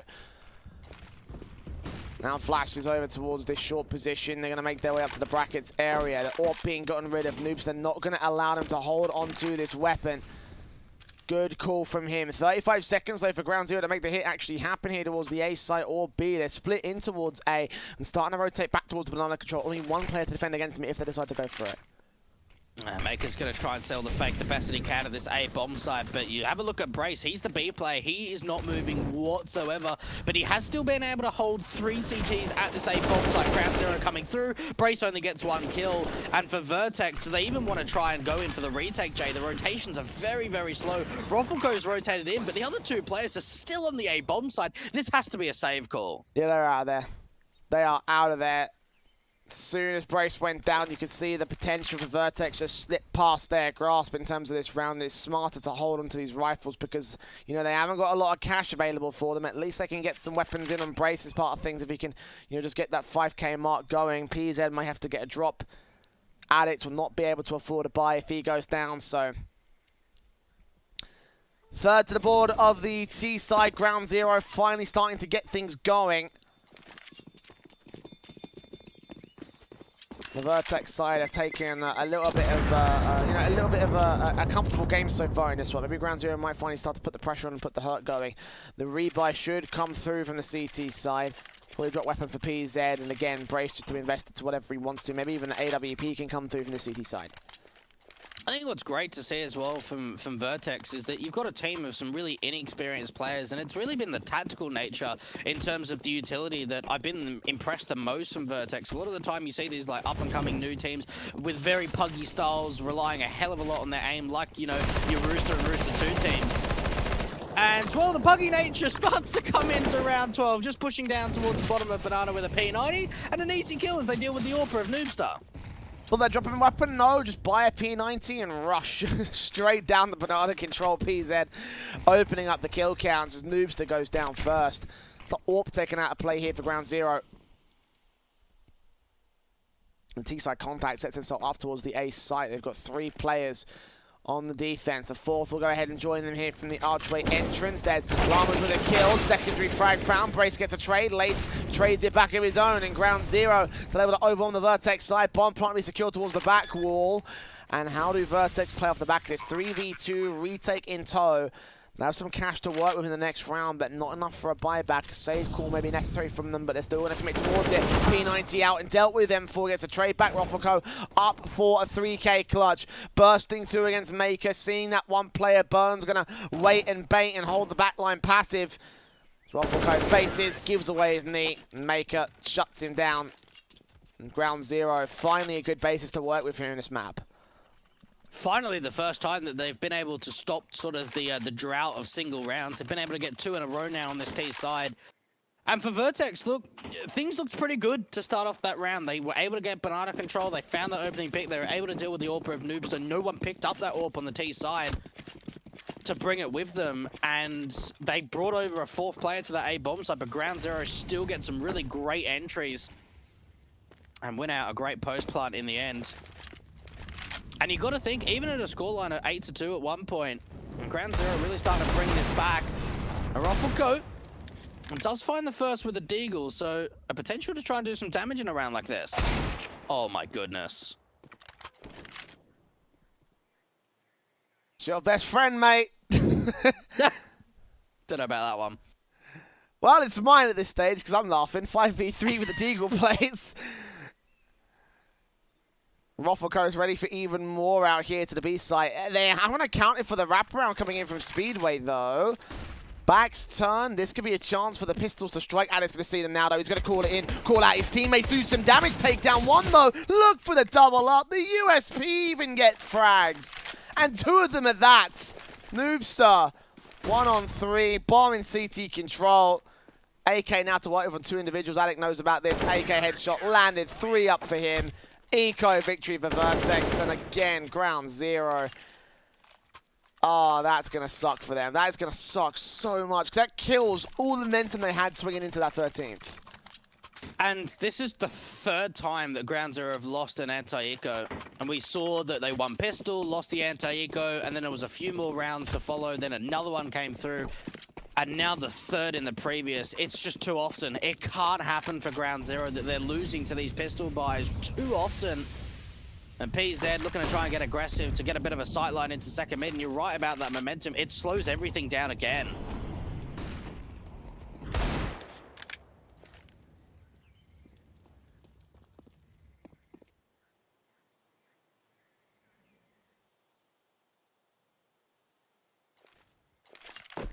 Smokes on for PZ, flashes over. Roffelco keeps his eyes on with the AUG2 lineup, gets that one headshot. Llamas can drive by with a Deagle, get a trade back to the Ground Zero side. They catch one player on the blue spot as well. So again, the B site fast hits working comfortably for the T's. The 4v3 retake for Vertex, still with the AKs and the AWP in play. It may be worth a safe call going into round 15. They won't concede a lead back to ground 0. They can still take a 10-5 half of that. The nades on. Look how they want to go for this here. They've done some damage with these nades. They won't know how much they did. Flash over the top, but that re-smoke they have to save now. They're way too late on the time. Great utility usage coming out from ground 0. They're going to boost the player up towards the flower pots. Tensei's only able to get 1 kill. Addict's trying to save, but I think for Vertex, they needed to make that call earlier, Jay. You have a look at the buy investment in terms of how much money they have going forward. Addict's got no money. Roffelco's got nothing. They can maybe drop an AWP over to PZ from Tensei, but really, that save call should have come in earlier.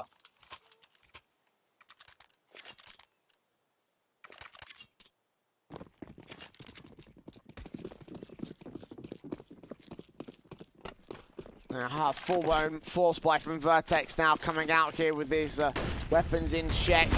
2 pistols in, and again, they're going to try rush the issue, put the utility down against them. Burn's going to take some damage, 86 points of health. Not quite significant in previous rounds from the CT camp, but ground 0 still taking the early losses. The AWP at BZ, in fact, opens up for the opening kill. Mako to drop. Llamas will start making his way up to the apartments, though. Try find that trade in a moment's time. Swing out, catches the M4 instead. Takes a ding back for AWP can find a trade. Indeed, doubling up, looking for the triple. No. Lace takes that trade back. Burn gets 1 to the back line. Tensei still on site. Sprayed up and doubled up by Burn. Are you okay? Now it's Roffelco alone for the CD side. Ground 0. Bomb plant secured. Looking for their 6th to close out the half. Roffelco, he's already been spotted out from Burn to the pit position. And I tell you what, Jay, when Burn needs to step up, he absolutely does. He was sitting on 1 kill going into round 15 and gets 3 to close out the round. And look, a really decent recovery coming out from ground 0. I think they got off to a really slow start. They won pistol. They were down 2 to 8 at one point. They were able to get some really late rounds towards the segment of that first half. So they've made this at least as competitive as possible going into the second half now. Yeah, Vertex were on a roll. Again, ground 0 to the end of the half, going to make the comeback happen. Very similar to how Paradox were working in the previous series as well, when they were on that back foot. First maps, very similar to each other from our first 2 series of the day. Wondering if there'll be a chance for ground 0 to, of course, turn the situation around and, of course, get their opponent's map pick this time. Vertex still at the advantage, though, with a single pistol to get to double digits. And that sets them up for pure victory here against ground 0 if they can get that far. So, see how well the pistol round setup goes here as the match is not yet ready to go live in the second half. A moment's respite between these 2 squads. The calm before the storm, if you will. Again, a very important victory for both these teams. And certainly for both of these teams, maybe not so much in terms of a head-to-head, but in terms of like their league placements over the last few months, they've been very, very close. They're 6th and 7th between them in terms of MDL placing, both with 8 wins and 5 losses. You have a look at LPL Pro League. They're both in the same position. I think they might even be facing off against one another in that playoffs bracket. Both placed 7th to 8th when it came to ESL, AU, and NZ champs. So it seems like at least results between both of these teams have been very on par between one another. The one thing, though, that I certainly do give an advantage to in ground 0 in the head-to-head is just the experience factor. You've got an in-game leader of Burn, Are You Okay, who's been a veteran in the Australian scene for a very long time. A Noobster and Llamas too, a lot of experience between those 2 guys. Whereas for the Vertex side, honestly, Jay, you know, before doing my research about these guys last night, a lot of these players I haven't heard of and seen a lot from them. Yeah, I was actually going to bring that up to you during this halftime because I wanted to ask you about how much that experience plays into this factor because it does feel like sort of like recent results have been very similar, but ground 0 obviously having that extra little bit is going to probably boost them into being like that slight favorite position. Know that a lot of people have rated this one to be particularly close, so let's see how close it will get going into the second half of our first map. Vertex still leading 9-6.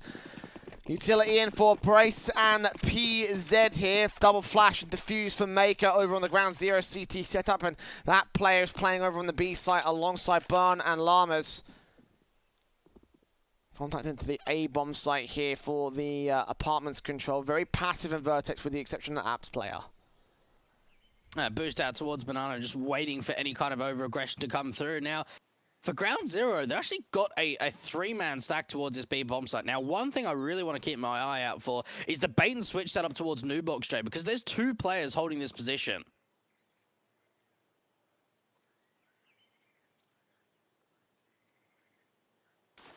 Well, nades up onto the stack position for the T side. Gonna try and force them away from the CT cross. Gives away info on 2 players. Might set up for the rest of the utility bases. There can only be 2 players that hold the utility and the pistol round. Roffelko gets burned to drop here towards the A site. No rotations baited back from ground zero. Still holding those 3 players to the B site. If Lace gets overwhelmed, that might force the issue, but the smokes come in, they'll realize they guessed right. Cross and Coffins siphoned off. Flashes into the site now. Here come the T-side entries. Tensei first face sees that one player at Nubox, gets him the fall, but as you mentioned, the second player back there not being checked. And Noobster gets himself all the taps to the head, doing damage next up for a Quadra. Gets it on for the ace, not quite against Roffelko, and he doubles up of his own. Lace on 1 point of health for that retake, and it was a fantastic sequence from Noobster. If he could get that 5th, that would have been a pistol for ground zero, but VERTEX cinch it and take 10. Yeah, look, unfortunately, I felt like the A players kind of let that down. We saw Noobster have a really great bait and switch. They had no idea he was there towards Nubox. But for ground zero, they started aggressing towards a bomb site. Bernie OK got taken down. Lays was so damn low, being gooshed down to just red HP. And you almost felt as if that if the A players would have just stayed alive, then that round could have been so much more successful for ground zero. Nade on the brace, gets out of dodge, escapes the fate just by the skin of his teeth. VERTEX only losing a MAT 10 if they lose to the HEs, so that's not too much of a worry for them. Ground zero mostly focusing on getting the frags at this stage and trying to turn this round to their favor. Of course, heavy investments from both sides.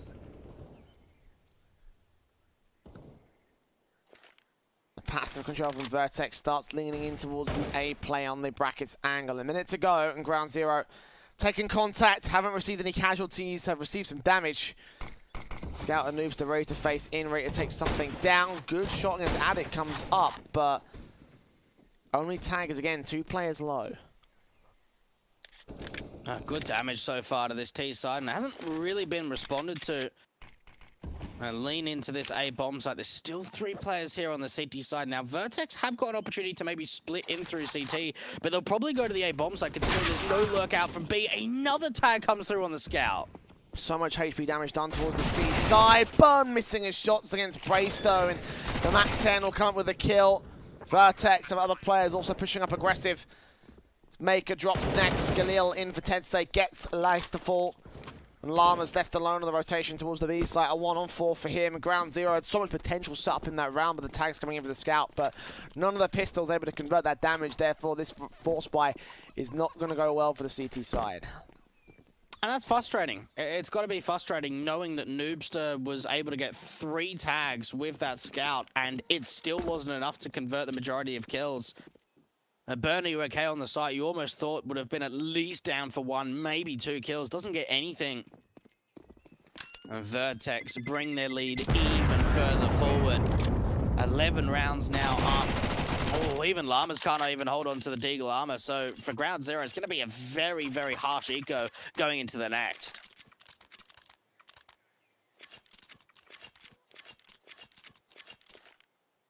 Yeah, basic USPs, no investment from the CT side. Not even any utility coming out for them. They've just got to take this one on the chin. Go for a bit of a gamble stacking towards the A site. 1 player playing back over at B, so if they do receive any vast aggression, then they can rotate the stack back towards a retake and potentially take some rifles out of their hands. That's their main focus though. Take rifles out of the hands of the T site. Unfortunately, they only get that 1 frag. Second frag for Noobster as well. Grabs that AK. A second one get picked up by Llamas if he rotates back to position, so as they push in towards the B site, that may be their best call to make here. 3-on-2 flashes over from VERTEX. They're going to gain easy base site access. Yeah, pretty simple, isn't it? And you can think maybe Llamas can look for some exits, but you really want to be trying to hold on to that AK for Noobster into the next. VERTEX, though, only losing a couple of players, not losing too much, I want to say, on a harsh eco. they can maybe find one more exit kill, then that would certainly be even more damage. I'm really surprised that Noobster's actually getting this aggressive. Holding onto this AK would mean so much into the next round. I'm not sure if I like that, Jay. Yeah, me neither. That's losing both the AKs as well, so no extra weaponry for the Ground Zero side. I think that extra firepower could have been valuable to them. Relieve the investment, potentially buy some more options in terms of double AWP potential. Single AWP will come out for Noobster at least, so they have that much to wait for Ground Zero. With 12-6, Vertex are having a whale of a time, and some players have been a little bit quiet from the Ground Zero camp. In some cases, it's forgivable, but you compare that to the numbers the Vertex are putting up, and again, it looks a lot like how Paradox did over on their Inferno map in the last series. Vertex on the T side, making light work of the entry frags. 2 kills, untraded, no chance for Ground Zero to get them back. Bomb plant could be secured, it's a free B site. Yeah, and this could honestly be an instant save coming out for Ground Zero. Some great damage done towards the top of Banana. They open up with 2 simple kills. A crossfire being set between PZ and Tensei. And they've even got a lurk from Roffelko, so he's there to sort of say, right, okay, I'm watching the eyes if they want to go down mid, so they pretty much know that Banana's completely clear. They'll get the information too. It's at least the next sort of 10, 15 seconds or so that they're not going for this. They can start the hunt. There's a lot of money on this T side, so why not try and see if you can at least take at minimum a player out from this CT side from saving.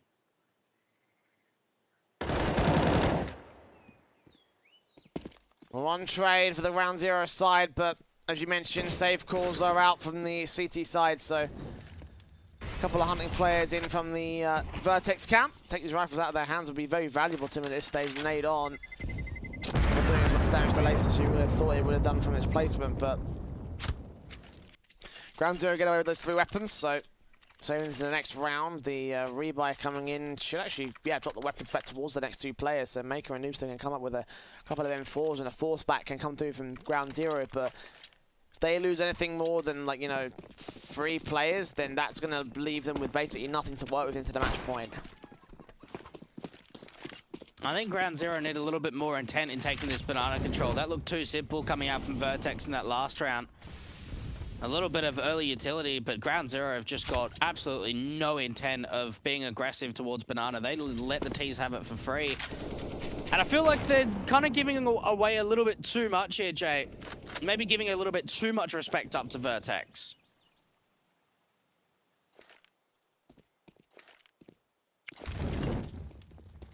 Well, there's their map pick, so for Ground Zero, it's understandable from a mental aspect, but as you mentioned, giving up too much control, giving up too much respect to their opposition may cost them a pretty one-sided matchup as well.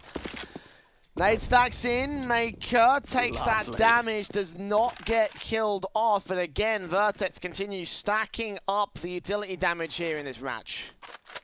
And what I love too is they have so many different placements in where they stand and where the nades land, and they're just doing constant damage.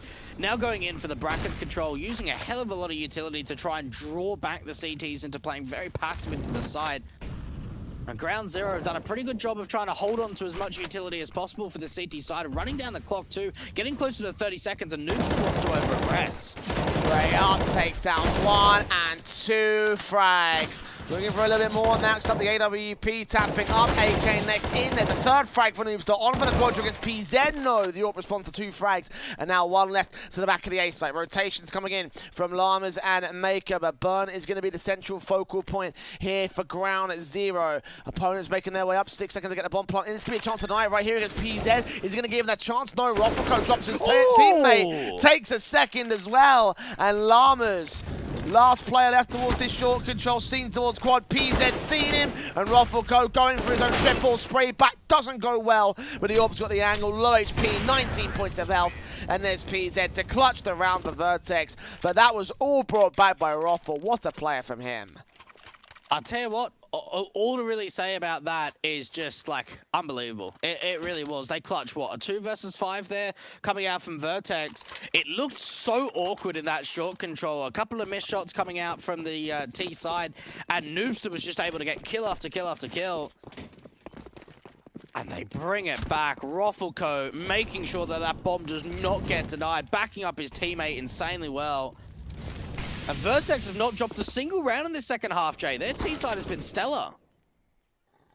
Indeed it has. Can they continue on that trend? Can they continue to find big rounds coming in? The rebuy from Ground Zero is another heavy investment. AWP out for Lace and Noobster going down as the first casualty. 2M falls in an SMG back out against the full AK buy-up, of course, for the VERTEX side. Oppa PZ putting nades down range, hoping to catch something off to the short control. Again, no face baited in. The AWP will start to look forward. Catch that one kill back to a 4-on-3. Couldn't land the next kill. Leg shot on the likes of Alex. He gets that trade back together. 3v2, Tensei also chiming in with his own, and PZ gets burned to fall next. One player left in Mako, and VERTEX losing against the good start of Ground Zero, but bringing it back in the end for a 15th to the board of the T side. Map point for the map pick. And I'll tell you what, VERTEX have really come up to show today. I've been really impressed by their performance against Ground Zero. They've really limited the amount of opportunities for their opposition. And yeah, you can maybe say that Ground Zero have certainly made mistakes, but when you think of the majority of the rounds being won from VERTEX, it's sort of how well they've been playing in post plants and in defaults, especially in the second half, that's really proving their success.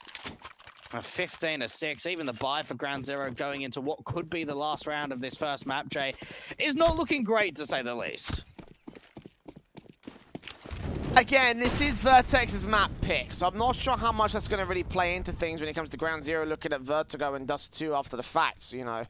I'm sort of having a little bit of like, you know, like a balancing moment where I'm thinking like, you know, hey, it's not like the end of the world for Ground Zero. They have lost pretty bad. Like, I'm not gonna lie about that. 16-6 is not going to be a fun scoreline for them, but you know, it can be brought back from the brink. And don't expect it to be done right here in this map, but in this series, there's still a chance for Ground Zero to win for my money.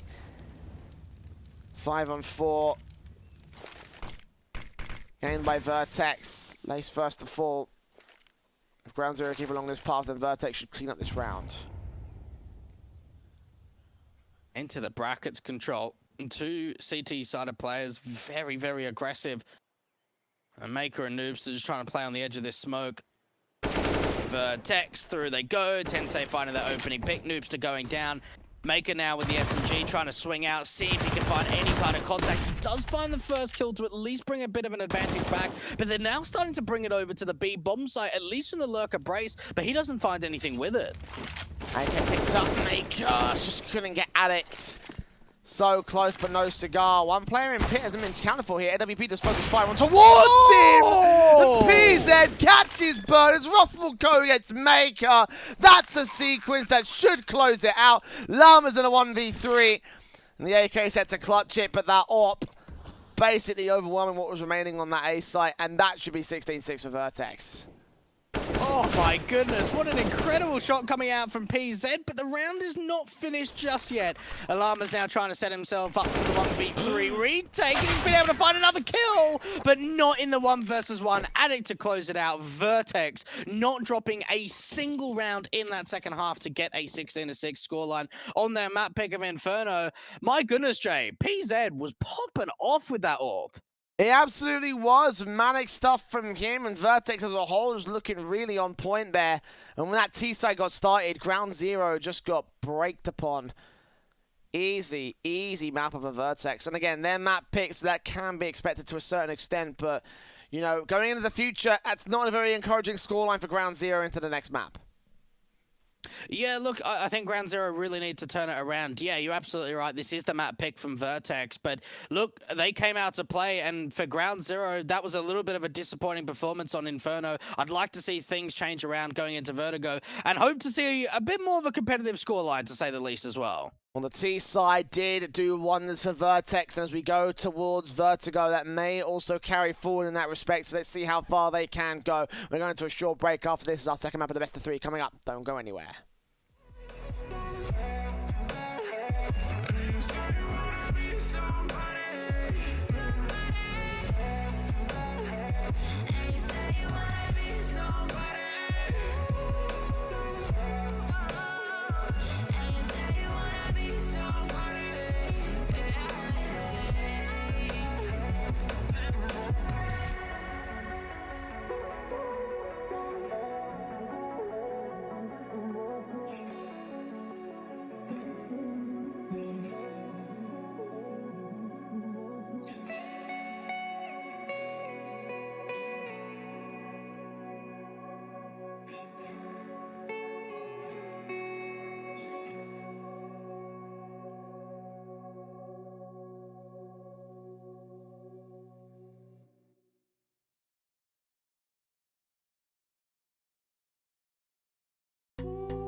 We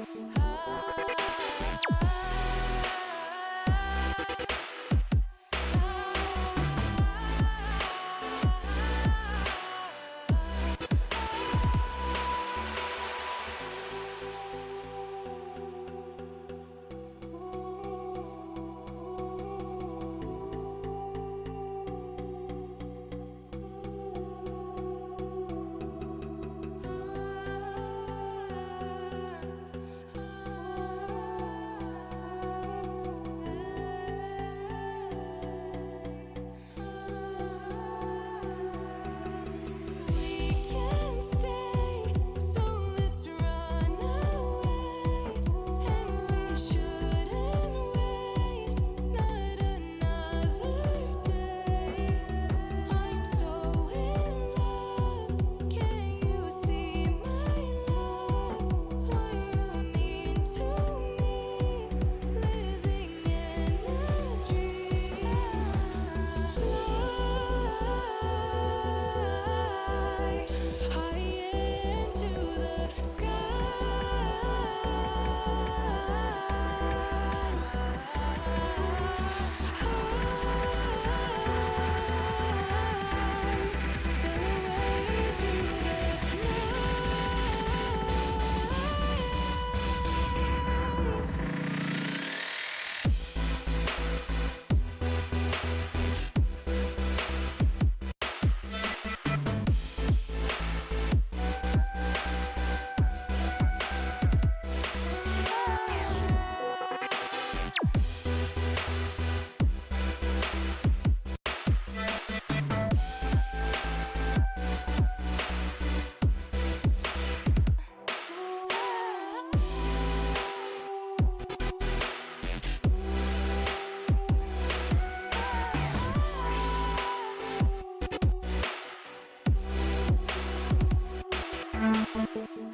Look above your head at the moonlit sky.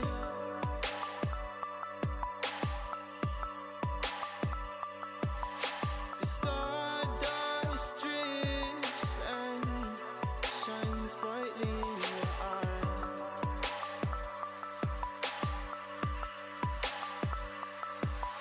So baby, stay with me where the sun doesn't go down, and we will drift away until the day the world stops spinning.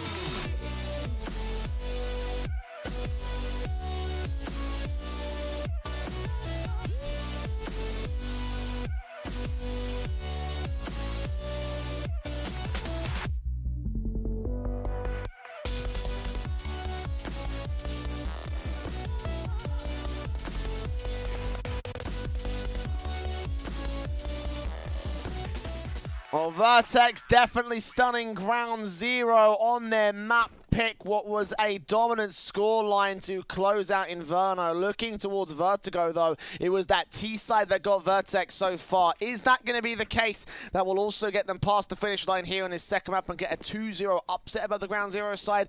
I mean, I think it unlikely, Dweg, but given what we saw in that last matchup, ground zero really struggled against them. Yeah, look, they really did. And you've got to think that even for Vertex, like, we haven't seen them play a massive amount of Vertigo. We saw in MDL, they took on Lakers last week, where they had a pretty decent result there at a 16-6.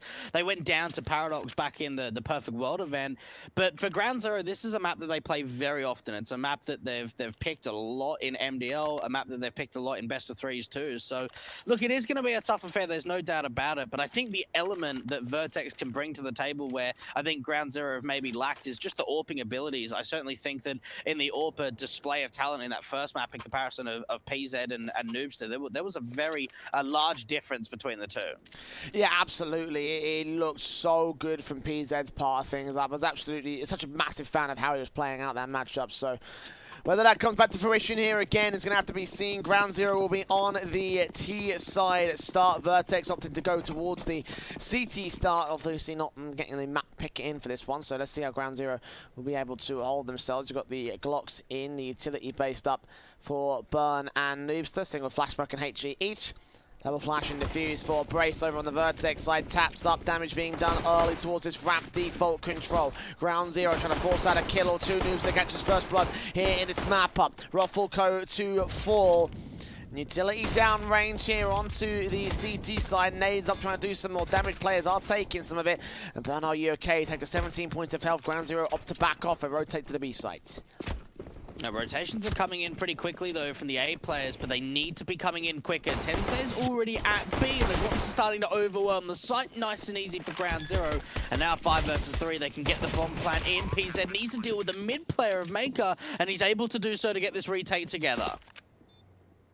Still a man advantage for Ground Zero, though here the damage being done towards them as Llamas comes up with a kill on PZ. Brace and Addict next 2 players to phase. Addict comes up with that one frag now. Back blocks in with a headshot found. Brace here towards the stack, and the face is perfectly timed for a kill, for a triple, for a first for Ground Zero. Alrighty, well, I'll tell you what, for Ground Zero, I like the intent to sort of get some early ramp control. They create a lot of chaos. There's like 3 players just spamming Glocks. And after finding that first pick, they realize that Vertex are trying to take that ramp control back. Ruffleco goes in with a flashbang. A few players try and swing on that CT side, and they just rotate really quickly to the B bomb site, overwhelm it. And Lay steps up with 3 kills in the pistol. But, Jay, I did mention that in one half, we did see Ground Zero losing 3 anti-ecos. This is another opportunity for Vertex to come on top when it comes to these Deagle rounds.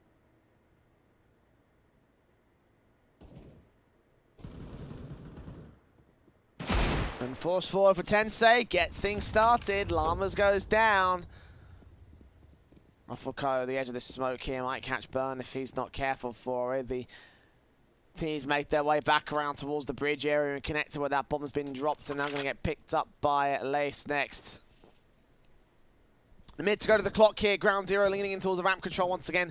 Very passive position to be taken by Vertex, other than that early B control.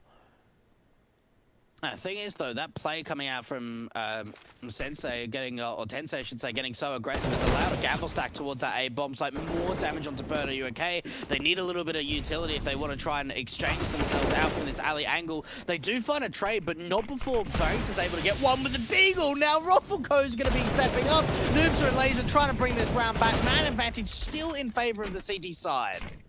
The scout now moving in for PZ. Galil on its way around the back lines, creeping slowly but surely. And Tensei will be able to shut them down. But we don't deny the bomb plan, but we will get Noobs to leave and get all to Lays next. Deagle up from Addict, gets another kill. And again, the hand cannons shine bright for the Vertex side. Pistol going in favor of Ground Zero. Conversion going the way of the CT side. They really just don't stop with these Deagle rounds, do they? I don't know what it is for Vertex, but they hit some crispy shots with the Deagle. A great move coming out from Tensei to aggress with a teammate from the B stairs, get that opening pick up the Galil, start to backstab in, rotate everyone to that A bomb side. And Ground Zero, once again, they won the opening pistol on the first map of Inferno, lost the anti-eco, and that's where Vertex were able to put 5 and 6 rounds together on in a streak to get a really early lead going.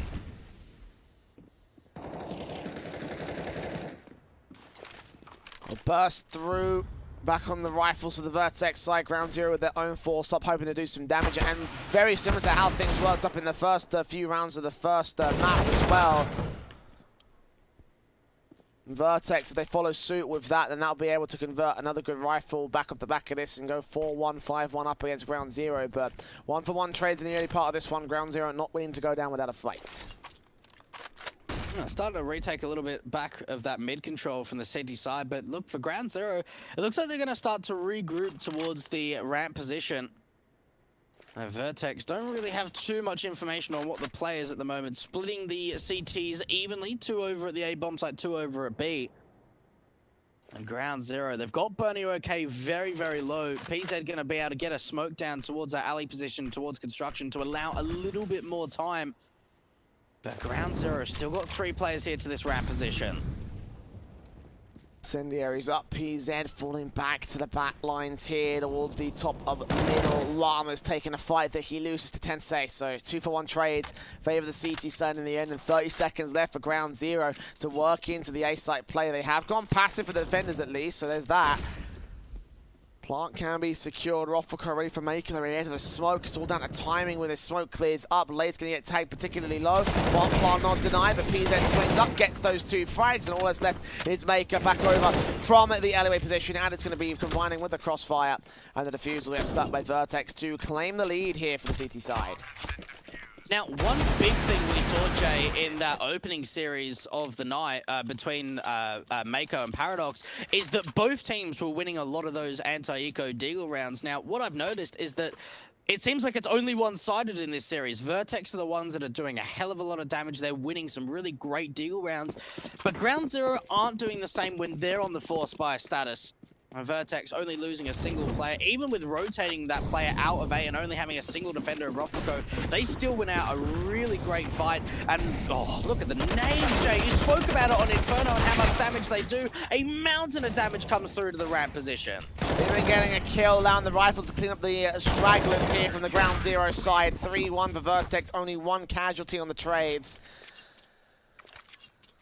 Oh man, this is decimation, to say the least, here from the VERTEX side. And this is what I was worried about the most here for Ground Zero, is the fact that, listen, leaning in towards this map, you know, it's going to be, you know, one of those maps where, like, listen, VERTEX can get going on the T side. They had some good T sides in the first map, and here on the second, it's on the CT starters where they're getting the most amount of momentum. They found the way to shut down Ground Zero consistently. And they could be on to lose control of this if they're not careful. The rifle round will come through, so now's the chance for Ground Zero to contest against it. But if they lose this, then they'll be in some real deep trouble for the rest of the half. No, we haven't seen the AWP investment just yet for the CT side for PZ. A Ground Zero, though. Oh, another nade onto Bernie. Okay, the nade placement's been excellent. Now, that smoke towards the sandbags position might give a bit of an indication that there's someone there to sort of fake out that they're playing someone in sandbags angle. And Ground Zero, though, getting closer to the minute mark on the clock, and they've been able to establish a fair bit of map control towards this ramp position.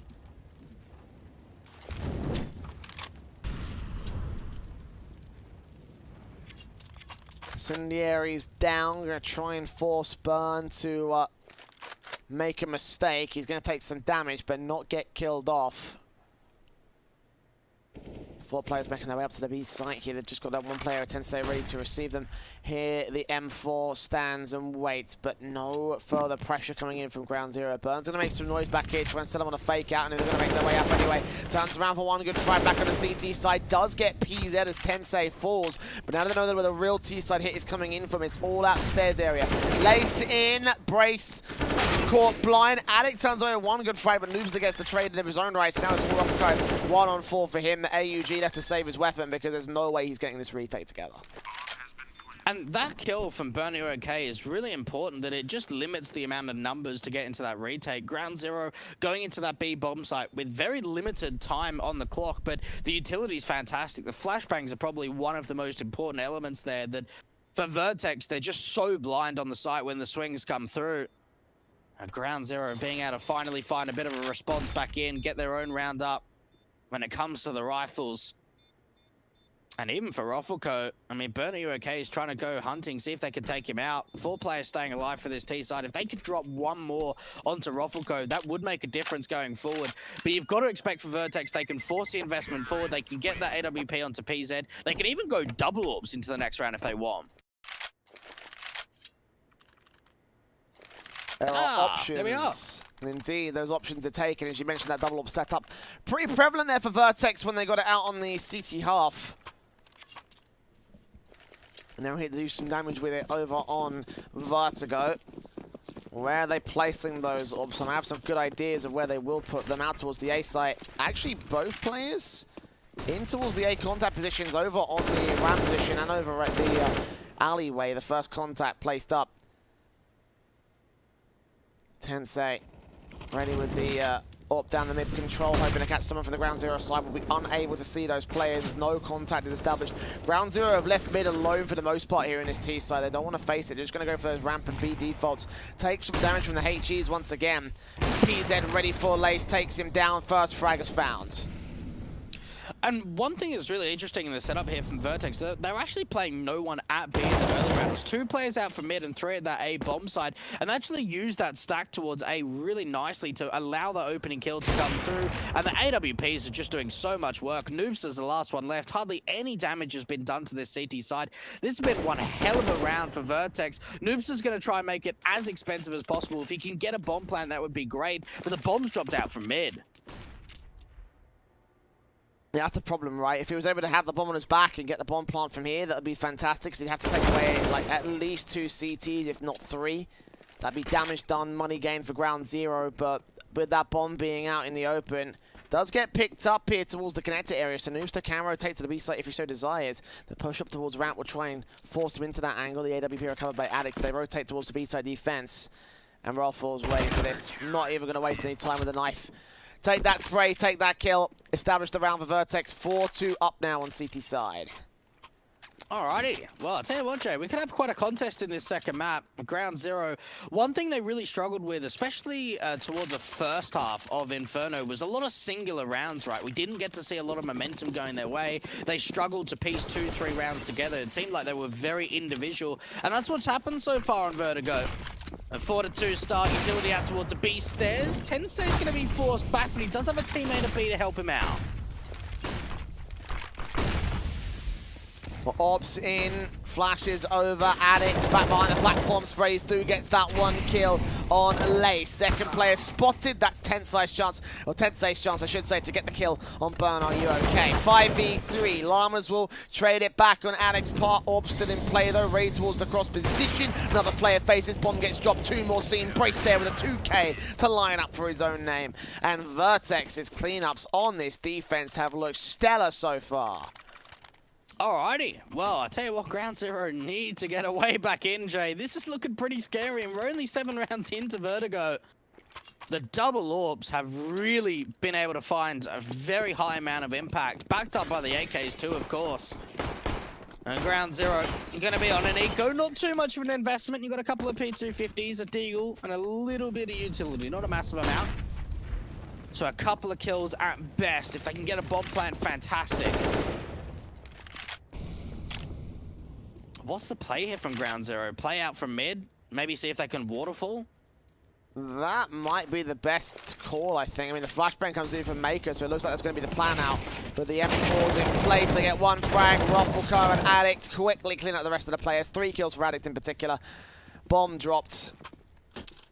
And no way back in for Llamas. Throws Deagle at the B site. Orp ready to receive it. So hand cannon versus full cannon. And full cannon wins. Tensei final for kill, 6-2 now for Vertex. And I was saying I was worried about the T side of the Vertex side. It seems like the CT side has a lot more behind it. This defensive has just looked on point so far.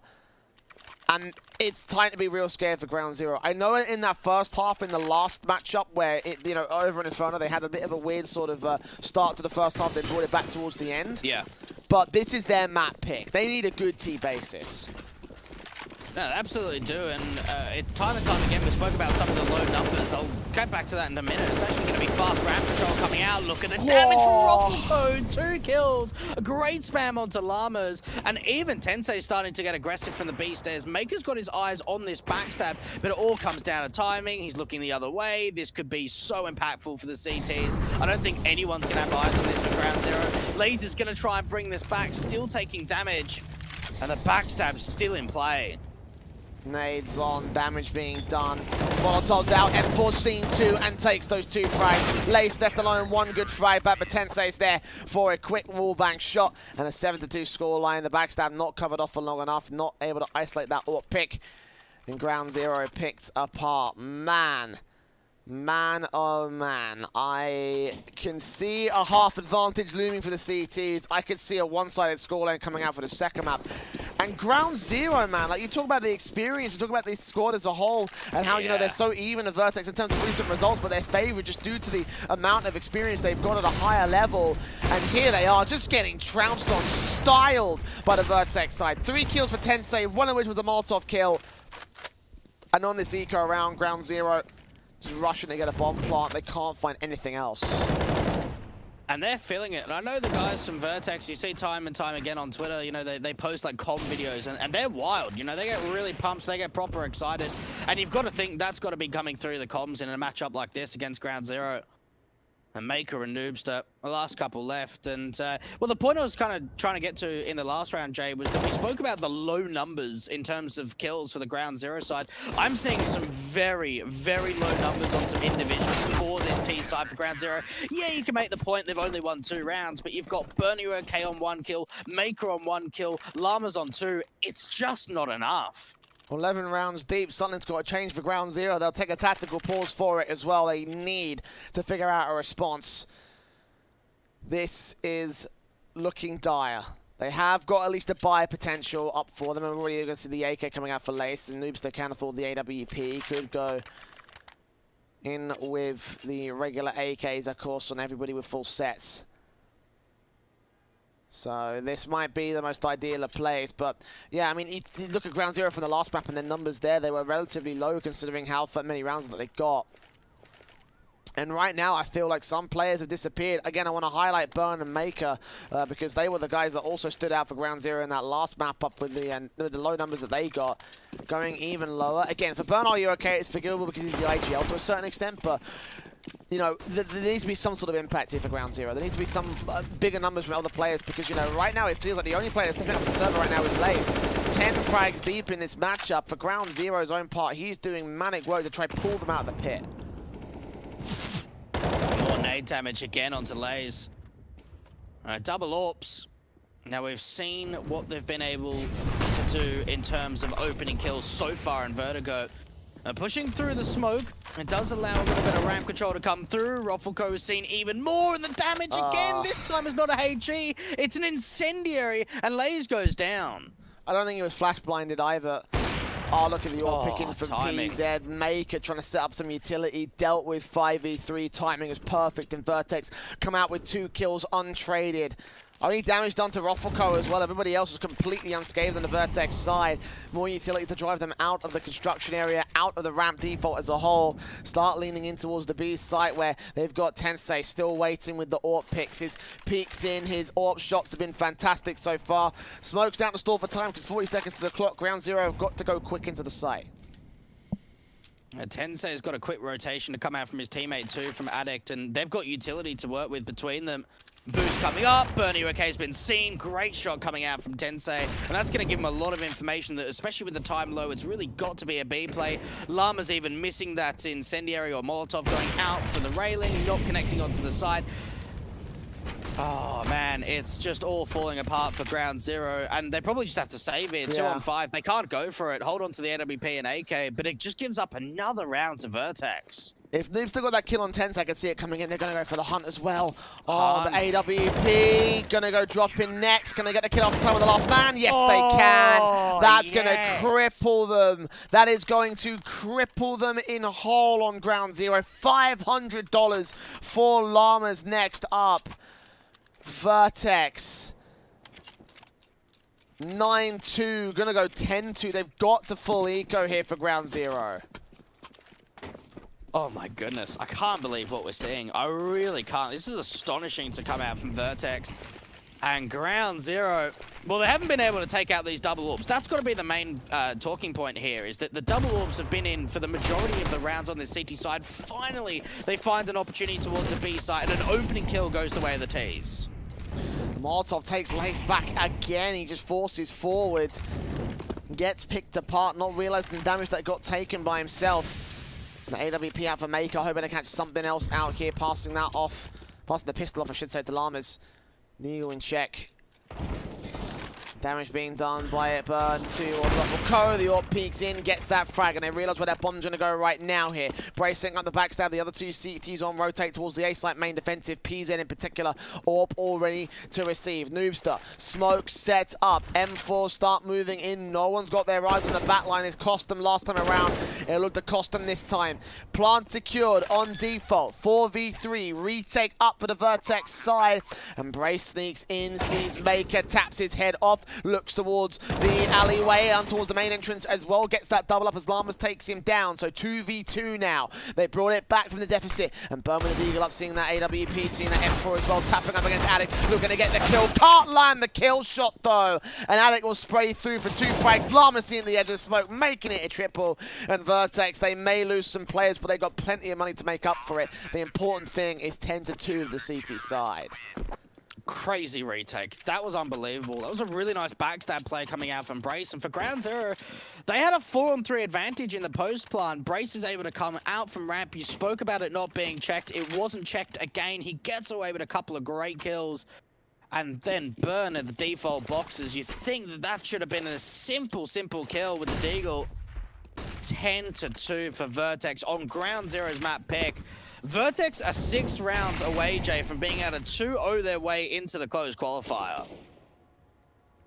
Not even the end of the half as well, Dweg. Most likely for a 13-2. Ground Zero taking 1 tactical so far in this half. They need to completely go back to formula.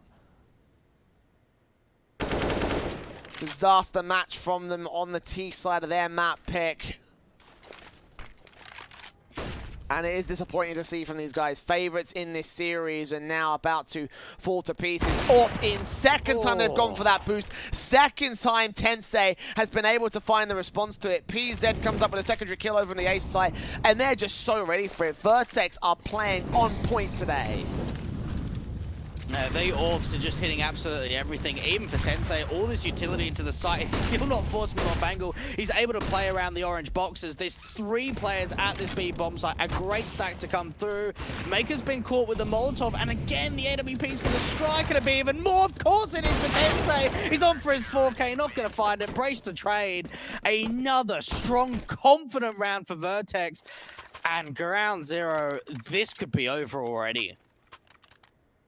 I have a feeling it is. You throw it back to the last time they played against each other back over in June or so, when it was a 16-8 result for Ground Zero, and you see the semblance of that team compared to this one, and it's like, what is going on? Their map pick, their confident map, and it's not even Vertex's best side. They've got a monster T side here on Vertigo, and here they are on CT, 11-2 up. Trading blow for blow, 4v4. They got enough money to rebind to the next round so they can play for, you know, the aggressive plays regardless of how well they go. Incendiary up, forcing them back. AK looking to get recovered here for Lace. Gets some extra firepower going for them, but Ground Zero need him to step up. They need all their players to start getting them picks on the board. And finally, Llamas turns them out advantage. A big kill to be found there from Ground Zero. That's an opportunity now. Now, there's still 2 players at this A bomb site, PZ and Addict. Oh, look at the aggression too. PZ with that AWP looking to try and get up close. A personal laze has been spotted out towards the sandbags. Can't quite connect onto the kill. Ground Zero, it looked like they want to just commit to an A-site execution. 45 seconds, there goes the kill for Addict, and a double up against Noobster, trying to make it triple. Yes, of course he gets it. 17 kills here in the footsteps of the last. AWP turns around for Tensei. And now it's 10 rounds to the lead of Vertex, 12-2, taking them back to school in around 15. Wow. I can't believe what we're seeing here. And we're just seeing lack of bomb plants too from Ground Zero. Like towards the early stages of this half, I don't know what's going on there. They're buying everything Because but, they we can. saw bomb plants. Like they've got so much money. But like recently, we have not seen a bomb plant in a while, other than that one round a few rounds ago. Outside of that, it's been a drought, to say the least, in bomb plants on the T side. And that's why we just keep seeing these like awkward force buys to try and get the rifles to go together. Man, there was so many weapons in that spawn.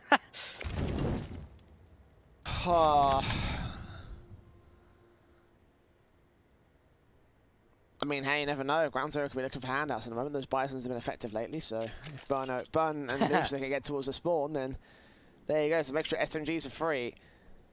But I'm not sure how much of a difference that will make here. Vertex have been able to shut them down. Pistol, the SMG, rifle, whatever it is. The laser's made its way up towards the ace site, so at least they give that much map control away to Ground Zero to potentially go in for the hit.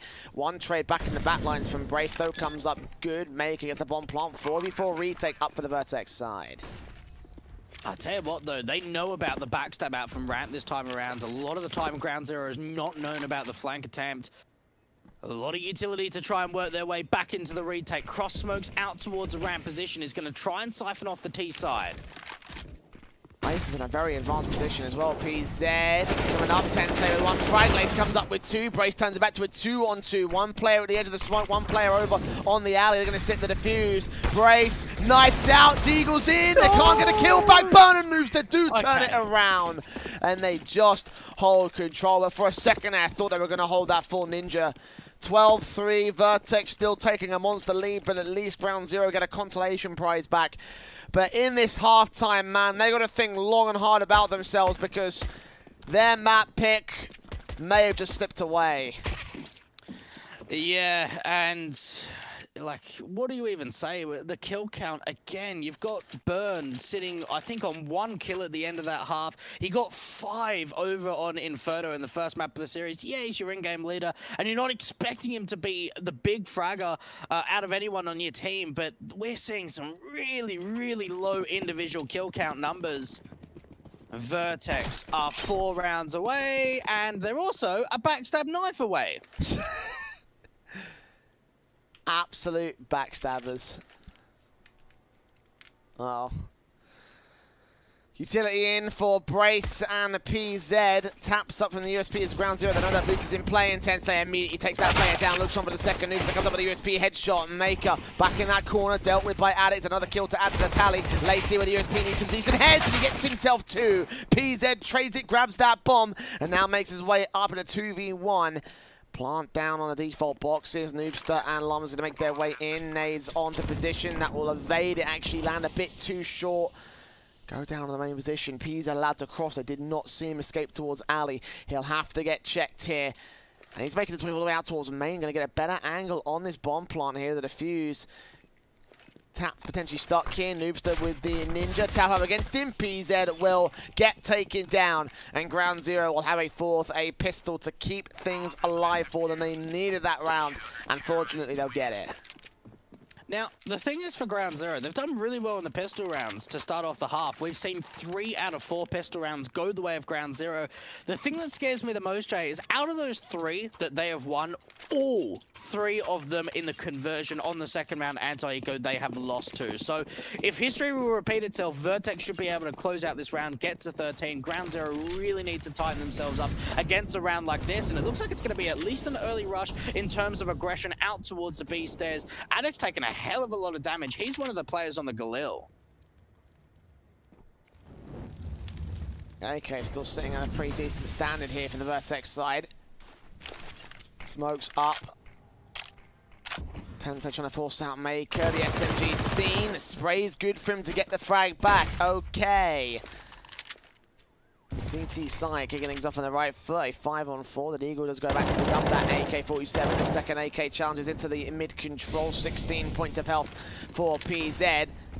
Nades on. Won't be able to take that final kill. He'll fall back passive instead. So much limited HP for this Vertex side. You've got Addict and PZ incredibly low. Llamas backed up by a teammate over at this B bomb site. That seems like it's going to be where Vertex are leading into. They've got 2 smokes, Jay, but they might just try and go for a walk-in instead.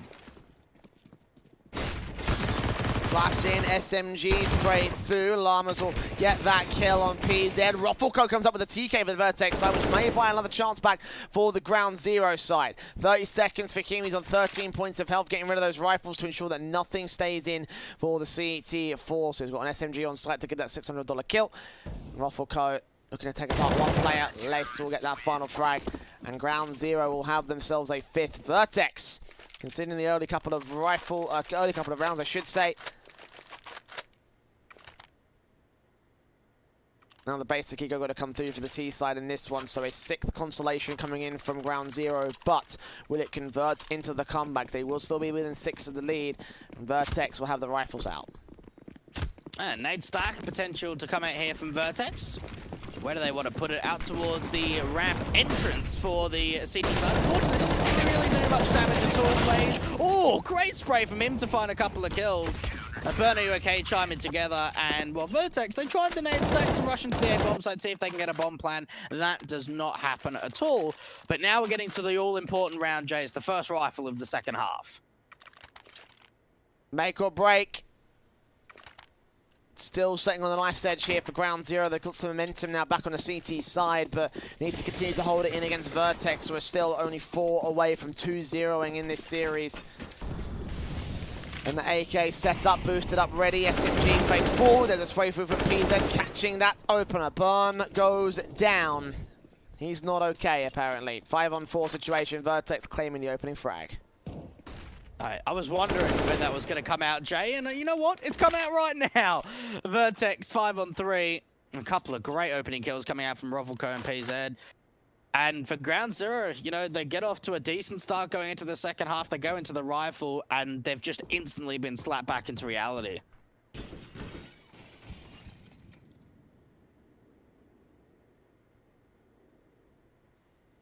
Yeah, 2 frags found. No trades back from the M4s. Bomb picked up by Tensei.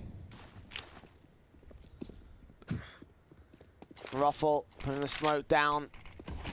Wraparounds coming in from the T side, making some noise. 50 seconds to the clock. They're going to make their way in soon. Only 1 player to defend that site. Noobs to back at sandbags. They Molotov that position. He's basically a dead man. Yeah, he's got no smoke, so they put nades down to this position. He's gone. Ah, here it is. Molly. Someone needs to be checking it, though. They put the molly down. Is there any eyes on it? Is there any eyes on it? How is no one checking the sandbags? Noobster. I tell you what, Jay, he probably could have at least been able to find a kill there, but he gets traded now for Ground Zero. This has got to be an instant save. Money's not great. Surely they can't go for this. Yeah, they have to save. Get the Kevlar, get the M4. The SMG may still be useful to some. The 13 to the VERTEX board here. Ground Zero, as you mentioned earlier in the round, slapped back into reality.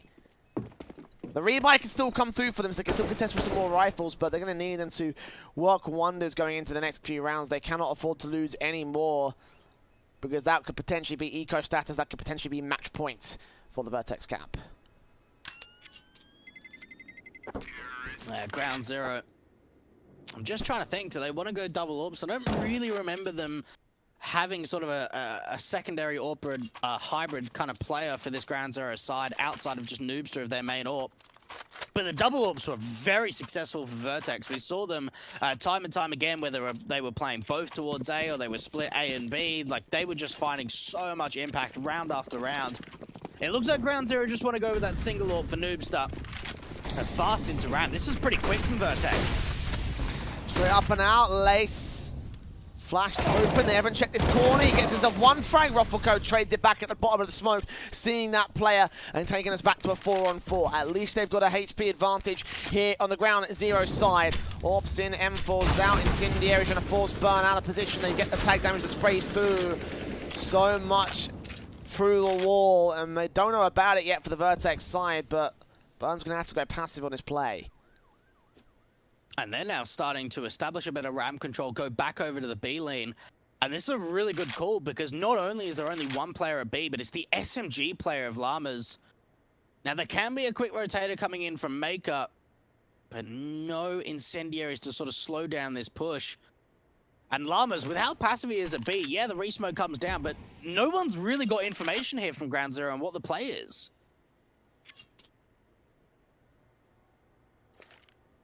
45 seconds, Molotovs Coming forward, SMG forward, pop straight in, sees 4 at least, and now realizes the real danger incoming. Mako burning alive, looking for 2 kills, only gets 1. AWP and Noobs gets position on time though, and doubles up on Alex. Now left to PZ, 1v2. Nade to his position, picks up that bomb. Small gap to work with, just crosses against Noobster, and plants now a little bit out of default, but still with a chance to hold off against them. Got to isolate his 1v1, sees that AWP, takes him down, looks back to the stairs, did not see Burn.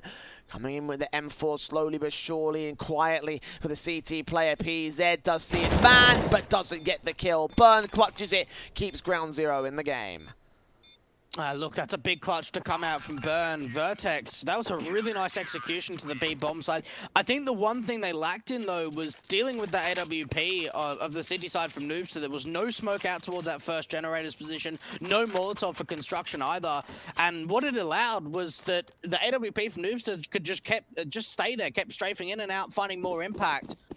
And now running the double AWPs for the first time for ground 0. VERTEX very, very close to converting that into a 14th. But a big clutch from the in-game leader of Burn, Are You Okay? Is going to find them in the 7th.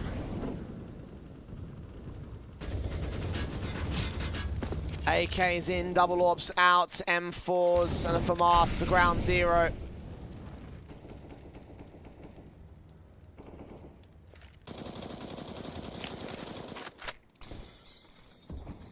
Smoke's on. Suppressed for the moment here for the CT camp. Maker's going to take the majority of the damage early on. 58 points of health for him.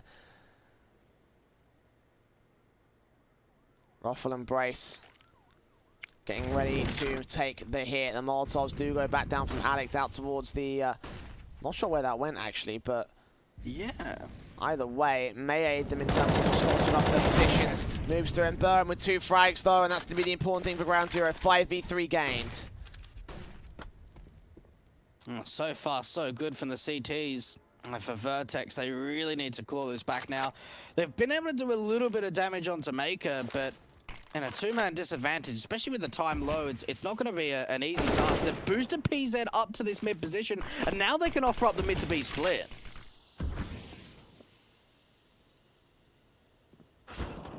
Llamas on PZ, Ruffleco takes the trade, back spray through on the second, gets Maker to drop 2 on 2, bomb plant, now going down here.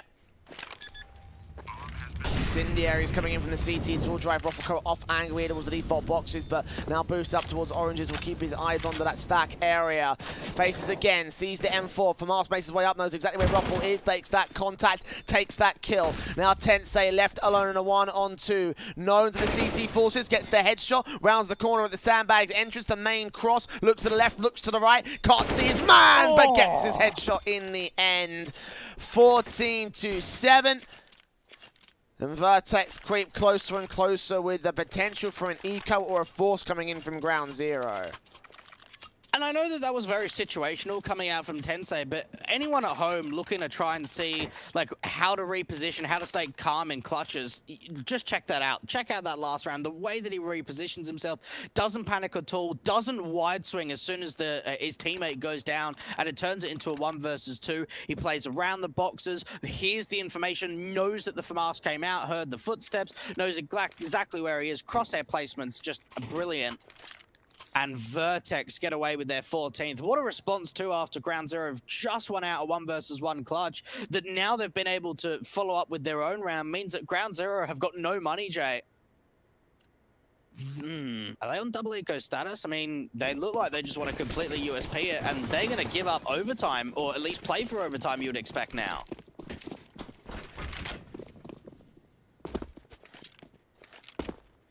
Yeah, looks to be the case.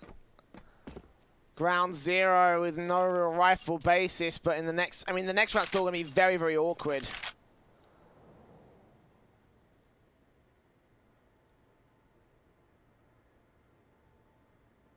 (14-7). Imagine 8 match points to come back to ensure your survival here in the qualifier. That's the main thing for ground 0. At this point, they're trying to do everything they can to ensure survival for against VERTEX, and with such heavy pressure against them with such a massive scoreline deficit, I don't know if they can do it here, Dweck. I really don't. setting themselves up for the B-side execution. Look at the waving utility to come through. A mass amount of incendiaries and Molotovs, and, well, for ground zero, they just get picked apart. Look, it is only a USP round. You can't expect them to fight too much. If they can get a kill, great. If they can hold on to a weapon, even better. But VERTEX have just been able to clear up this B bomb site. And VERTEX, well, they're showing up on Vertigo, Jay. Indeed they are. The CT side has been good so far. The T side has been even more fantastic. Hamas is in M4s and SMG for Mako.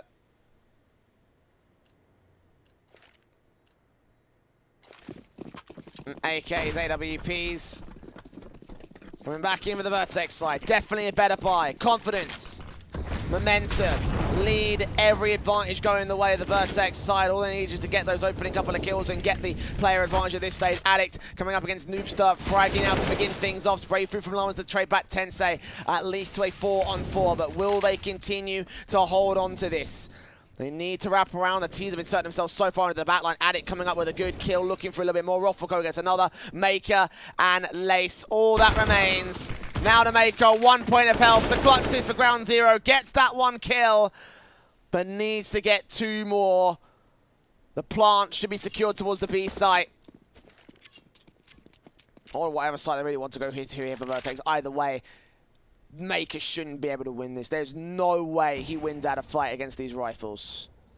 No, and PZ's just trying to fake it over towards this A bomb site, and alright, Maker knows now he's got to go back to B, but look, 1 versus 2, 1 HP, they're going to hear the footsteps of him in towards CT, they've got a player into the connector angle, and Brace is going to be able to win it out. What a massive series to go the way of VERTEX Esports, as they're able to 2 OJ over ground zero to advance into the closed qualifiers, and look, maybe I'm just misinformed, you know, not following the scene as closely as I used to, but man, this is one big upset in my opinion. I did not see this happening at all. I thought VERTEX may have been able to take a map at the most, but the fact that they 2-0 in that kind of a scoreline at a 16-6 and 16-7, I'm astounded. I really am. Yeah, I mean, I kind of thought Vertigo was going to be the map that, you know, ground zero would have, but again, some very poor performances from a lot of players that came out from that one. Like, again, I have to sort of take a look at the lower end of the board. You know, Lace was doing an absolute amazing amount of work, and Noobster was, you know, trailing behind him by 10 frags, so I guess he could be leveled to a certain extent, but not to the level of, like, Llamas and Burn and Maker, who were all sitting on single digits by the end of that map. Like, it wasn't a contest. And it's just... I'm just disappointed, man, because I honestly thought that, you know, ground zero would be able to do some damage. I thought this would be a 3-map series. I looked at this one thinking, this is going to be our match of the day, but it just ended up being a big disappointment for ground zero. And honestly, with that performance given on the VERTEX side, given what ground zero were just able to show us there in that matchup, like, I think that all deserved on the victory here for the VERTEX side. They'll go to the closed qualifiers, and I think they earned it. No, look, they absolutely did. I know that recently, the last few months or so, there has been some talk about these guys and how they've really been able to sort of make a bit of a spotlight, to sort of say the least, in like the lower sort of, not divisions, but the lower sort of spectrum of teams when it comes to the AU scene. And look, for VERTEX, the first time me casting them, I've been able to watch a couple of their games in LPL and ESEA MDL, but not following them massively. And again, I say it, Tensei was the only player I remember back when I was in Oz. For the rest of the guys, Brace, PZ, Roffelko, and Addict, they've sort of come out in the last sort of year or so, Jay, and they're really making some strides. They've been able to now qualify into the closed qualifier. So look, for ground zero, I don't even know where you go from here. I know that they've dropped Licky. They parted ways with Hugsum, their coach, recently. But man, this is a disappointing performance from ground zero today. It absolutely is, and it means that they won't be in the closed qualifier. Instead, taking their place will be the VERTEX camp, winning out in our second best of 3 and being the second team out of the open qualifiers alongside Paradox Gaming to join Chiefs, ESC, and Rooster in the closed qualifiers to see who will be going to the IEM Beijing main event. But that is all actually coming up in the following few days, where the upper bracket round 1 will kickstart on October 23rd. But that's going to be it from us here today on the B channel. Later on, we will have the IEM New York CIS B stream coming up for you, so make sure you're tuning in for that action. But for now, we're going to have to end off for you in the Oceanic side of things today. And Dweg, it's been a great time to be back in your hometown, but honestly, I don't think you've been all that impressed with the CS today. I can tell from the tone of your voice. Yeah, look, it's certainly been sloppy today, but look, that's something that you can expect when you come into these open qualifier games. I think when it gets into the closed qualifier and when we do get into the main event for IEM Beijing and the Oceanic part of things, I think that's really where we'll start to see things tightened up. Of course, in the closed qualifier, it will be the two open qualifier teams, Paradox and VERTEX, going forward, as well as joining the likes of Chiefs and Rooster, who are some really dominant teams in the Oceanic scene, Jay. So I'm really keen to keep an eye out on for the closed qualifier. Well, that's all action to come at a later date. For now, though, we're going to have to end things off for IEM Beijing, and the closed qualifiers will be continuing as time rolls on. Over on the C stream, we do have the Asia qualifiers going on right now, so if you want to go ahead and check that out, then all that action is still going on. But for the time being, we're going to have to end things off here on the B channel. Once again, I've been the Eternal J. Mako, commentator has been Dweg. I want to thank you very much for watching and for listening. We'll see you back here for even more IEM Beijing and IEM New York coming up very soon.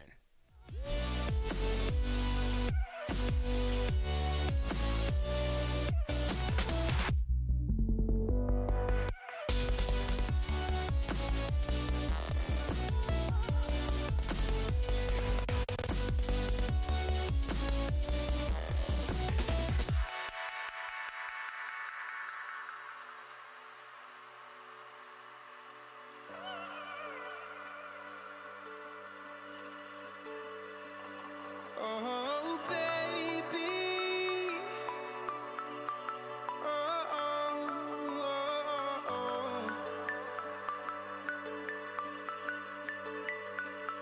oh, oh, oh, yeah, yeah.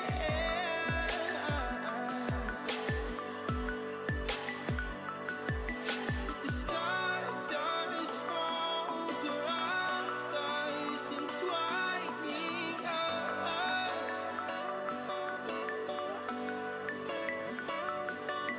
So baby, stay with me where the sun doesn't go down, and we will drift away until the day the world stops spinning, spinning, spinning, until the day the world stops spinning.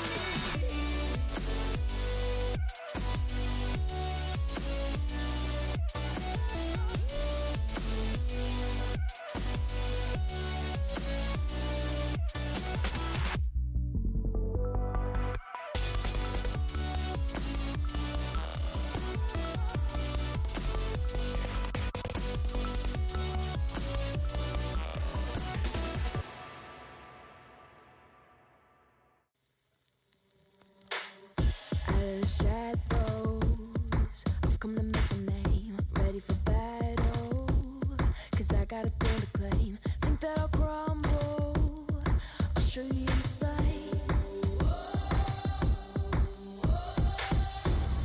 Where you see me coming, better run for cover, 'cause I'm not slowing down, I'm never going under.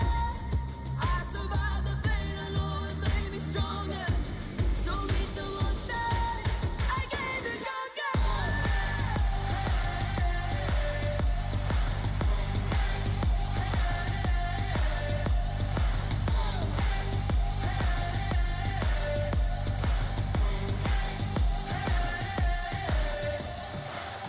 When all the smoke clears, I'll still be on my feet.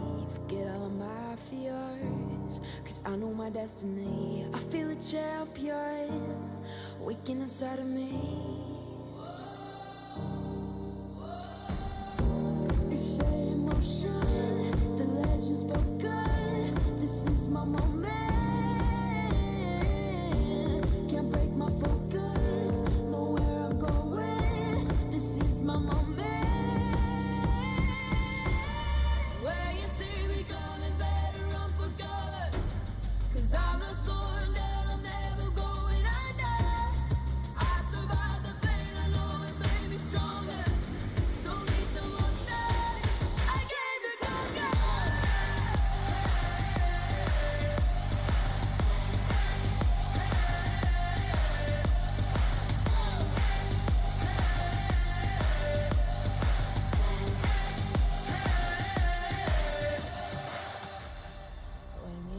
me coming, better run for cover.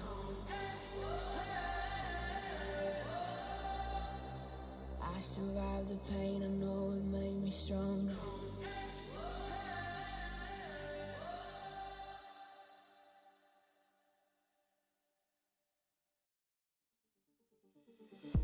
They're looking at us, an audience.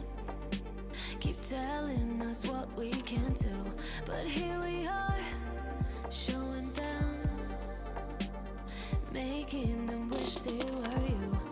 We've heard the most when it comes to this. Yeah, every shade of blue, but don't even care what they'll say. They think we're out of control. Yeah, truth be told, we know it. It's just the way we live. We own it. 'Cause stop, we love the thrill. We know it. It's just the way we live. We're grown-up kids.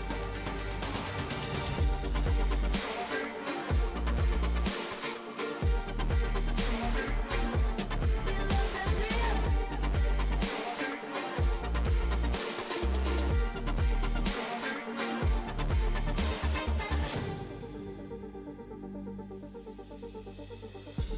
They're looking at us, an audience. Keep telling us what we can do, but here we are, showing them, making them wish they were you.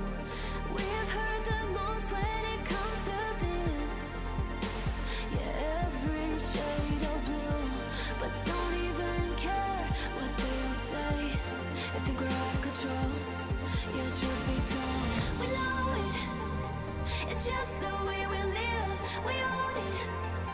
'Cause stop, we love the thrill. We know it. It's just the way we live.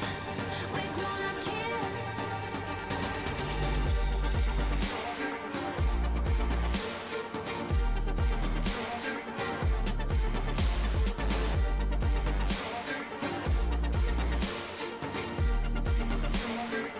It's just the way we live. We know it. It's just the way we live. We own it. 'Cause stop, we love the thrill. We know it. It's just the way we live. We're grown-up kids. We're grown-up kids.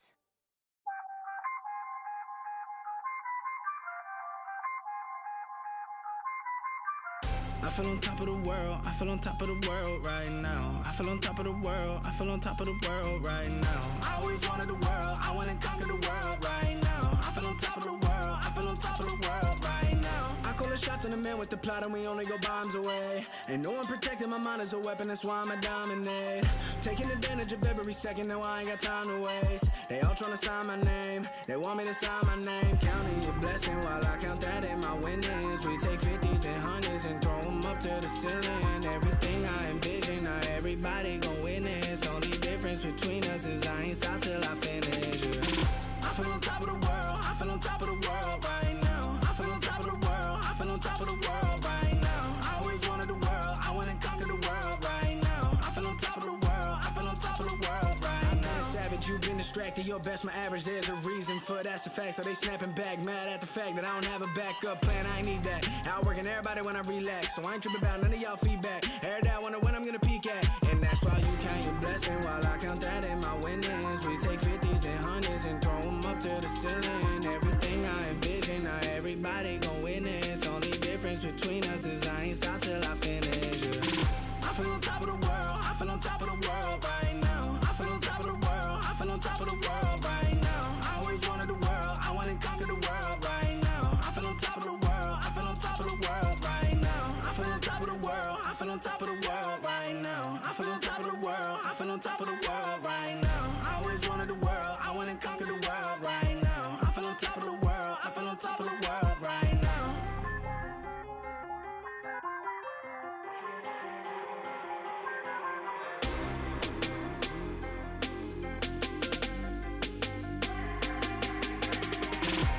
Shots in the man with the plot and we only go bombs away. Ain't no one protecting my mind as a weapon, that's why I'ma dominate. Taking advantage of every second, now I ain't got time to waste. They all tryna sign my name, they want me to sign my name. Counting the blessing while I count that in my winnings. We take 50s and 100s and throw them up to the ceiling. Everything I envision, now everybody gon' witness. Only difference between us is I ain't stop till I finish, yeah. I feel on top of the world, I feel on top of the world right now. I feel on top of the world, I feel on top of the world right now. I always wanted the world, I wanna conquer the world right now. I feel on top of the world, I feel on top of the world right now.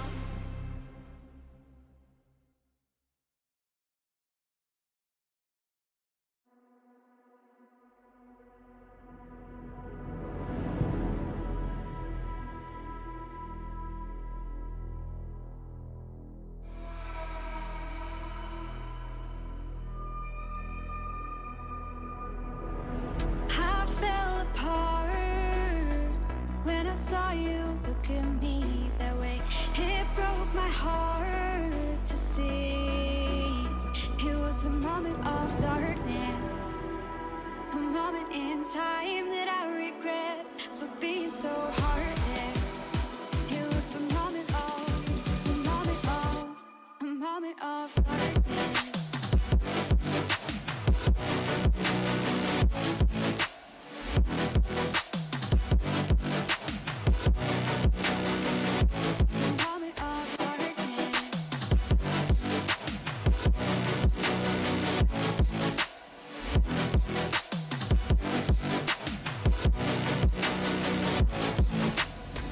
I fell apart when I saw you look at me that way.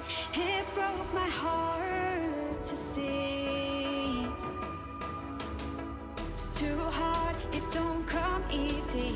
I went dark, I lost it right away. And when it starts, God knows what I'll say. In my head, I had good reason. I went red so unexpectedly. I should have said that sometimes happens to me. It was a moment of darkness, a moment in time that I regret for being so heartless. It was a moment of darkness. Moment of darkness.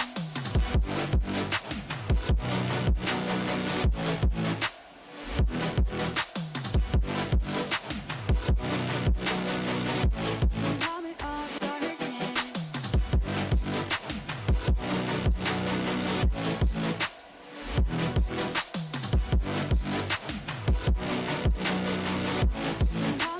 darkness.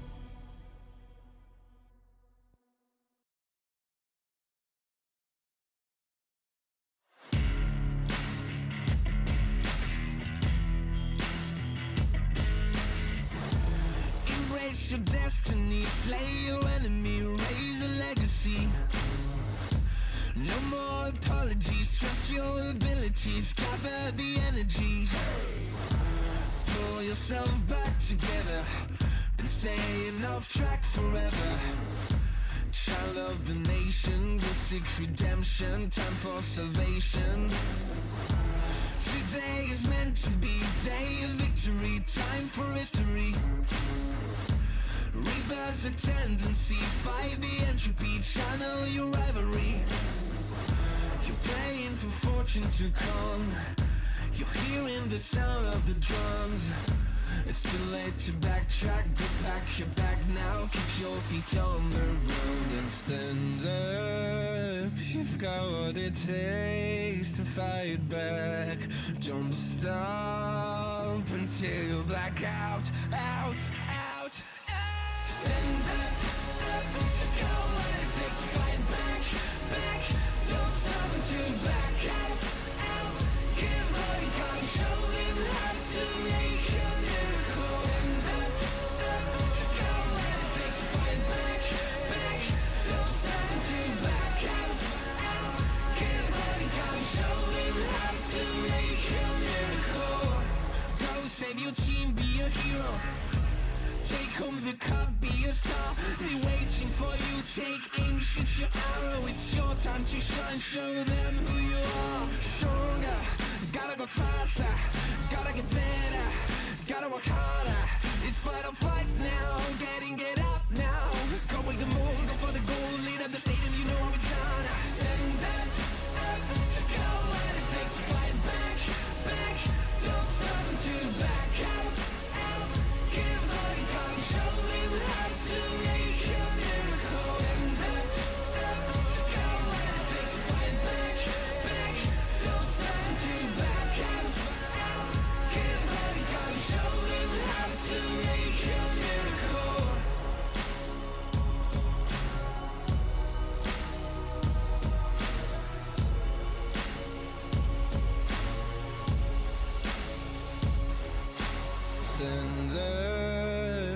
I've got what it takes to fight back. Don't stop until you black out, out, out. Stand up, I've got what it takes to fight back, back. Don't stop until you black out, out. Keep holding on, show him how to make a miracle. Stand up, I've got what it takes to fight back, back. Don't stop until you black out, out. Keep holding on, show him how to make a miracle.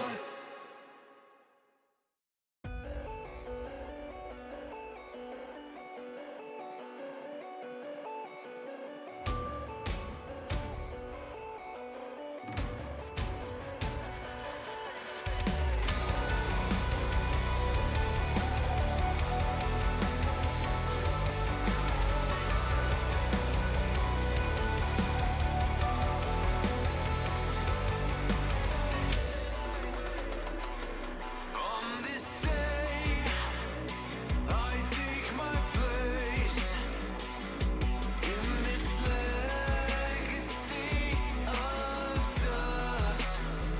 I ricochet all in your face, and it quenches my bloodlust.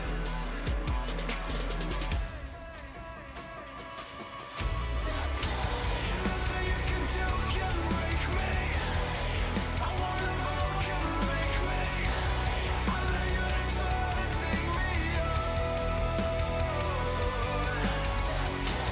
Nothing you can do can break me. I wanna move, can break me. I let you try to take me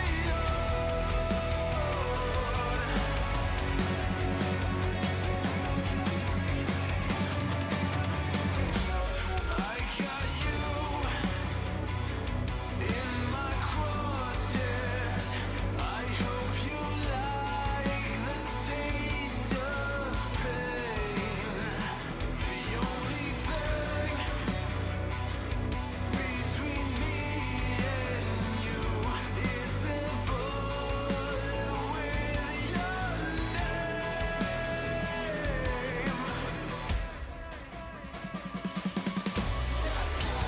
Nothing you can do can break me.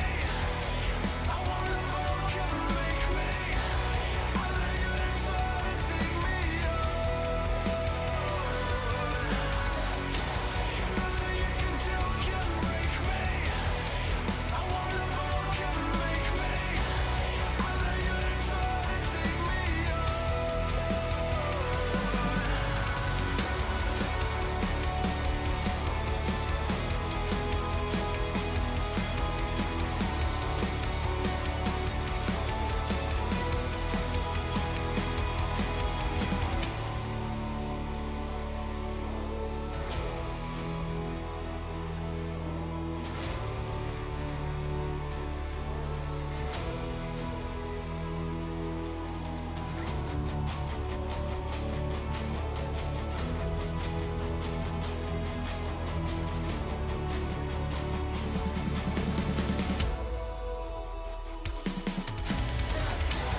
Nothing you can do can break me. I wanna move, can break me. I let you try to take me on. Nothing you can do can break me. I wanna move, can break me. I let you try to take me on.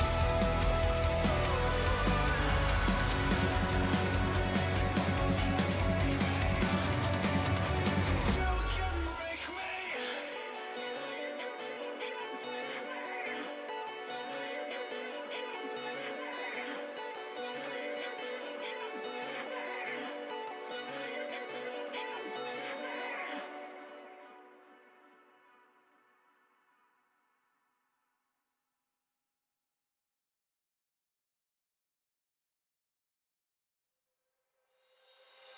You call my bluff for the last time. This ain't a song, it's a battle cry. No life, I see the clue between the strobe lights. I'm haunted, black face, hey, follow me around, okay, black face, hey, follow me around, okay, used to want it bad, used to want it bad, but I can't taste it, I can't help you now, okay, follow me around, okay, black face, hey, follow me around, okay, follow me around, okay, black face, hey, follow me around, okay,